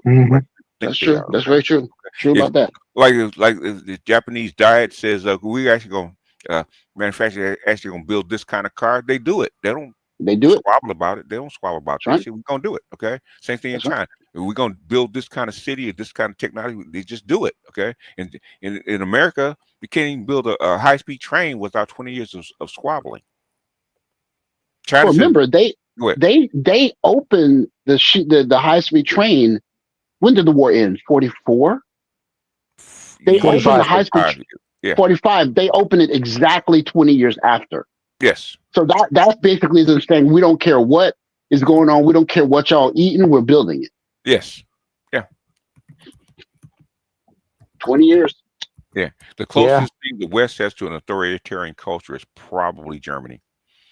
And they're not as authoritarian as they used to be. Yeah. They talk about values, okay? And that's what they mean. It's an authoritarian culture. And they do. Germany wrestles with that all the time. Yeah. That work ethic and everything. German ingenuity, German efficiency, they always talk about. Yeah. And they're very, very rules based, okay? Whereas other Western European cultures not quite that. Okay. But Germany's people always laugh that the Germans have no sense of humor. Yeah. Yeah. You learn that language. You may not have much because that's a hard language to learn, boy. Yeah. Not for really for English speakers, not really. Okay, because like we have like what 30% of our 30% loan words from German, so a lot of stuff actually translate one-to-one. Like kindergarten, right? Kindergarten is a German word. Translate one for one. Yeah. Wunderkind. Yeah. Yeah. Yeah, a lot of, like English is like, well, English, the original English is like 30% German anyway. So German, French, Latin, and then some Nordic. Yeah, riktig on det. He's very right. He's very right about that. I don't want to do the impression of the chef right now. Too early in the morning for that. Yeah, here's And a it's fun Sunday, one. sacrosanct. Go ahead. Here we go. Here's a fun one for you, Passport. I need a man making 6 figures. Ma'am, 6 figures don't want 6 kids. That's not a relationship. That's a daycare bill. I deserve a high value man. Deserve? Ma'am, with 4 kids? That's not high value. That's high maintenance. A real man will step up and take care of me and my kids. A real man might, but a rich man, he's not buying baggage. He's buying beauty and peace. I just know my worth. I need a 6-figure man. Your worth is what the market says. Yes. And the market don't pay top dollar for a preloaded family plan. Preloaded family plan. That's right. Ma'am, 6 figures don't want 6 kids. That's not a relationship. That's fucked up. A preloaded family plan. I gotta use that. Man, look. That's fucked That up. reminds me of something. Hold on a second. Yeah, preloaded. You preloaded cell phone. Yeah. To Passport OG, I have a question. Wait a minute, Lamer. Okay. Number 2's in the building. Number 2's in the building. What? Okay, what up? What's going on? Hey, it's the spy that came in from the cold. Okay, you all right, man? We were actually wondering about you, man, whether you were all right or something. So I know behind the scenes shit goes on. So that's why I don't say nothing. I say, okay, South G probably got shit going on. You can't surface. Okay. Yeah, a lot of stuff been going on, man. I know. and people don't know that your background because I'm sure you get taps on the shoulder. So I can only imagine the kind of pressure you're looking at. Yeah. So that's why certain people when they kind of drop out of sight, they said, okay, he's probably dealing with something. So yeah, that's what it was. But yeah, man, I mean, who was getting out at this time? I wonder. No, he can't reveal that, man. Don't No. That's all right. I know, but I'm saying it's some auditing shit. It's like Fight Club, okay? You don't talk about Fight Club. Yeah. so him. Was it Nameless? Fire Nation and a couple others, man. Then when they drop, I don't ask. Okay, only they know. And when they come back, just say welcome back. Okay, that's all you do. Okay, that's all you do. Okay, I know I deal with tons of people just like that. They go dark. So okay, there's got to be a reason. Yeah. Like the Teenage Mutant Ninja Turtles when they poke their head up out the sewer and look up around before they come out into the street. I remember. It's like Nameless with that smoke bomb, man. He just pops up, poof. Okay. No. He's more like he's not a shinobi. He's a bushido. So he comes in stealthily through the alleyway when you least expect it. Yeah. That's how Nameless is. Because remember, he's bushido, not shinobi. Yeah, man. So you're doing all right. You doing all right, man? You finish your schooling yet? Me? Oh yeah. Okay. All right. Just on to the next thing. Yeah. Okay. All right. I mean, I'm sure there's a lot of shit going on right now. So I'm sure. Oh yeah. I'm sure they're trying to pull you back in it, man, because they need your expertise. Okay. Oh man. I bet he's like Michael Corleone, huh? Yeah, just when I thought I got out, they pulled me back in. They pulled me back in. Yeah, it is what it is. I'll just say it's ruthless season. Yes, it is. Man. The Bears are out, man. The Bears are out. Okay. That's what it is. Their Bears are out, man. The old empire's dying, and when it starts to break up like that, there's all kind of stuff that goes on. So right now it's a whole bunch. Go ahead. By the way, I heard today, evidently, with the National Guard in D.C., evidently, Mayor Bowser asked for that under the table. Yeah, basically, this is something Charles said because Charles got contacted. There are 1,000 officers short in D.C., so they asked for help. Yeah.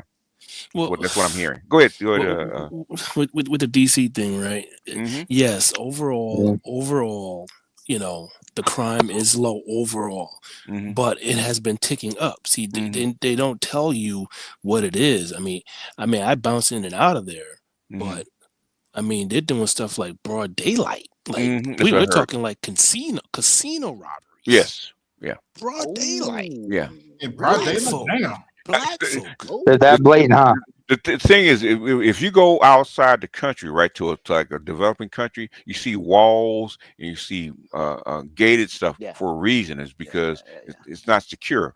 United States is one big police state. Okay, it's open for a reason. It's because of the police and security, right? What happens when that breaks down? Okay, they start people start doing what they want. Mhm. And that's what happens. So that's what's going on right now. Now they're trying to restore order in the society. Or you get flat out desperation. No, okay. The thing is, Saucy knows what I'm talking about, right? If you go to, and so does Neymar, right? If you go to a developing country, right, there's walls around your village, wall around your house for a reason. Okay. Yes. Mm-hmm. Okay. I lived in one. My grandmother's place. She had high walls, and plus they, on top of the wall they put broken glass, just so nobody could try to climb over. The compound, is because the thing is, in the United States, we have open. We don't have fences around our yards or houses for the most part, right? Open yards, open streets, stuff like that. You can only do that in a police state, where people are actually afraid to actually do that because police will actually come down on them. Okay, what happens when it starts to break down? You have to start building compounds like you do in the developing world. Developing world, like in gated communities for like expats in the Middle East and whatnot. I remember because you can't walk into a store and just take stuff and walk out in the developing world. It doesn't happen that way because you're going to be met at the door with a AK-47 or M16. Okay, Yeah. and I'm walking out of there. Do you remember what was it like? Some black dude a brother tried to rob was it a gas station? That was and the Indian attendants, they all grabbed him. One of them took a stick and started beating his legs. Yeah, just like they would in India. Yeah. It's called street justice, man, in a heartbeat. It's better than getting shot or stabbed. Or getting your hand hacked off for that shit, for that matter, like in the Islamic for world. stealing. Yep. A lot of Americans think they think that this kind of anarchy is fun. Well, I'm gonna survive, man. You guys don't know what you're asking for. No, this country's not set up for that. It's really not. But especially with so many people armed. It will get that way. If you're a fence builder, a wall builder, okay, a concrete mason, you can do a lot of work if it continues. Yeah, a lot of people won't need a lot of walls. Okay. Shit, Black Line Security should be like throwing out business cards left, right, and center right now. But the thing is, that's why I asked. People say, well, Trump is doing this because he's loud with it. Like Biden or Obama would have been real quiet with it. Trump is loud with it. That's the difference. That's the difference. That's what people don't understand. I'm like, you guys still don't understand who this guy is. Like, he's loud. He's always about attention. He wants to be the center of attention. He's a joker, man. That's why I call him a joker. Yeah. But he's so polarizing. People getting their feelings, and it's like, man, when I see that happening with people. Blocked somebody yesterday. What happened? I had to block somebody yesterday. Got in their feeling because I was trying to tell him about DC, and he said to me, "Your family ought to take you somewhere and beat your ass." Okay. I got family in DC, and I've asked them about. I had a conversation with one of my kinfolk who lives in the DMV area, and they were telling me they got to watch themselves, even though they got the paperwork and everything, they're legal residents. They understand, some people might profile them and shit. They understand that profiling is no fucking joke. So they got to be concerned about that as well. Yeah. When I said that, if people don't catch up and it's over, it's for real. It's for real. Like, they don't understand what he's trying to do. Now, do I agree with his tactics and all this other stuff? No, but I understand what he's doing. And to be quite frank, some way, somehow, the guy keeps on winning. So, what am I going to say? But at the end of the day, on a global scale, we have fallen behind, or people have caught up or surpassed us in various arenas. Yeah, and that's why the typical, person in this country, they really don't get it. They don't get it. Like if you really want to continue to even have the lifestyle that you believe that you've had or deserve, or the projection that you have that you would like to have, if he doesn't do these things, you don't have a chance. You don't have a chance. Yeah. Like at all. Again, I'm just a what is guy kind of guy. Like I can handle this kind of stuff. And a lot of times, I'm just really quiet for a reason, because it's like most people can't handle this stuff. Like, no, I'm getting this out to you. I'm just quiet. They're very hypothetical. They think you you're can being deal with negative. hypotheticals. Yeah, it's like I'm not being negative. I'm just saying, like, look at what's going on. Well, think Go about ahead. something as simple as you are going to invite the Russian president to Washington, D.C. If the American president goes to Beijing or Moscow, I can guarantee you they will not drive past one single homeless encampment. It will be pristine from That's the not how it airport on the works. way. But in America, if you see one of them, it's a sign of weakness. Yes. You can't show that. Incompetence. And people don't like Trump for that, but he understands that part of it. Like, you can't show that. It's like America's not as strong as it projects on television, and they can see it up close. I got it. You can't show that. America does this on reputation right now. Okay. Yeah.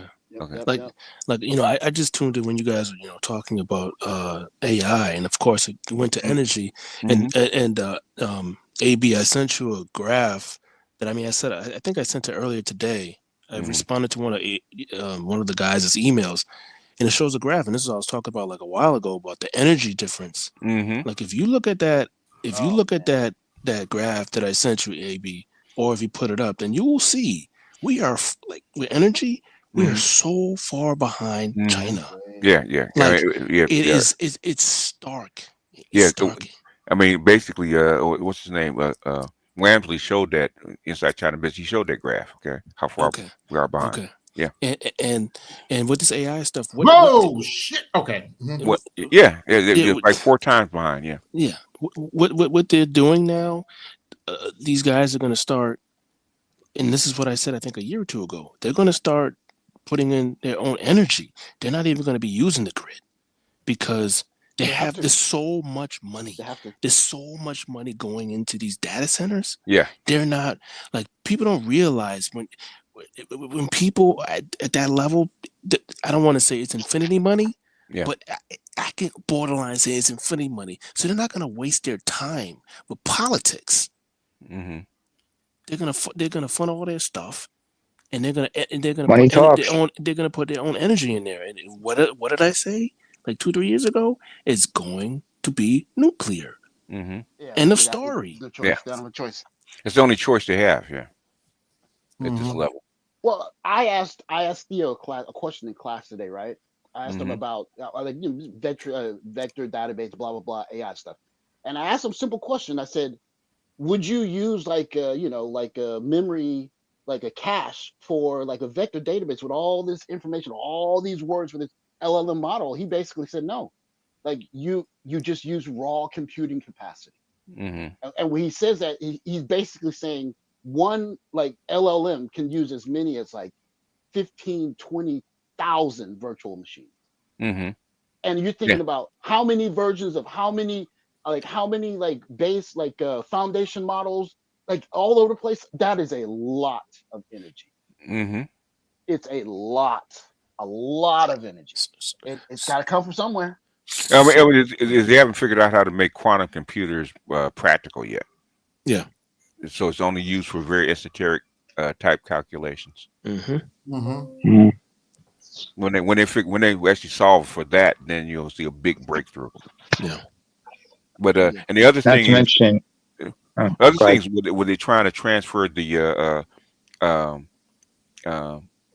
they're trying to turn the AIs from silicon to organic, because brain cells and neurons actually use a lot less energy than silicon does.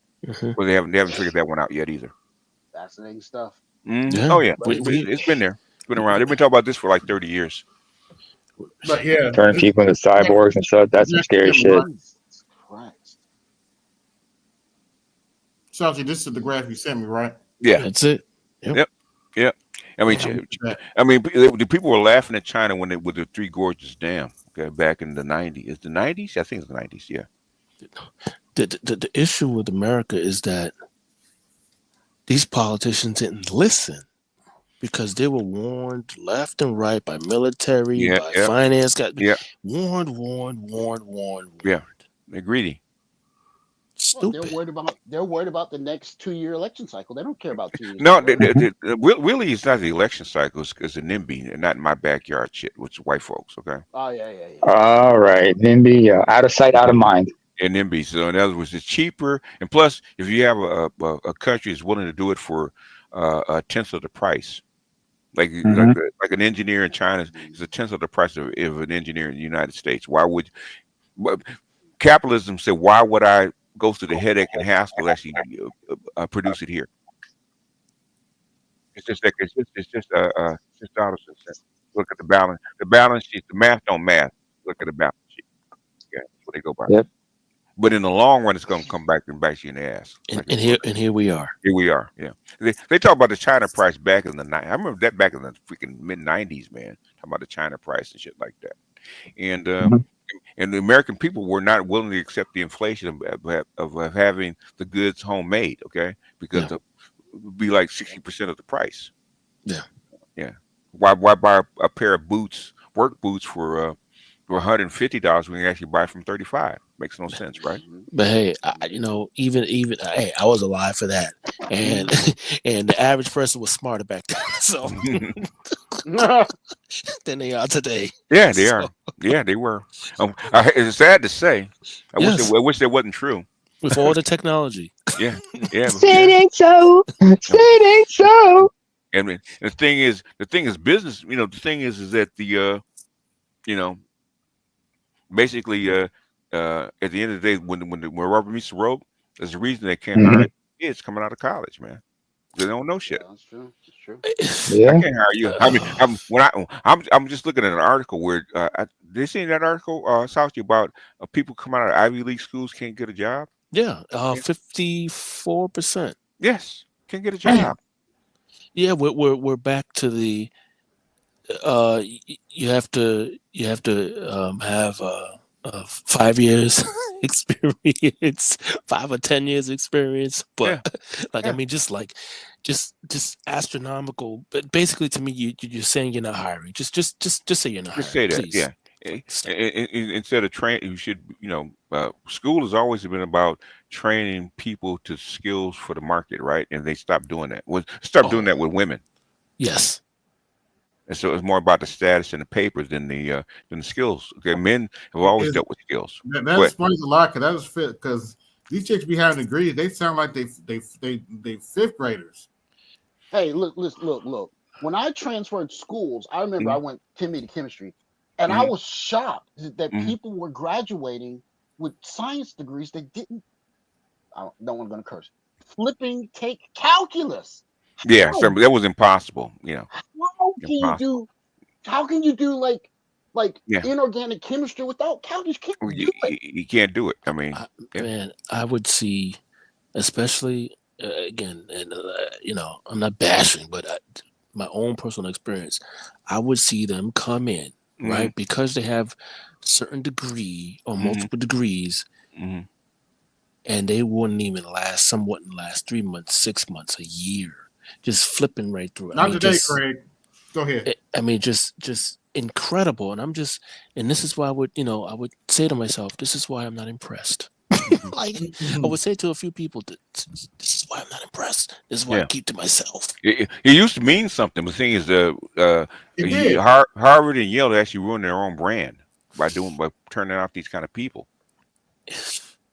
I mean, we got two.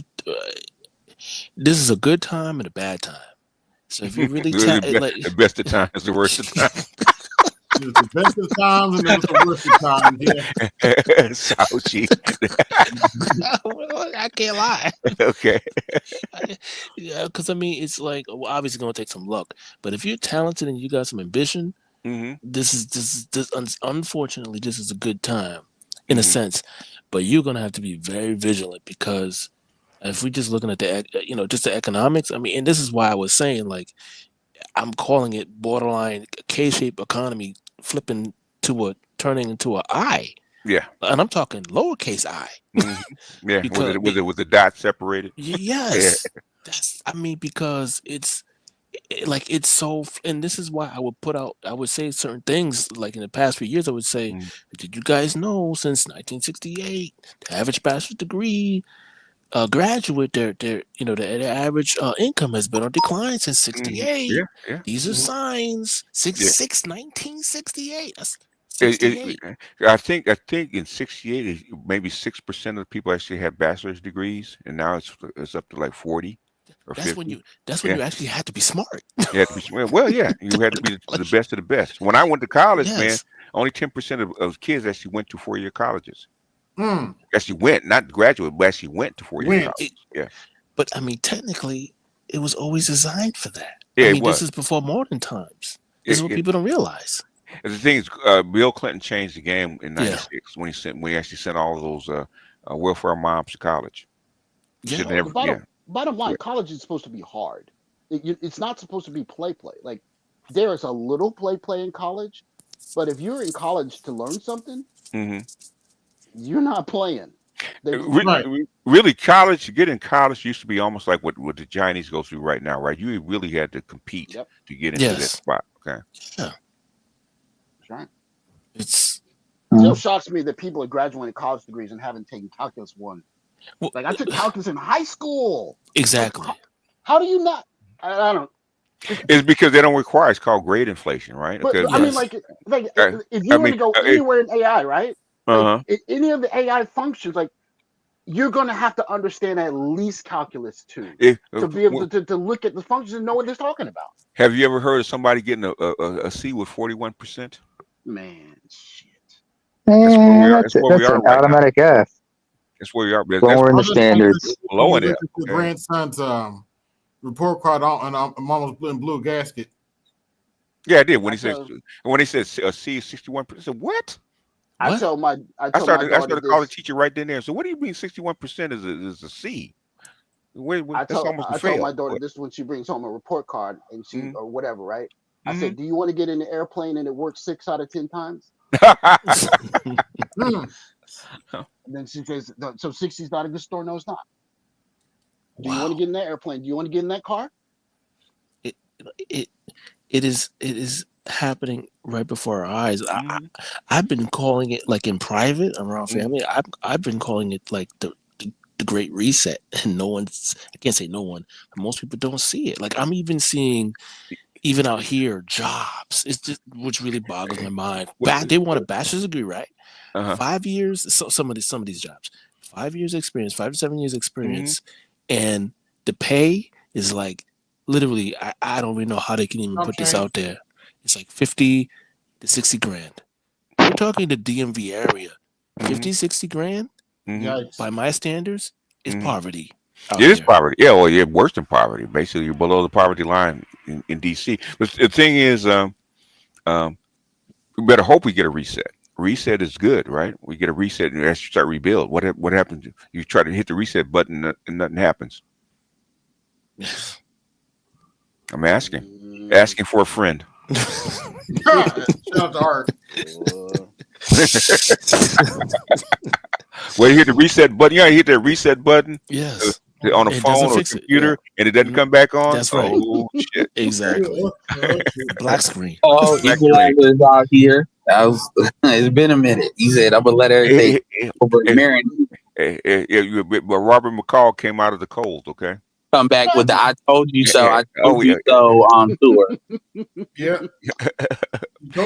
Hey, Salty, who cooks for you? I got for him. He knows what I mean. Who cooks for you? The only question I got for him is this: is it worse than you thought? Nah. Yeah, the thing is exactly how we thought, because me and Salty are pretty dark as far as Black Bill. We're pretty dark. Yeah. Well, the problem is Americans are so used to such a high standard of living, like getting used to eating beans 3 days a week. Americans aren't ready for that. And the thing is, what Americans don't know is exactly where they get their stuff from. That's and right. how much it takes to actually extract this Exactly. wealth from the rest of the world, right? Okay. Yeah. They don't even care at times. Okay. In fact, somebody was now they're starting to tell the truth, right? Basically, a lot of this stuff was actually to suppress and control Africa for years, man, for years. Okay. Mhm. Now they're starting to actually say it out loud. We've been saying it for like 20, 30 years, but now they're saying it out loud. Yeah, because Europe is in Europe is kind of ahead of the curve when it comes to the pain, right? You know, because it's pain. You know, The thing is, most of Europe, they've been telling Soros and people like that have been telling Europe this stuff for a long time, right? Okay, why don't you try to make friends with the Africans and let them develop and co-develop instead of trying to suppress them like you've been doing? no, because white supremacy, like they gonna die. I'm convinced they're gonna die on that hill. They'd rather die. They're dying on the hill as we speak. Okay, in fact, they're talking about pushing out the immigrants. Okay, as we speak, right? You're just going to exacerbate the problem that you have already. That ain't gonna work. That's when I found out a couple, a year ago when we started. I mean, you obviously talk about it a lot longer, but I was like, oh yeah, they're gonna die on this. That's why even with reparations and all, because they're gonna die on this, and they're gonna lie. They're gonna lie the whole way. Like a lot of the poor folks. As I've done a good job kind of calling this out, at his level when it comes to white folk covering that. Like these white people, they really, it's like, yo, if you've been to Europe is shit right now. White people see it because it's happening in their daily lives. The thing is, just because they're not talking about it, they see it because it's because their standard of living has gone way down over the past, let's say, 15 years. That's why I keep saying, like, y'all got way more problems. Y'all worrying about stupid shit like Shadur Sanders and black folk and y'all got way more important shit to worry about than the goofy shit y'all be worrying about. But whatever. Those are cake and carnivals. The underground, okay? Why you think January 6th happened? Okay, it's because they're upset about what's going on in their regular lives. Well, the government ain't who you need to raid. You need to raid a lot of these corporate offices, but whatever. Who allows the corporate offices to actually do this shit? Exactly. The government. Yeah, it is the government. Okay. Yeah.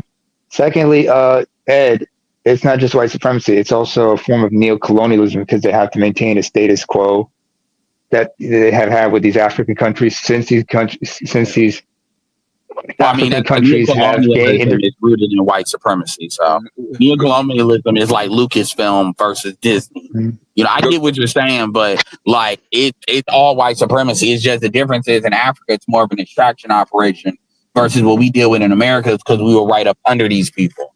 And that's what a lot of folks don't understand. And it is what it is. You did. It's basically like white people are just like black women. You basically made it so there's no choice but to take the other deal because what do you really have to lose?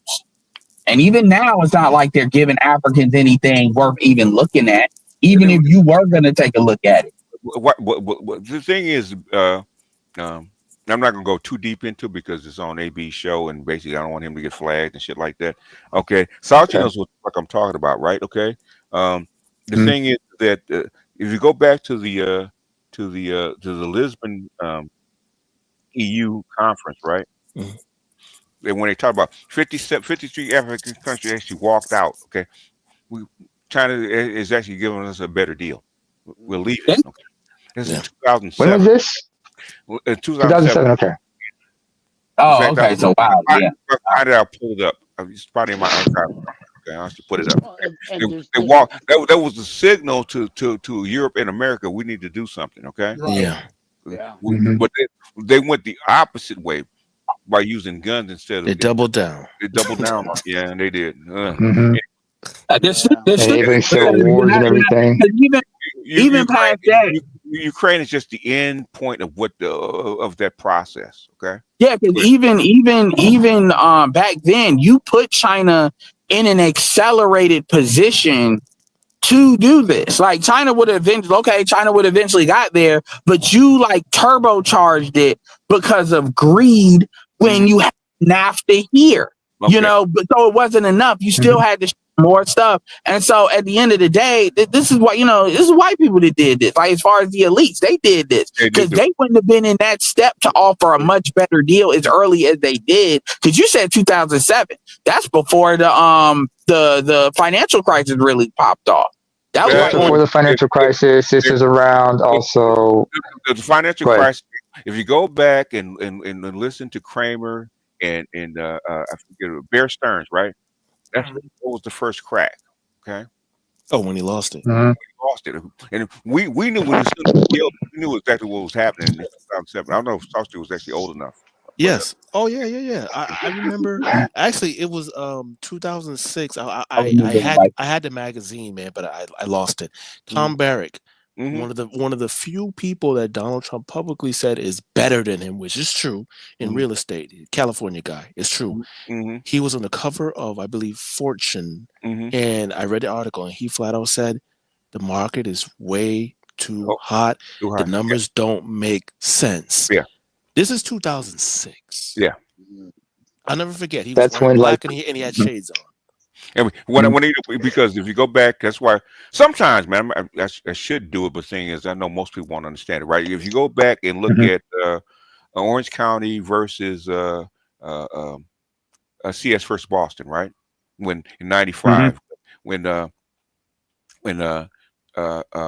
Orange County declared bankruptcy because they actually had these CDOs and CMOs through CS First Boston, right? And they actually bankrupt. Okay, they used the same shit in the mortgage crisis. Okay, the same shit. I said, how you going to use the same shit that actually went bust in the '90s? Okay, it made no sense to me. But things. So when I looked at the paper, I said, oh, these motherfuckers are doing the same shit they did back in the '90s that doesn't work. And when it goes bust, what's going to happen? Okay? And it went bust. Because the thing is, people don't. People don't read these things. Like they just look at the surface stuff now. Guys like myself, or where you gave me the number 2. Yes. From we read that stuff. We're like, hold on, what's the balance sheet? What's in this thing? Yes.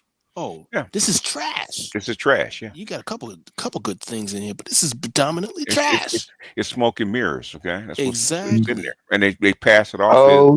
And if you go back and we actually watched the movie, we get the name of it, but things they actually talked about it where the rating agencies, No, what margin call? It was one after that. I forget what it's called. They'll have clips. They'll have clips. Too big to fail. Too big to fail. Is that it? Too big to fail. I think it was too big to fail. The thing is, where the rating companies actually were in on the scheme. Okay, that's right. Yes, right. Yes. Which is why China and the rest of the world was actually pissed off. They said a lot of these people need to be executed. Yes, they did. I wasn't gonna say that, but like real talk, and that's the problem. Like when they start believing this magic, and then that's why they don't talk about the BRICS on mainstream media, because there's no way for them to spin it. There's no way to spin it, so they just black it out. They don't even do they even talk about the BRICS on CNBC? They just black it out. They don't. The mainstream media, you will never hear. I have yet to hear them talk about the BRICS for real. I've been following the BRICS since 2005, but even before they formally became the BRICS. Okay. Well, we they're not gonna, because they have no way to spin it, and they in their mind, people are panic. Yeah, people will panic. We'll be over. Like the end is near, right? Remember that movie "Don't Look Up" with the asteroid headed toward Earth. Yeah. Don't even tell them that it's there. So, I mean, so white, and it is what it is. But white people did this to themselves. They only have them to blame, and that's the problem. They want to blame everybody else but themselves. Well, the thing is, doesn't fix anything. This is what circles that went on in the mid '90s, the late '90s, where they were actually going to leave the United States and actually go to China. Move to China, yeah, and leave the United States behind. Did they understand Chinese culture? They didn't understand. They didn't listen to Kissinger. Kissinger told them it was a no-go. I mean, that's who's going to move to the United States? Who's going to leave the United States? The elite, the bank elite. Well, the problem is if you do that, you can't play that same game. I mean, I don't know why. I don't know why you would do that. If you listen to me, you'll understand. I'll let you know this stuff. China's been doing things away for 2,000 years. want to change for us. The thing is, the Chinese convinced them, okay, we'll go along with it, right? Until they didn't, right? Which is as soon as they got Hong Kong back, all hell broke loose. Okay, we're not doing this shit. Hong Kong, Macau, at the same time. That's 1997, folks. Yeah, and guess what happened? Currency crisis right after that. Besson and Soros, right? Yeah.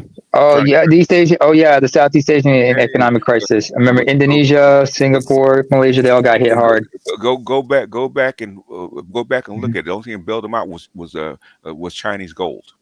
White people actually believe. They actually believe that China would accept a civilization or a country with as much history as they have would be a vassal. White people really believe in their own. Yes, they still do. What are you talking about? That's called mental illness. They still do. What do you think the Ukraine's about? Okay, Ukraine war's been over for 2.5 years, right? It's called narcissism. They're willing to fight. They're willing to fight because they believe in that shit, man. Yeah. Ed. Ed, look up the Boxer Revolution and the Opium Wars. That's how far back these people are still caught up. With the Opium Wars, Part 1, Part 2, and then all that does is reinforce my argument, because you actually believe that China remembers that shit. China low-key speaks on that shit. They remember that shit. Great humiliation. Yeah, they remember that shit. So it's like, you really think that I'm surprised China thought. I'm sure China was like, you really gonna give it this manufacturing shit? And guess what China told her? Yeah, we'll give it to you. Of course. I mean, like even they were like, this is mental illness. That's all that is. It's narcissism. Like, this is mental illness. How long you been around white people, man? I've been around white people long enough to know that this is why a lot of these coons be making all this money off of them. Like a lot of them are stupid. Not all of them, but a lot of them, they have obvious blind spots when it comes to their superior. That's why it's fun, because if you know how to play into it, these are like really deep blind spots with a lot. That's why I bring up SWP on the conversation he has, because the way he has these conversations with them, they know you're right based on what he's saying. And because he'll have these conversations from a perspective of black people on the same ship you're on at the end of the day. So on the one hand, we want to see the white supremacy end, but on the other hand, we don't want to go down with it. So it's kind of like, you shouldn't help my enemy, but I'm letting you know. And they know. It's really it's great. Black folks is just as fucking delusional as the white folks are. Absolutely. Yeah.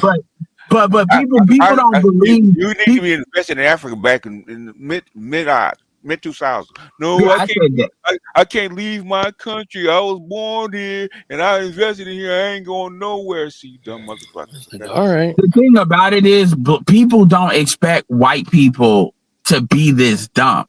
It actually, like, a lot of, like, when I've seen when certain black people really realize how, because it's obvious now with what's going on, because a lot of stuff is obvious. A lot of black people panic. They go into denial mode, because when you realize, oh my God, they're actually this stupid. Yeah. Like, stuff that are obvious. I'm not even talking about regular white people. I'm talking about white people that are in the elite circles that can be somewhat having these decisions. Unless you've been around elite white people, as me and Salty have, okay, you don't realize, okay? The thing is, me and Salty, you don't realize how disconnected they are from reality. You go to these motherfuckers, right? And I'm actually smarter than these bastards. Yes. Yeah, I've been around. I ain't been around them probably as much as y'all have, but I've been around them enough. So that's one of the reasons why I don't like going. Like, I don't go into your Patreon, because I already kind of know. I don't need all that. You don't know. You don't know, man. You get. No, I'm not talking about what's in your Patreon. What I'm talking about, to finish, is I already know how dumb white people are at some of these levels. I don't need to have all of the details filled in for me to overly prove. It's not that they're dumb. It's like talking to a fundamental Christian, right? It's not that they're dumb. It's what they believe in. Yeah. What you call it? They're messianic. In fact, messianic. Yeah. In fact, a lot of your elites are using that. Started using it. This messianic belief that white folks will actually be superior. It's messianic. Even though they're not. It's like everything fundamental to who they are. They got for somebody else. That's why they talk about the Asians always copy shit. Y'all copy, but it's they really believe in their. They have the same information that I do. Okay, same experts that I do. Things they don't believe it. They know. They Well, don't believe they'll find out. They'll find out the hard way. They are finding, just like them carrots that they actually beat the Houthis with those goddamn. That's crazy. You actually believe that you was gonna go into China and be on some damn South Africa apartheid shit. Yes. White people don't fuck. Asians like white people. Asians don't like white people. Asians got this get out eugenics view of white people. They want the hype shit. They don't really like it. Chinese are very good at bowing and telling, yeah, we'll do it. Okay, that's what they told them. Yes. Okay. Give us your technology. We'll work with you. Yeah, we'll allow your banks in. Blah blah blah blah blah. Until why they're stealing all your stuff? Yes. Exactly. And then also they pull a white person. Oh, that treaty doesn't matter anymore. Yeah, that agreement is not. Yesterday's agreement is not today's agreement. You motherfuckers. Yeah. Yeah, I mean, like you have hit. Yeah, anyway, it ain't nothing because a lot of this history, most people don't know nothing about the opium wars. I know about it because I watch that type of stuff. You know, especially the way they did it because China was killing their own people in order to try to deal with that shit. And they said you're gonna shove this damn opium down your throat, and then got Hong Kong. That's why when they thought that China was gonna let folks keep Hong Kong once the lease was over, I'm like, no. Because they know how you got it. Like China, the thing about them Asians, they think long term. Like it's crazy. Anyway, white people believe in their own spot. Even UK believes that they're still part of the empire. Okay. Yeah. Well, that's how fucking delusional they are. They're still living in the past for 100 years, man. Okay. Well, the Japanese have a term called hone and tatemae, which means what you really think and how you act in front of people. Mm-hmm. Asians have a long memory. Yeah. They will show you a face. Yeah. And they have what they really believe somewhere tucked away until it's time to show it. And Kissinger, when he wrote down China, he was trying to explain to the American people how Chinese people think. Okay, they know, they don't believe it. Yeah, I mean, they'll die not believing it, I guess. And so the question is, who else is gonna go out with them? And like I said, a lot of black people ain't gonna make it. Because truth be told, a lot of African Americans, this is one issue FBAs have. A lot of black people can't even conjure a reality where white people aren't there. And anybody that's like that, you're already done. You're already cooked. Because we're one of them. We're created by them. Okay. I mean, it doesn't matter why. The reality is you're not going to survive with that. It does matter why. Why is why you do shit. Okay. Yeah. What is not why you do? Why is why you? Yeah. Hold on, Ed. This is why I titled the stream "Don't Get Eaten by the Bear." Now let me go over what I had at the beginning. This is a dog-eat-dog world right now. Mm-hmm. America is in decline. It's not a doggy; it's a bear-eat-dog right now. Well, bear-eat-dog. Dogs eat bears all the time. I mean, bears eat dogs all the time. Okay. Bear eat dog. Yep. It's a bear eat dog world right now. Okay? Click save. It says when I shut it down. I wrote this program. Mm-hmm. But anyway, we need to save ourselves. Nobody's coming to save us. Yeah. Keep looking out for opportunities. And let me remove this banner here and upskill. And learn to adjust to the environment. The thing is something that I figured her name was Nicole Foss. She said, "I said you have to buy yourself a learning curve, right? Because by the time you need to eat, it's too late. Yeah. Thing by the time you need to learn, it's too late. A lot of the stuff that you're trying to do now is too late. Okay. Yes. Yeah. It's too late. Now, because you have to unleash the air to actually compete with the rest of the world, right? So the bears are out right now. It's too late to actually learn how to tame the bear. Okay. You should learn that 5 years ago. Okay. It's too late now. Yeah. All you can do is actually feed the bear somebody next to you. throw him in front of And the women, unfortunately, a lot of the women are like all that. We got to protect the women bullshit. If y'all are not used, it's just like I'm gonna say this without going off. Let him finish, AB. Let him finish his statement. Go ahead. It's just like AI, where nobody talked about it from a mainstream perspective until they started talking about it. It's gonna be just like what you're talking about. It's not gonna be here until it's here, and then once that reality resets with everybody, they're gonna lose their mind. The thing is, you guys are used to, because of me and people like Salty, you guys are like 3 to 5 years ahead, okay? Everybody's not as even caught up to where we are right now, okay? By the way, I know watching CNN. Yeah, no. By the way, I noticed something, BGS. When I create my image to video, I'm using a program that I bought that kind of speed up the process. What you said, be smart, be first, or cheat. Yes. Well, I'm cheating a little bit with AI. Yeah. I noticed something. They'll send me an email when they're done rendering the video because it's done online. Yeah. And sometimes when I open that email, it's Chinese. Yeah. A lot of it's Chinese. Yeah. It depends on where they get the information from. So yeah. The thing is, I told you guys, my job is to keep you from 18 months to 3 years ahead. Okay. Yeah. You guys knew this shit 3 years ago. It's not new. Okay. But you expect people to actually be able to have the same kind of awareness of it. It's just not hitting them. They're just not finding out. They haven't actually adapted to it yet. No. Like the chicks, chicks sleeping in their car. They're not used to that yet. They will. But they'll adjust when they figure out they can't save these chicks. It's just starting to hit them. Well, I told you about DEI. I said, just gonna hit black women and white women first. Don't worry about it.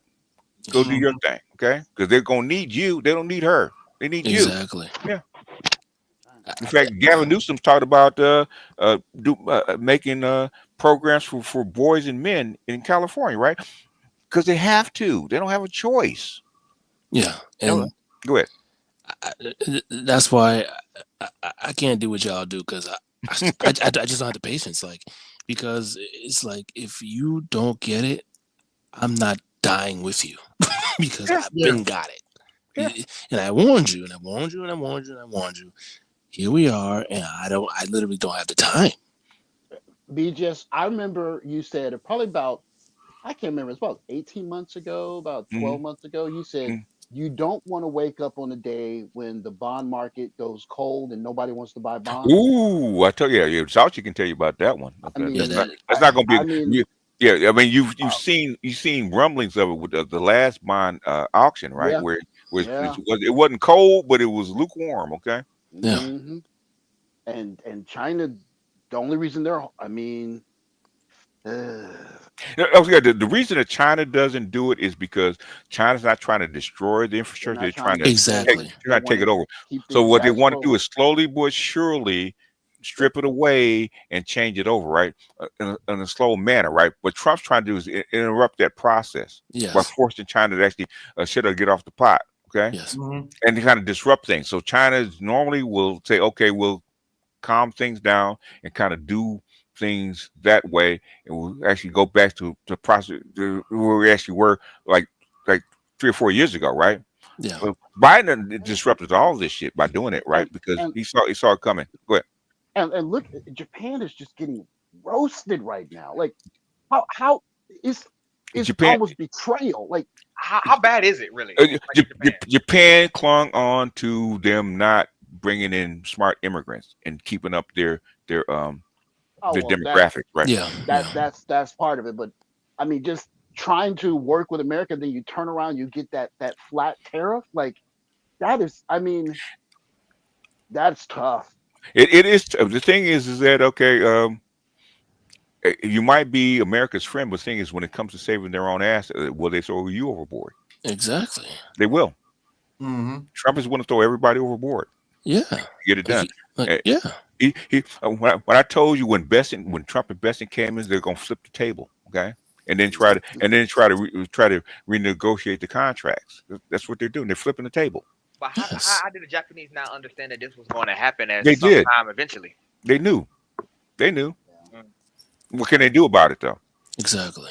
I mean, I'm military? watching them. I'm watching Okay. them right now, trying to make some inroads into Africa, but they should have been doing that almost 2 years. They've been doing it in piecemeal going back 30 years. Okay, piecemeal. Okay. Yeah, no. Well, I mean, I think it was like recently they made like a big push. Okay. There's a reason they didn't go whole hog on Africa. Even China had to do it reluctantly. They actually want to do this shit. The thing is that Africa will actually develop faster. That means Exactly. with people, with technology and resources, right?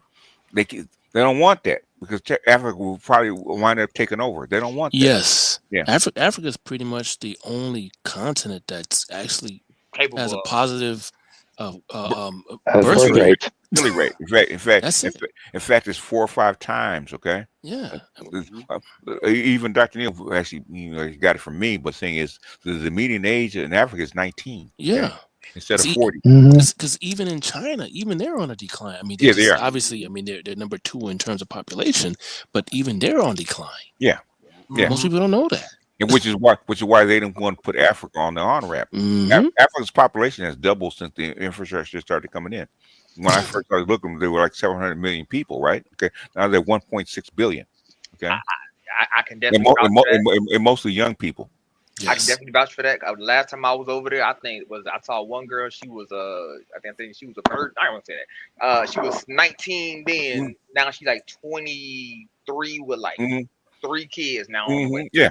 So, if you go back and look at the fertility rate with slaves, right? Okay, we had 300,000 before them cutting off the slave trade and start growing the people in house. We went from 300,000 to like 4 million. Yeah, it was like 4 million within 60 years. Okay, yeah, you more than quadrupled your population.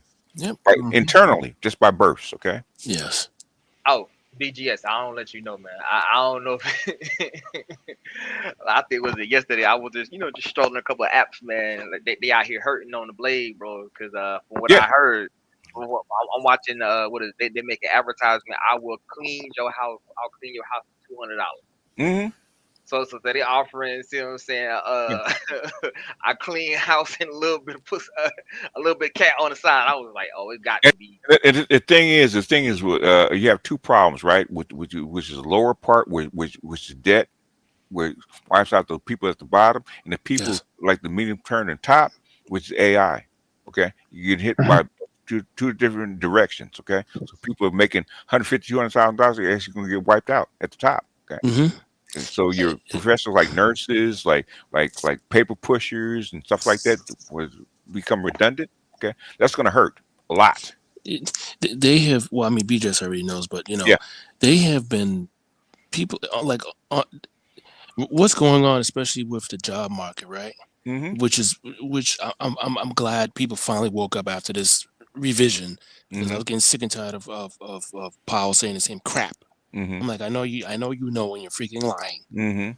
But what's happening is that we have the participation rate is low, but they really weren't firing people, but they were firing them real slow, like the way how they were doing it, because they didn't want to send out any signals. And also the bigger companies, they were having record sales, so they actually have cash. And because they knew if we fire these people and we need any of them back, it's going to be hard to get them back.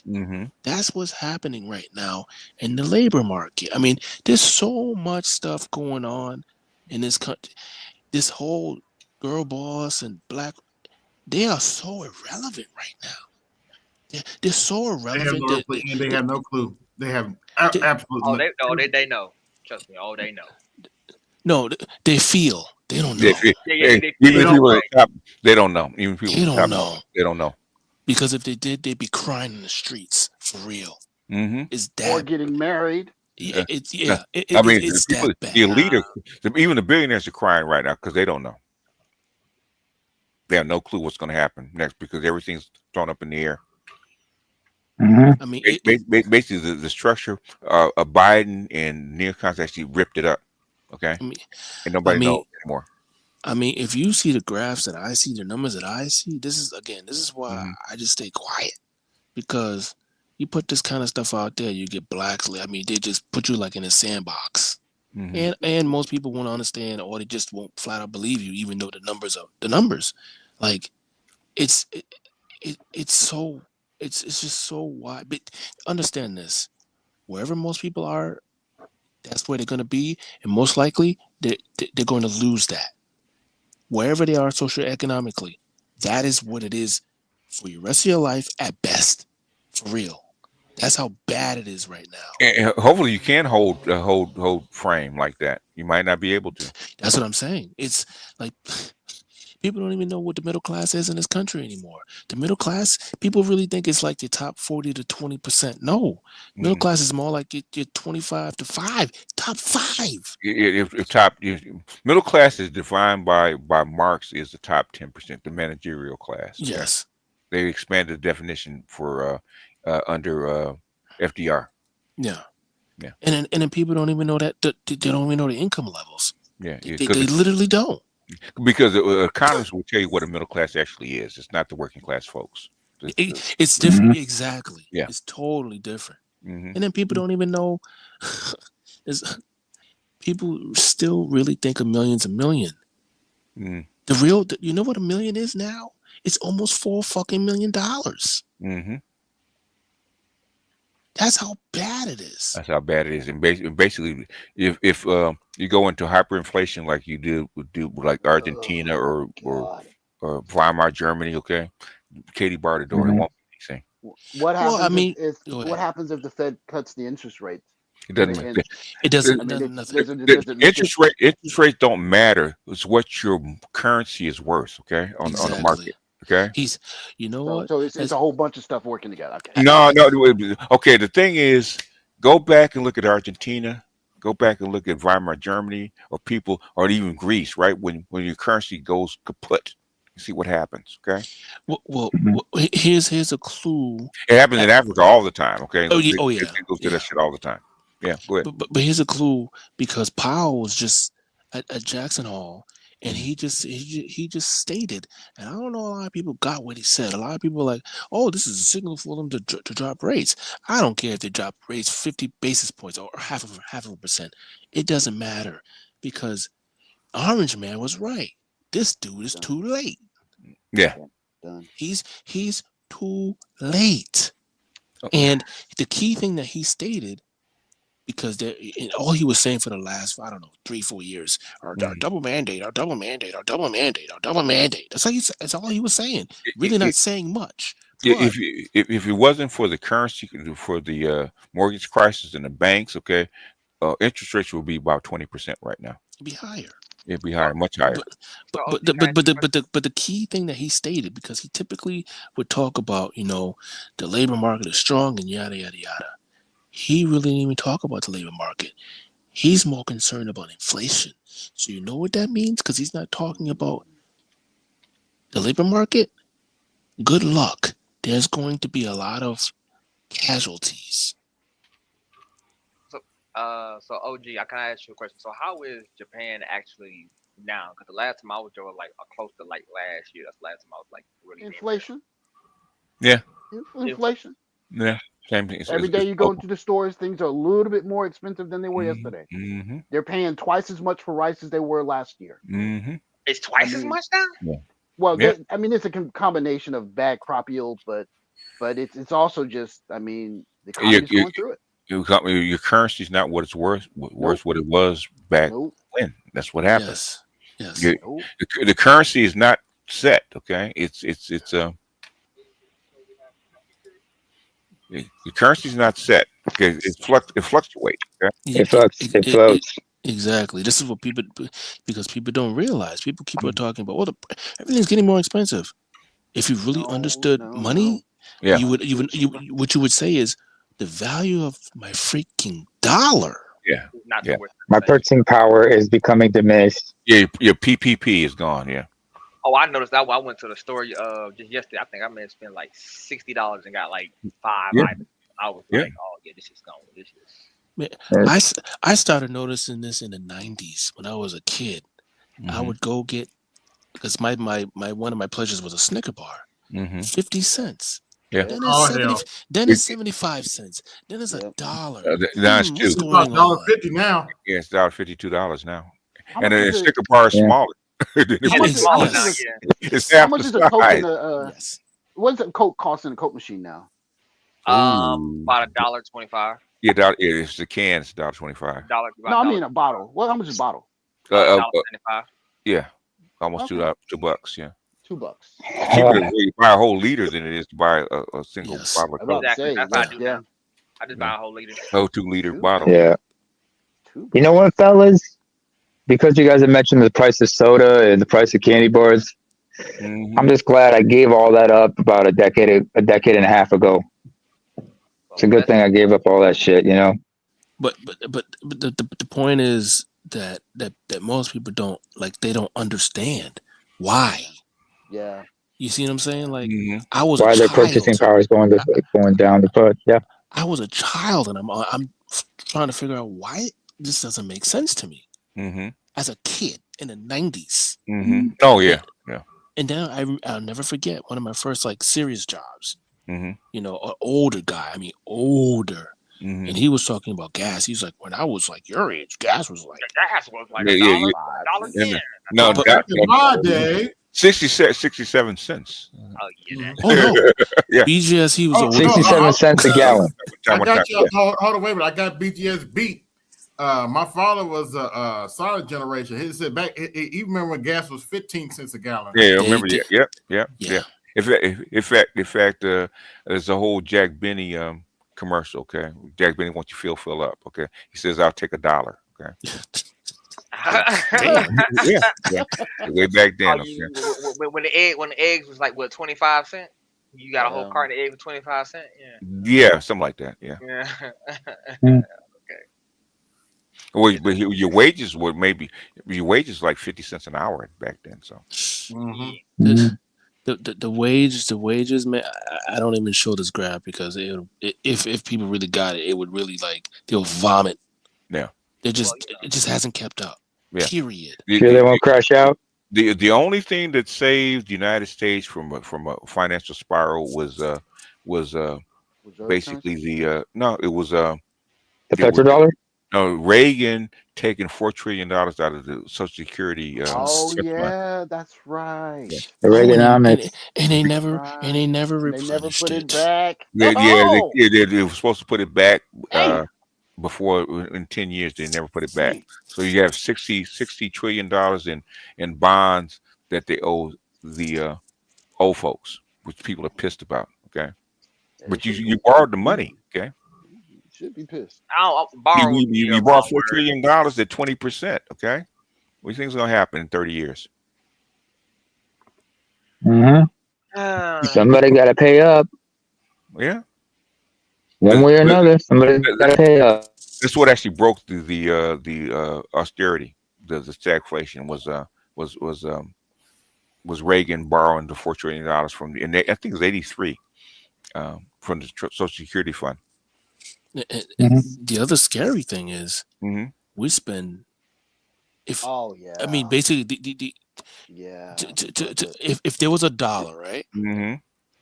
We spend 70 cents on old folks and not even 30 cents on kids. You know what the thing is, there's two things, right? One, it was that, and two, after the financial crisis, Obama put a lot of people that shouldn't have been on Social Security. Yeah. People that didn't earn it, didn't put into it, they got put on it because they were disabled or whatever it is, which is not what it's actually supposed to be for. And Mr. Orange Man is trying to fix this stuff, and people don't understand. It's just like surgery; it's going to be painful. Yeah. Oh man, you just a Trumper. No, I'm just a. It's like surgery without anesthesia, huh? No, the thing is that how come Congress is not saying anything? Exactly. Yeah, exactly. Oh, it's all illegal. I'm like, do you not understand how this system works? How is it? My favorite. How does Trump have control of the National Guard? Oh my God! Come on, man! Wow. Yes, I've heard that. Well, one thing It's self-explanatory in the name. It's called National Guard. He's only deployed like 1,700 throughout the country, man. That's nothing. That's nothing. That's exactly. I mean, but That's just for show. Biden before the inauguration put in like 25,000 troops for the inauguration in D.C. But most people didn't take a proper civics class. Like, I am shocked. They don't teach it to proper civics have class it. anymore. I'm When I came to shocked. school, Like, you didn't have it. you say bicameral, and they look at you like you mean like 200 years. They don't even teach civics in college anymore. And these people are voting. Yes. Yes. What was it that George Carlin said? They want people to be obedient workers. The people that own this country do not want an educated mass capable of critical thinking. That's what pisses me off about this space. People that claim that they're experts in political matters don't know shit. That's what actually pissed me off. Okay. I mean, they're getting paid out here. I already accept some people getting paid. They probably. But the thing is, you're spouting like you know shit, man. Basically, come problem, on, man. The problem is that the reality that you're seeing in front of you, you're getting kids getting pulled out of public school, which means you're not going to get the revenue. Was it the school choice in Arizona? Imagine if you spread that to 15% of the states. It would decimate. What is the thing? The thing is, Congress can pass any laws that they want to. How come they're not? Yes. Yep. They could mandate public school and fix a public school, but they won't do it. But they won't do it because they don't want you to be that educated. Because that's part of it. But there's no money to do it anymore. That's why. Exactly. Yeah, that too. And they won't say that. Okay. That's it. Because they won't get them elected. Exactly. Better let Trump, who's the lame duck, take the hit. Yes. Exactly right. So let him take all the heat and everything. That's right. I would do. I mean, if I were them, I would do the same thing. You know, go ahead and let him do it. That's right. I'm still gonna be here. Yeah. Let him do it. Oh, you know that I would never do that. That's this crazy ass. Okay. Yeah, just write it out. The workforce just write it out in the meantime. But the workforce you have in 10 years, what can they do? They'll kick the can down the road, and when it hits the wall, they'll figure it out then. Okay. Yeah. Cross that bridge when they get to it. Hold on, wait a minute. Consult you. I'm already, TikTok how people are applying for like 70 different jobs and not hearing back from anybody. I was like, yeah. It makes absolutely no sense. Just instead of lying to people, go ahead and tell them the truth. Tell them the truth about matters. This is where the jobs are. Okay. If you want to work, you're gonna have to learn plumbing and welding. Get out. It's getting so bad now. People are literally saying don't even bother going to Indeed or LinkedIn to go find jobs because people play too much on there. Go to your fucking community college and take some courses, okay? For a trade, okay? Something that's actually going to pay money, okay? Stop with this going in Indeed. I'm going in the app. I'm going to be a barista until I actually go on an interview. No, go find a working trade, okay? Stop with all that stuff. Yeah. And again, most of these people, people don't even realize that there's multiple reasons why people are even posting jobs. They could be posting jobs just to be collecting resumes. Yeah. That's one. Two, legally, even though they can have an internal candidate that they're already going to hire, but they put it out there so they don't get sued. Because remember, the job of HR is to protect the corporation. Company. Point blank, period. Not you, the corporation. So they put in this. I mean, I've seen stuff. I've seen the same types of positions for going on 2+ years. Literally, same positions from the same various companies. I'm like, y'all ain't hiring at all. I mean, the same position. Same position. That's what's going on, and some people are waking up to it. Yeah, like, we need to do something about it. I'm like, I don't understand how this shit works. And then on the public side, with public companies, they can that shows that we're doing very well and blah blah blah blah blah. And this is why it always goes back to what I say, where I know probably nobody listens to when I say you need to understand the basics of accounting. You need to understand financial statements, because when you understand that, you know whether they're full of crap or not. You just look at their financials, especially with the public company. You look at it. No, you're lying. Oh, look at these buybacks. Why are you having all these buybacks all of a sudden? And at the same time, while all these executives are selling. This is why I say I just keep to myself, so I can keep my sanity. Good They're move. doing it in front of your freaking face. Mm-hmm. Yeah. At least it was Blatantly. creativity back in the day. Because they don't. Because you want to believe what you want to believe, and they want to tell you that. Yeah, it's well, when they released the jobs reports a couple of months ago. I mean, I don't know how many people saw those numbers and said no friggin' way, but I know it had to be a group of people that's like, come on, man, if you're gonna do this, don't even release. Don't even bother releasing the numbers. It was on TikTok really heavy. If the numbers are unbelievable, then what's the point of releasing them? I've been saying this since 2023. Because it's sweet lie. Yeah. Okay. People want to believe. But see, their survey participation used to be like 65%. You know where it is? 45% now. It's so low. It almost doesn't even matter. You know the funniest thing is I'm watching people literally making hit lists on certain CEOs now on TikTok. Like they literally have it like it's the funniest thing. You have like white ladies, right? Or Karens, whatever you want to call it, right? They have a whole stream board where it was like this person is connected to this person. We need to get this person. I'm sitting here like, oh, these white ladies are really going down a rabbit hole. And it is a really interesting thing to see. Not that it's going to do you any good at this stage. Yeah, exactly. One thing for certain: whoever hired that Cracker Barrel CEO needs to be fired immediately. Yeah, I mean, when the board will fire her if it doesn't work out. Okay? Exactly. It won't take long. Yeah, she'll be. They've already lost $200 million. Her job is on the line as we speak. Okay. Yes. Yeah. Yep.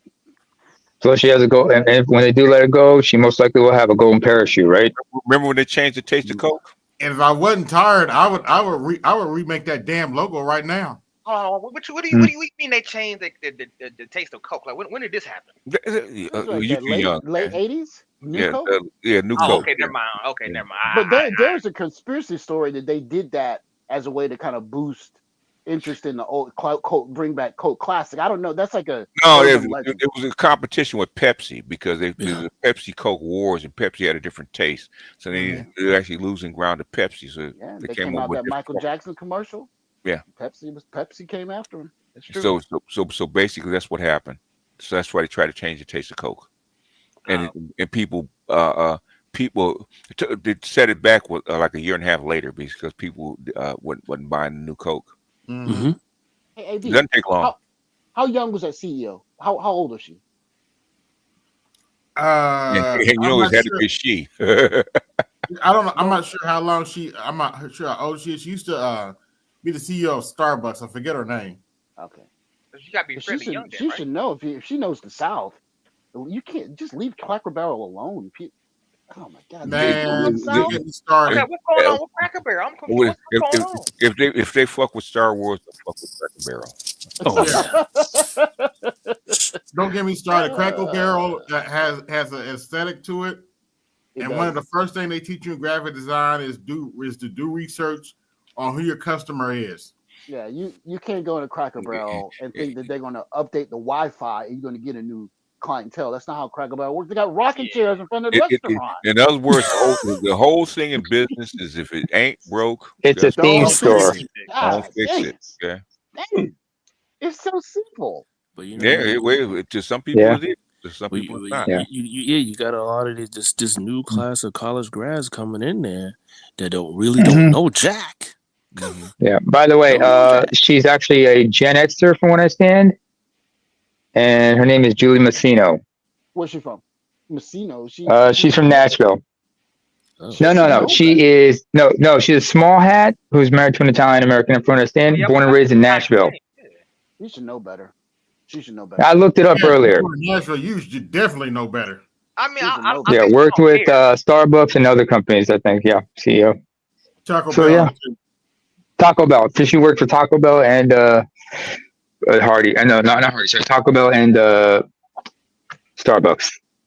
You don't That can help. because Starbucks is a different niche. It's a different demographic. No, Cracker that Barrel, doesn't theirs is help her. different. Mm-mm. It shows a disconnect. Yeah, I don't know how you screw up Cracker Barrel. It's like screwing up Waffle House. How you screw up Star Wars? Okay, Yeah. I'll look at yeah. it's like screwing up Superman or Batman. How you screw it up? Okay? It I ain't have a hard. explanation. Oh, by the way, I passports. got a bright idea. Hold on, wait a minute. I have an explanation how you screw up Batman. It's called Batman and Robin. That movie. No, yeah, well, amongst other things, right? Yeah, somebody has a bright idea. We can change this and get away with it. Okay. Yeah, instead of just saying, get this guy out of here. Yeah. Eventually, the They boy got will to replace They replaced Val Kilmer with George Clooney. It wasn't going to work. It was too comical, too zany. Oh, by the way, Passport OG, when you said about how they screw up Waffle House, that's why Waffle House is like limited to certain areas. Everywhere else in the world, they just go to the IHOP. Everywhere else in the country, they go to IHOP, especially like in Cali.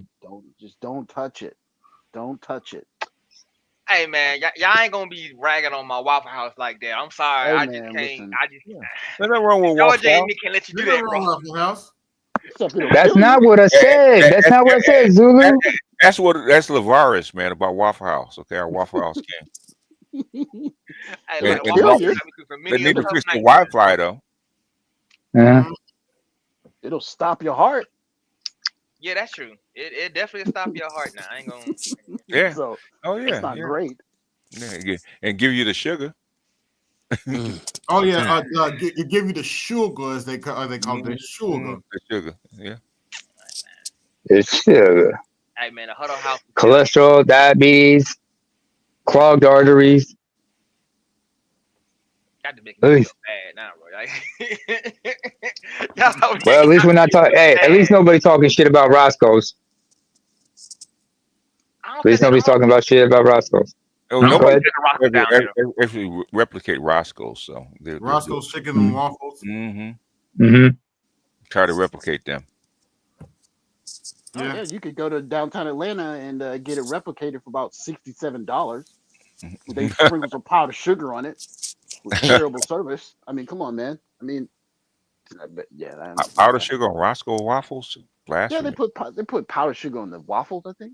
Chicken and waffles. That is blasphemy. No, it's just cane syrup. They don't put powdered sugar on the waffles. Well, I mean, in the American, the chicken and waffle Atlanta restaurants, the upscale. Oh, yeah, but that's Roscoe's in California, so they don't. Yeah. They don't do all. No, powdered sugar. That they don't do that, man. Maybe on the French toast in IHOP, but no. Yeah. Not a Roscoe's. Not enough grease and sugar. Mm. And you get a big slab of butter, some cane syrup, and some Speaking fried of which, chicken. Yeah, go ahead. how much is like how much would a plate at Roscoe's be now versus how much is it increased? I think when I first started going, a good plate of Roscoe's was like $5, $6, and now I think it's like 25. Yeah. Damn. Ooh, that's 4x. Damn. Yes, it's about right. That's about right in the South. 4x. Yeah. Yeah. Hey man, they gotta keep up with inflation too. What you thinking? Shit. I wonder if You they use doing, Brazilian chicken or American. Well, I wonder where they get sourcing their chicken. Hey, BGS, you doing Patreon later? Yeah, I will. Yeah. Try to do at least every later today now because Yeah. it's almost that time because we've been on for over 5 hours. Yeah. Wow. That time, yeah. I'm looking at my Evernote, man. I'm looking at all the articles I've collected over the years, man. This shit's been coming for a while, man. We've been talking about this shit for a while. Yeah. What do you we got to think go about over talking start going over what's his name, Tragedy and Hope. I think I'll start doing that probably this week. Try to put up the first. If you really want the first few lessons, they're actually on my my book, on my BGS books. I put up the first. I think it's like maybe 10 because the guy from DOD actually paid me to do it. So Okay. in fact, that's where the flow chart comes from with the with with civilizational rotation of empires. Okay. Yeah. In fact, that chart was so on the money. It's actually scary. Sometimes when I look at this shit. This motherfucker was actually on the money. I mean, exactly on the money, down to the dot almost. So. Well, I saw a chart in some video somewhere, and it charted like the geographical, like economic center of Earth, and how it moved really far to, like, I think it was like Finland, somewhere, and like at the whole, like the height of Western Empire is like 1941, and then how it slowly started moving back east. And he said like the time between like 1960, 70 and like 2000, it moved further east than it had moved west in like 1,000. I mean, It's the thing is, we're talking about civilizations, right? Because before the globalism, right, you have separate civilization. With after 1914, it became one whole civilization. There were no separations, right? So Quigley actually said Western civilization is the only civilization that actually exists, because all the planks of it exist all over the planet, right? Which is all the six. I forget. I might play it tomorrow. The six, actually six aspects of Western civilization, right? That's why you get feminism and all this kind of crap with it to come with the ideology. It's because they actually accept the weapons, the agricultural, the medicine, the infrastructure, that kind of stuff, right? It's all Western. Okay. When you adopt it, you become a Western civilizational piece, right? But the thing is, the empires will rotate to the periphery. So it went from from Spain and Portugal, France, England, and then after England, it went to Germany, and then it rotated to the United States, and now it's rotating to outside of Western Europe and in the West to where? Okay, that's what's happening right now. I mean, I might explain it. I might do it tomorrow. Actually, talk about the planks. Okay.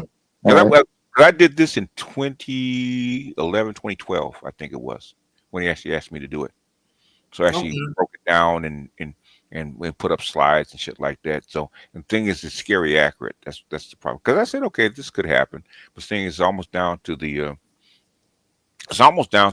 nail. Okay, what just happened? And basically, China surpassed us in 2017. Guess what? Xi came out and put his balls on the table. Belt and Road. He wouldn't have done it, except it happened like because they were expecting it to happen in 2035 or so, but it happened a lot earlier because of the decline of the United States because of the mortgage crisis. It actually happened faster. So in 2017, Xi, why wait? Let's do it now. And they've been accelerating ever since. In fact, that's why you look at these charts about energy and technology and all this kind of crap. Why China is exploding past us? Okay. Yeah. And we're not going. The thing is, Trump's trying to slow him down. We're not going to catch him. We're trying to slow him down. Yeah. Can't catch him. Okay. And the United States society is socialized where you can't catch him. Okay. They don't know. It's too late. By the time you actually socialize the United States to actually accept the reality, we're talking about 15, 20 years. It's too late. They're gone already. And then, by that time, you have to worry about Africa in another 25 years. Way bigger competitor. China's nothing compared to Africa in the next 50 years. Nothing. China knows that. That's come. They didn't want to put Africa on the on-ramp. We'll talk about that tomorrow. The scope of I got some questions. You on my Patreon or not, Salty? Are you on my Patreon? I'm about to get back on. Okay. I've been on black. Across the board. I know, man. I know. I'm pretty sure I'm sure you got the tap on the shoulder from the elders. So I'm just saying. I did. So that's why I said whatever size is South, you got to deal with his own shit, man. This is back in February, man. I know. Hanging around. I made this hang around these folks. Okay, it's not a good idea. No Instagram, nothing. It's not a good idea to hang around these people. Why are you hanging around these people, Salchi? Hey, Salchi, you know how you this gotta get go black. I haven't seen Lindy in like since we did that shit with the Ukraine. I haven't seen Lindy in like 2 or 3 years. Yeah. Lindy's gone. I remember that night. Yeah. I remember that night too. Hey, Salchi, I made this. And Lindy put his nuts on the line by saying, "Man, take that shit down." Yeah. Go ahead. Yeah, Salchi, I made this one for the heifers talking about they were to choose a bear. Like, okay, here you go. Are you independent? Do you not need no man? That's fine. You can always call 1-800 call a bear. Call a bear. Hook up with your bear today. Warning.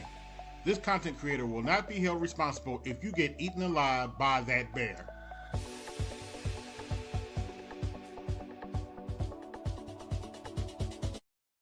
Bears are feeding right now. Yeah, they should have never gave us Negroes the AI, man. That's all I got to say about that. And they think it's Trump. It would take them another year, but Colin Harris would have done the exact same thing that he's doing right now. When I've heard some women say, "Oh, it's Trump," I'm like, this tells me you did not pay attention to anything. I always say this: the previous administration. Then that tells me you don't know what you're talking about. Yep. No, they don't. Because they were doing some wild stuff. Oh man, they're trying to hide that shit, man. The thing is, it wasn't for those crafty Negroes exposing us, man. Like the thing with Besson. Nobody would talk about Besson if we hadn't exposed Besson. Okay, Besson was hiding. So no, bring that motherfucker out, man. They have no idea. They have no idea. Oh, Had no idea. He's just okay. No.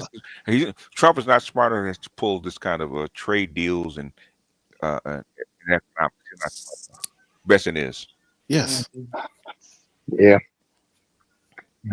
That's why Trump said, "Okay, it's your idea. You go out there and sell it." Trump don't even try to sell it no more. Besson has to go out and sell it. Yep. It's his idea anyway. Exactly. With his arrogant ass, man. Well, him. I do not like Besson at all. Well, but what else could you do? I mean, you got to build a wall around America and say we're going to try and do something here at least. I mean, China would do it. Okay. China would have done the same thing. So you got to do something. How do you build a pyramid without bricks? Oh man. Fog. I guess. You're trying to build a wall without bricks, man. How you gonna build a fortress without bricks? How do you build a military without the supply chain?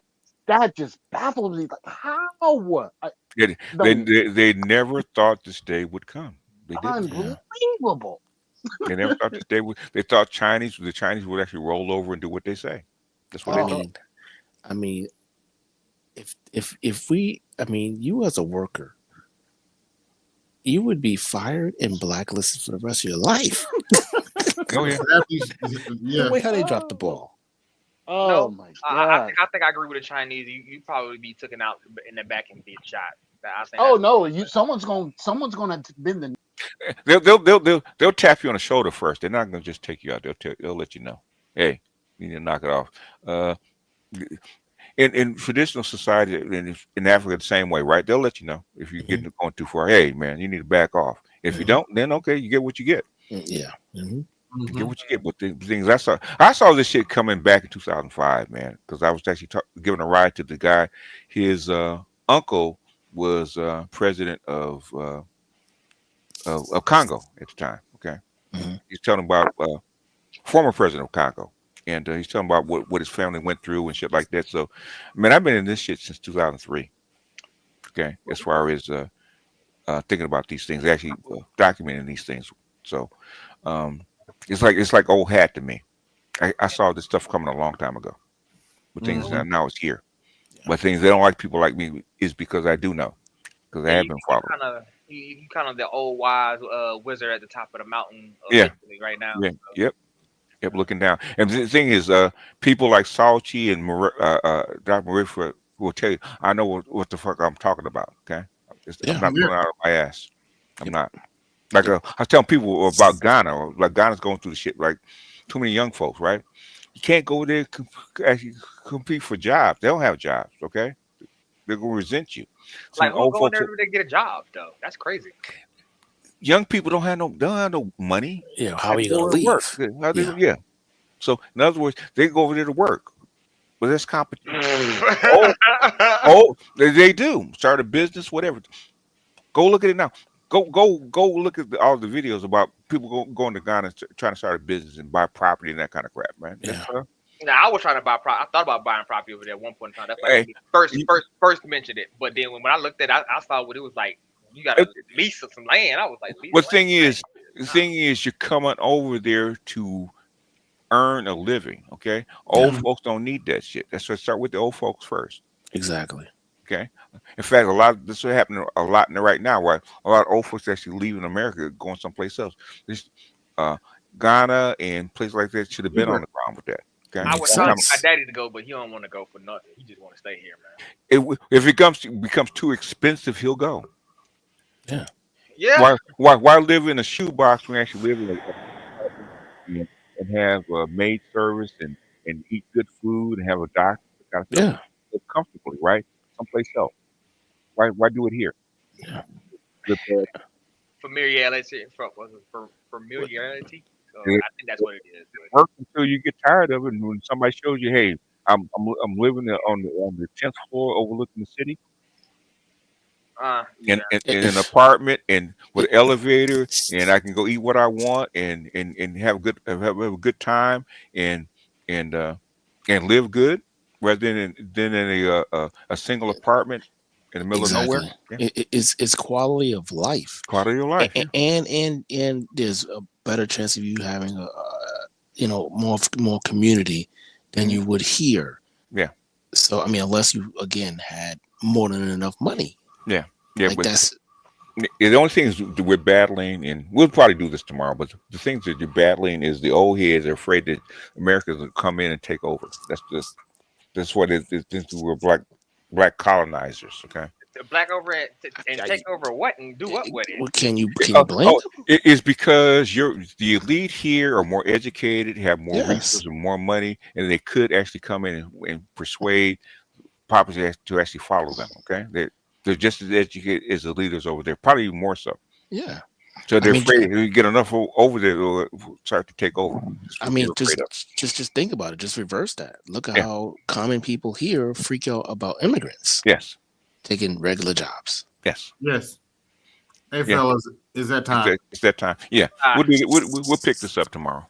Okay. Yes. What I'm saying is I've been talking about this, man. Got to be almost 20 years. Okay. Same shit. So it's like old hat. Well, I'm gonna go ahead and get up out of here, man. I appreciate that conversation. I'm gonna go ahead and watch a little TV and fall. Welcome back, number 2. Yes, sir. Hey! Blessings to the elders for allowing you to come back. Yes. Let's see for how long. Until you say something that's off the wall. Oh no! Okay, we told you not to let him out. Okay. Yep, I'd like to thank everybody that came through. This is AB Media 83, and I'm out. Peace. Yo, this is AB Media 83. You want to support the channel? Hit the Cash App. Also, be sure to like, share, and subscribe to the video. Also, be sure to hit that bell notification so you can be notified next time I upload a live stream or video. And always remember, keep it grinding, keep it pushing, keep it moving. This is AB Media 83, and I'm out. Peace.